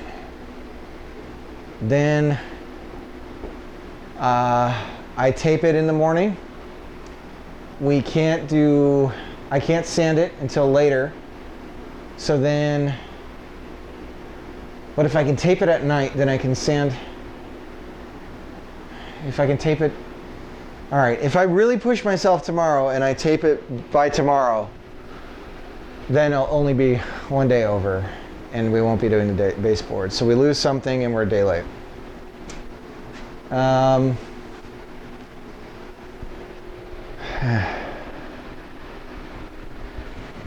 We'll see.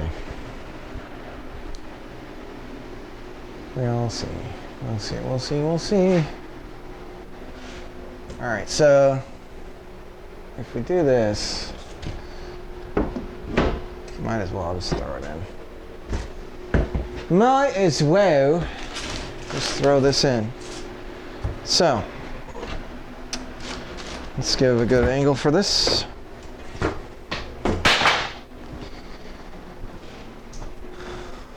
So you know what would really push me over though is if I got some drywall in tonight. If I did that, then we'd really be cooking. So do I skip?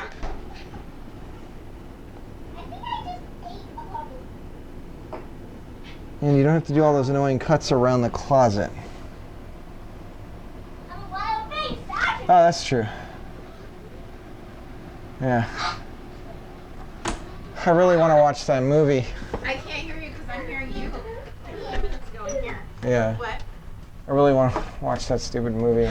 Lord of the Rings? But I'm also thinking like, oh.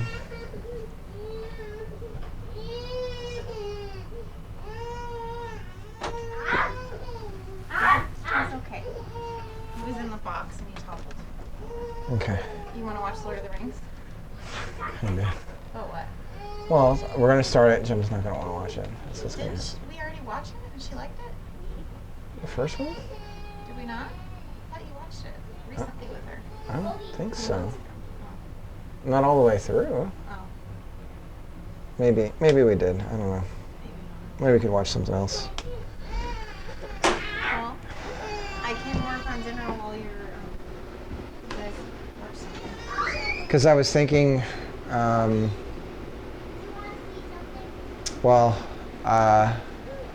because my brain is like, you know, if I make huge gains by getting some drywall in today, then I'm that much closer tomorrow.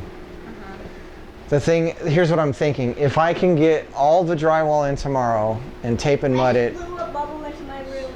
and tape and mud it tomorrow night when Odie's asleep. Right. If Gemma puts herself to bed, if you read to yourself or something, Gemma. Gemma. Gemma, I saw. I'm asking you to listen to me Can now. you listen? Papa's trying to talk to you about dinner. So if you can put Can you listen, please? yourself to sleep tomorrow, okay? Then I can work on here and get it so that in the morning, the day after, so tomorrow is Wednesday, right?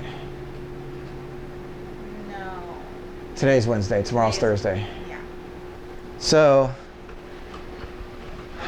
Friday morning, I would then sand the ceiling, and it'll be ready for being painted. And that can happen whenever. And then I can vacuum everything up in here, and then I'll be able to lay the floor in the morning. And so by the weekend, we could start moving everything back in. No baseboards and no trim on the ceiling. No base. You'll do the baseboards later. I'll have to. Okay. That sounds good.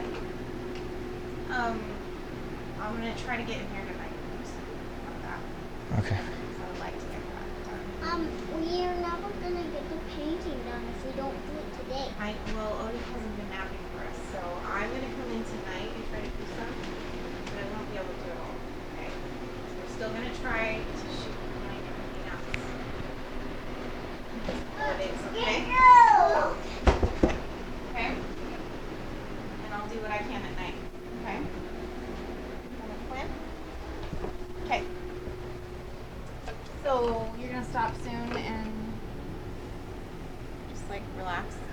I have to. I'm gonna get sick or something if I don't. No, you should do that. And Um, I'll make dinner while you guys just relax. That's okay. Yeah.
All right, this is the last strip of wood I don't have to cut. And then once I do this, we can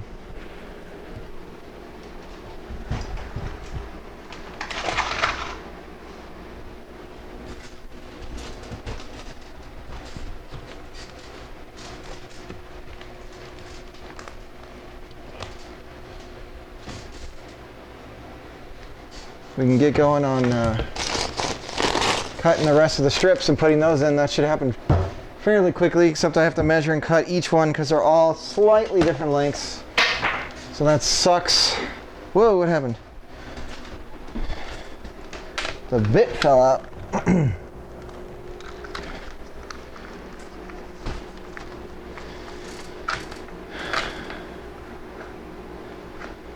And maybe tonight I can work on getting that electrical figured out when my kid's asleep.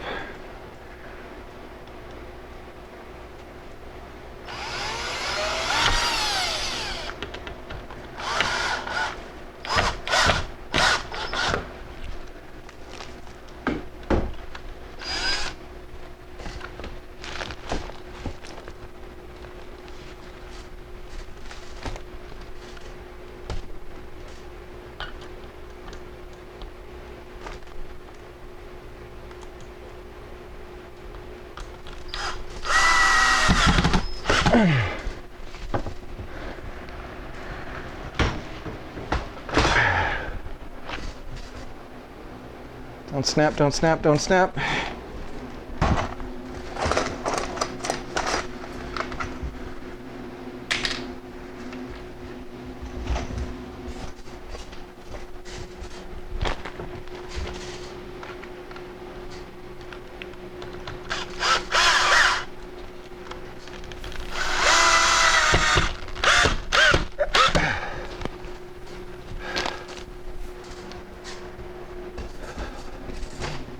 And then this beat right here.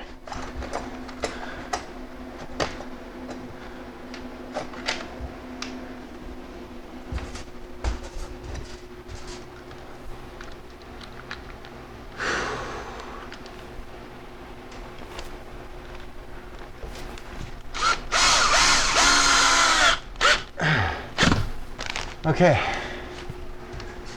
Now we cut. Oh my God. Man. Take a quick break here. I can feel the atrophy setting in. AI Maker, come out of the closet. So we're getting there. Let me pan around. I don't know how much of you saw this the other day, AI, but all the electrical's back up in here. So we're back in business. So none of that electrical's hanging down anymore. So we're back in the ceiling. We're going to put up some nail guards along that main area right there. So those are all just 1x2 spacers piggybacked on the 2x4s for the joists. Again, I had to do it this way because they had to build the ceiling on top of the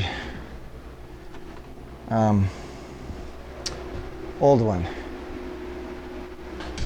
And so this way we don't have to rewire the entire house's electrical.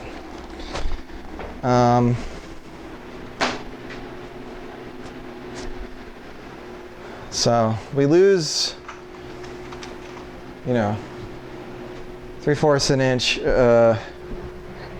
from our ceiling.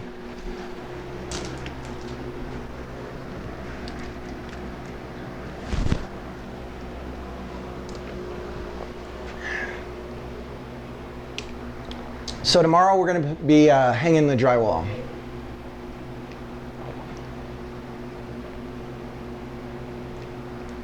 And that could go fast, it could go slow. It really, what it really depends on is how much physical exertion takes its toll on me, how quickly that happens. And that can happen pretty quick. It's working against gravity. I have like a deadlift that I use that I made. So I can hang it by myself, surprisingly.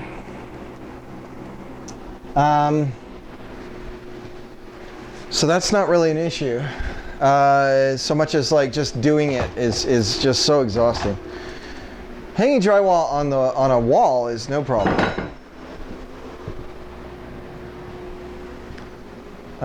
But it's really when you have to do it on ceilings that, good God, is it tiring without the right equipment.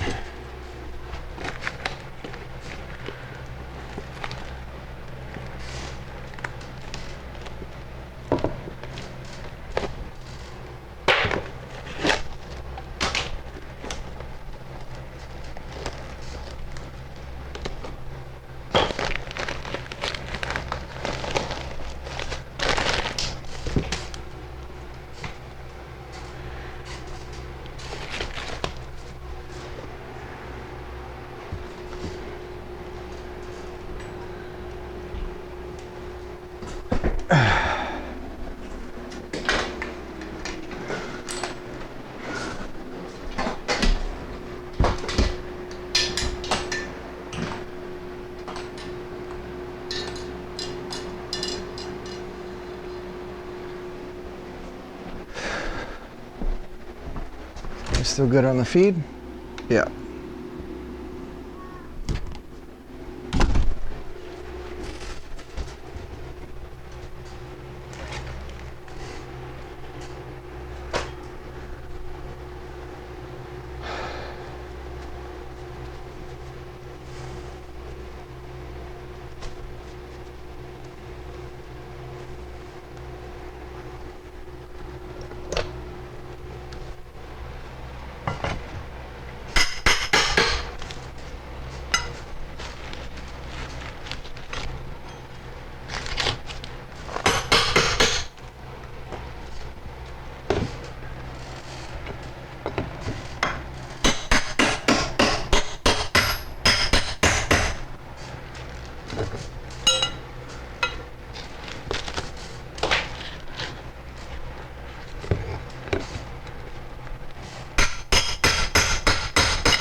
Do a couple cuts. Let's cut some wood.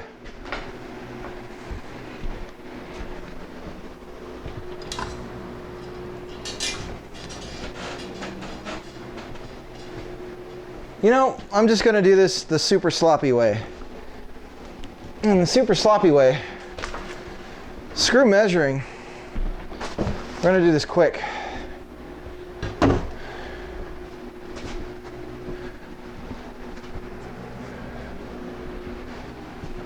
Super sloppy way says we just butt the wood up against here and we score it. There's our cut.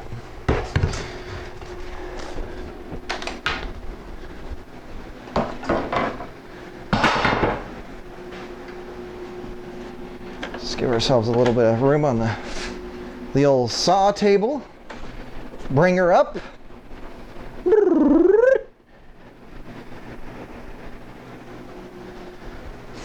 And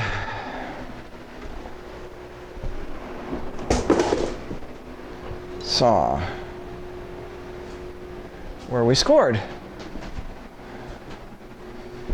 And I guess what we could do too is take this off,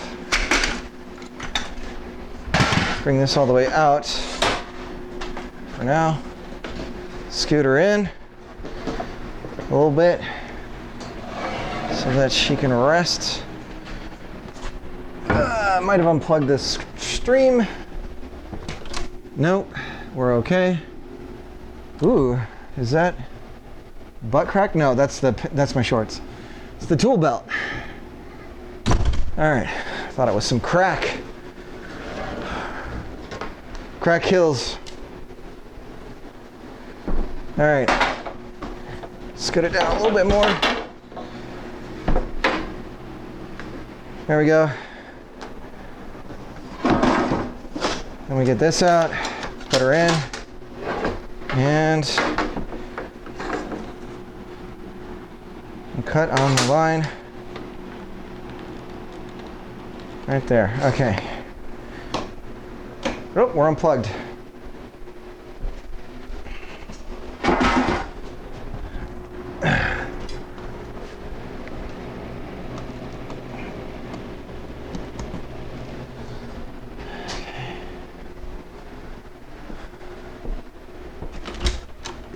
Still alive? Still alive. Okay, here we go.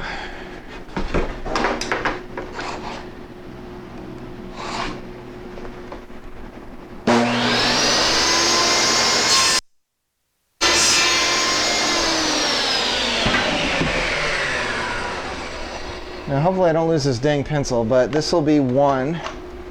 So we'll just put the number 1 there. Engineer style. And next one's up. Score it. And this is 2. Okay.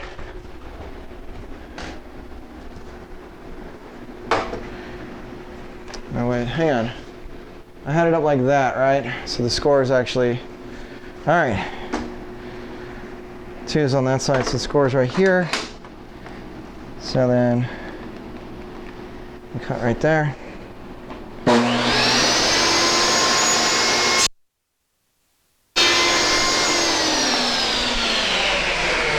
There's 2.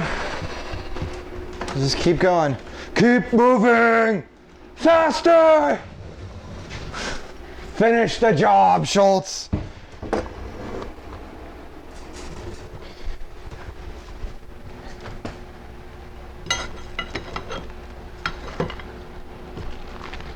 Okay.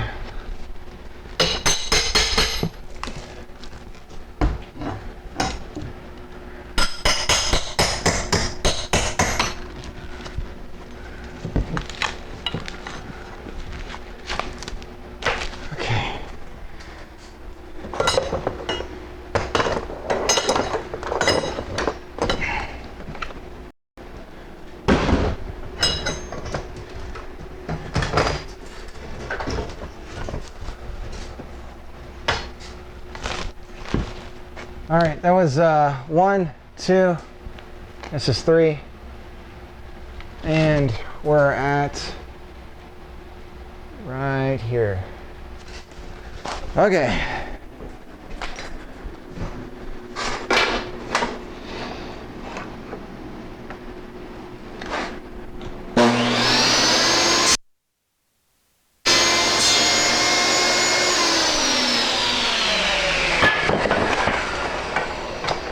Next is 4.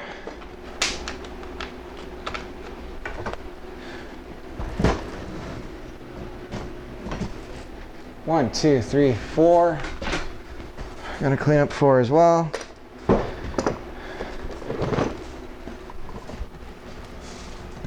Just a little bit. Just a little bit. All right.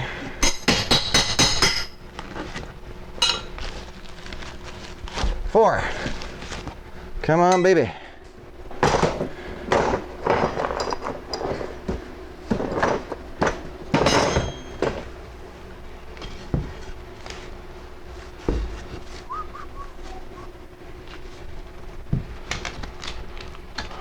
here's 4. 4. And there's the line.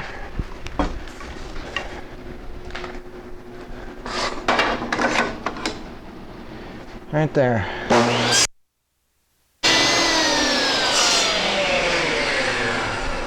There's 4. On to 5. Come on down. That's right, 5. He's running. He's giving high fives. No, he almost tripped. There he is, number 5.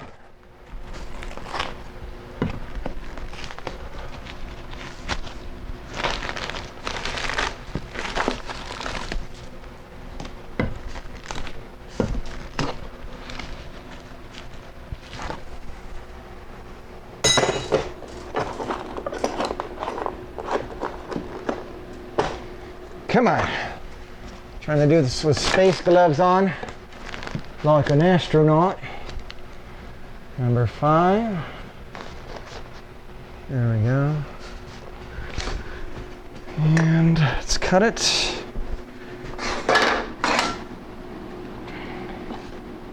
This is just like programming. You just come up with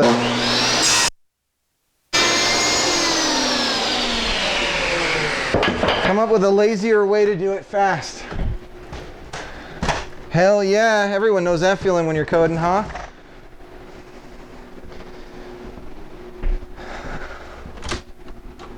We're doing good? Oh my goodness, what's going on? I'm blowing bubbles. Gemma, heart.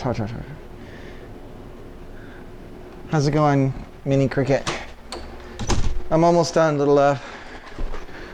I'm almost done. All right, so we were on 5, so 1, 2, 3, 4, 5. We're on 6 now. 7, 8. 6.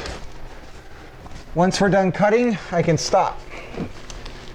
I don't have to do anything else because I can drill this in when my son's asleep, which means I can put my feet up for a little bit and feel like I earned it today. Earn this! But yeah, I do feel pretty good about today's work. So this is 6. 1, 2, 5. 1, 2, 3, 4, 5, 6. And I can't use my mouth. 6. 6. It looks like a G, but we'll take it. All right, and there we go. Please cut here.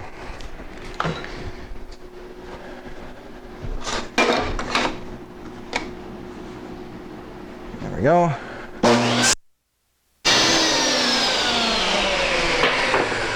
Six, down. Round 6, fight. And we'll just need another piece of wood. Dang, that's a bummer. Lots of bloody bummer.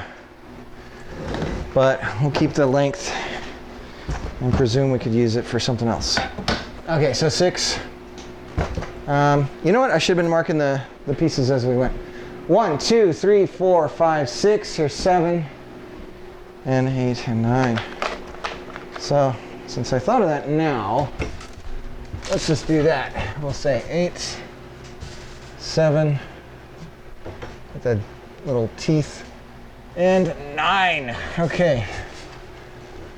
Now, gonna clean this one up.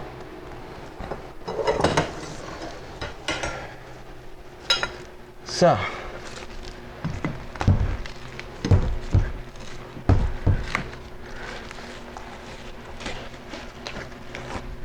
Seven. How are you doing? I'm doing all right. Good. Nice to meet you, 7. All right. 8.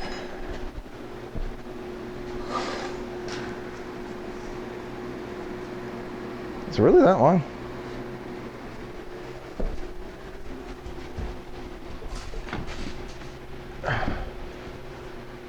Hold up, 7. Something ain't right, buddy. What? Well, I'm not sure how to tell you this, but somehow I measured wrong. How did you know you did? I don't know, just something deep inside me.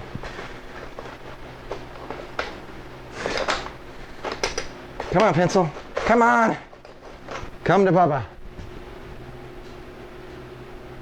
There we go.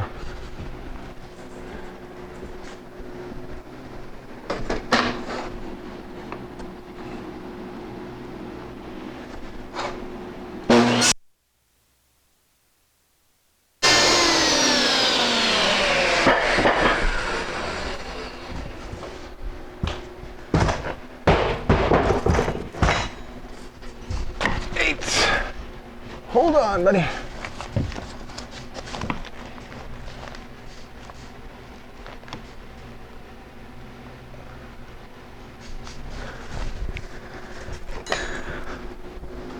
Here's 8.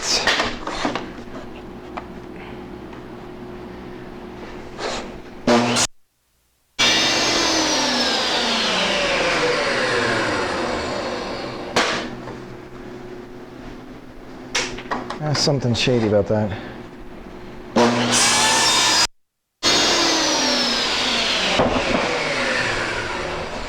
That's 7, right? One more!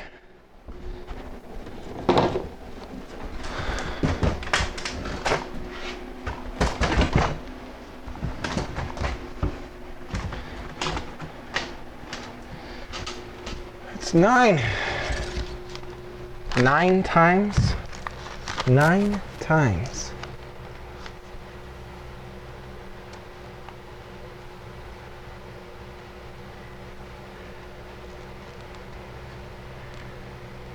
Nine. Out of 6. 9.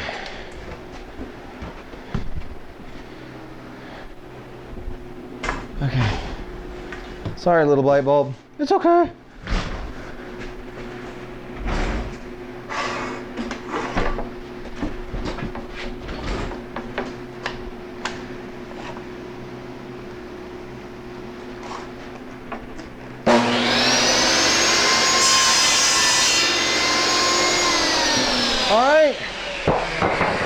That's it.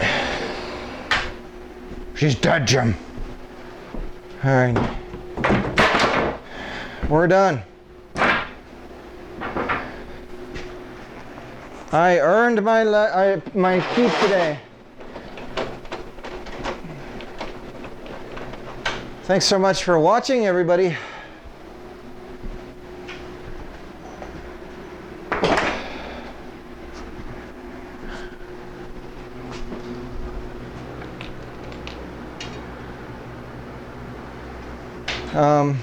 I'll see you guys all tomorrow as we continue the never-ending journey of doing this. But we're actually out of the woods. Oh, further down. We're too high. That way? Why am I having a stroke here? There we go. Anyways, yeah, thanks for hanging out. I will be watching a movie now. I gotta go end the stream in the office. Anyways, thanks for hanging out, everybody. And see you tomorrow. Much love. If there's anybody I should raid, give a... Oh, just came back. Ah, Dev, let me just show you really quick. Tomorrow we're gonna be doing the drywall.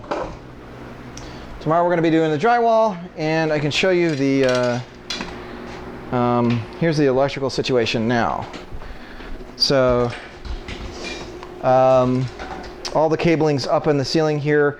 I'm going to be putting in the nail guards for the bigger pieces here after I take a break, and the rest of the spacers are in. I need to wire the fan in the morning, and then tomorrow morning we're going to be putting in drywall on the ceiling.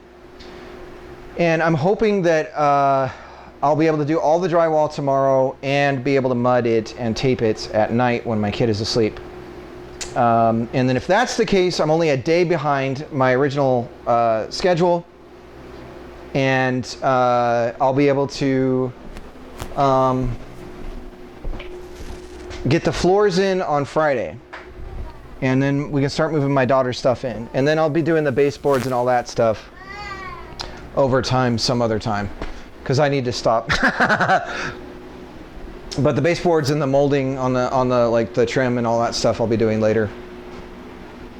So anyways, yeah, I don't know how many people are watching. I'm gonna go end the stream here though, but thanks for coming back and hanging out, man. I appreciate it. I'm getting there. All right, Orion, I'll be back. We'll watch something together. I gotta put my feet up. Hey, little munchkin.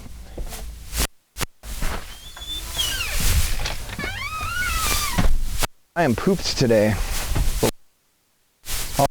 All the one by up on and the drywall. So we'll be hanging that tomorrow. The drywall is going to be interesting because it's going to kill me or it's not. And we'll see. If I can get a lot in and not get tired, then that'll be a really great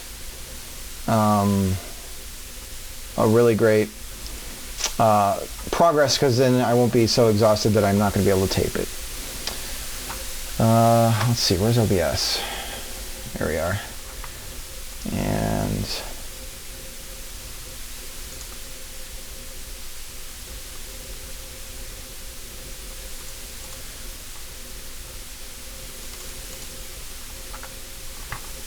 oh, Stick. It's funny. Sticks gave me a shout out. I've actually seen Sticks on my stream a few times.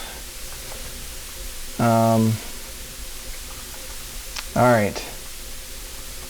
And then we build the tactics game? Hell, man, I feel like I should take a week and just work on that, huh? Like as some sort of reward for all this work.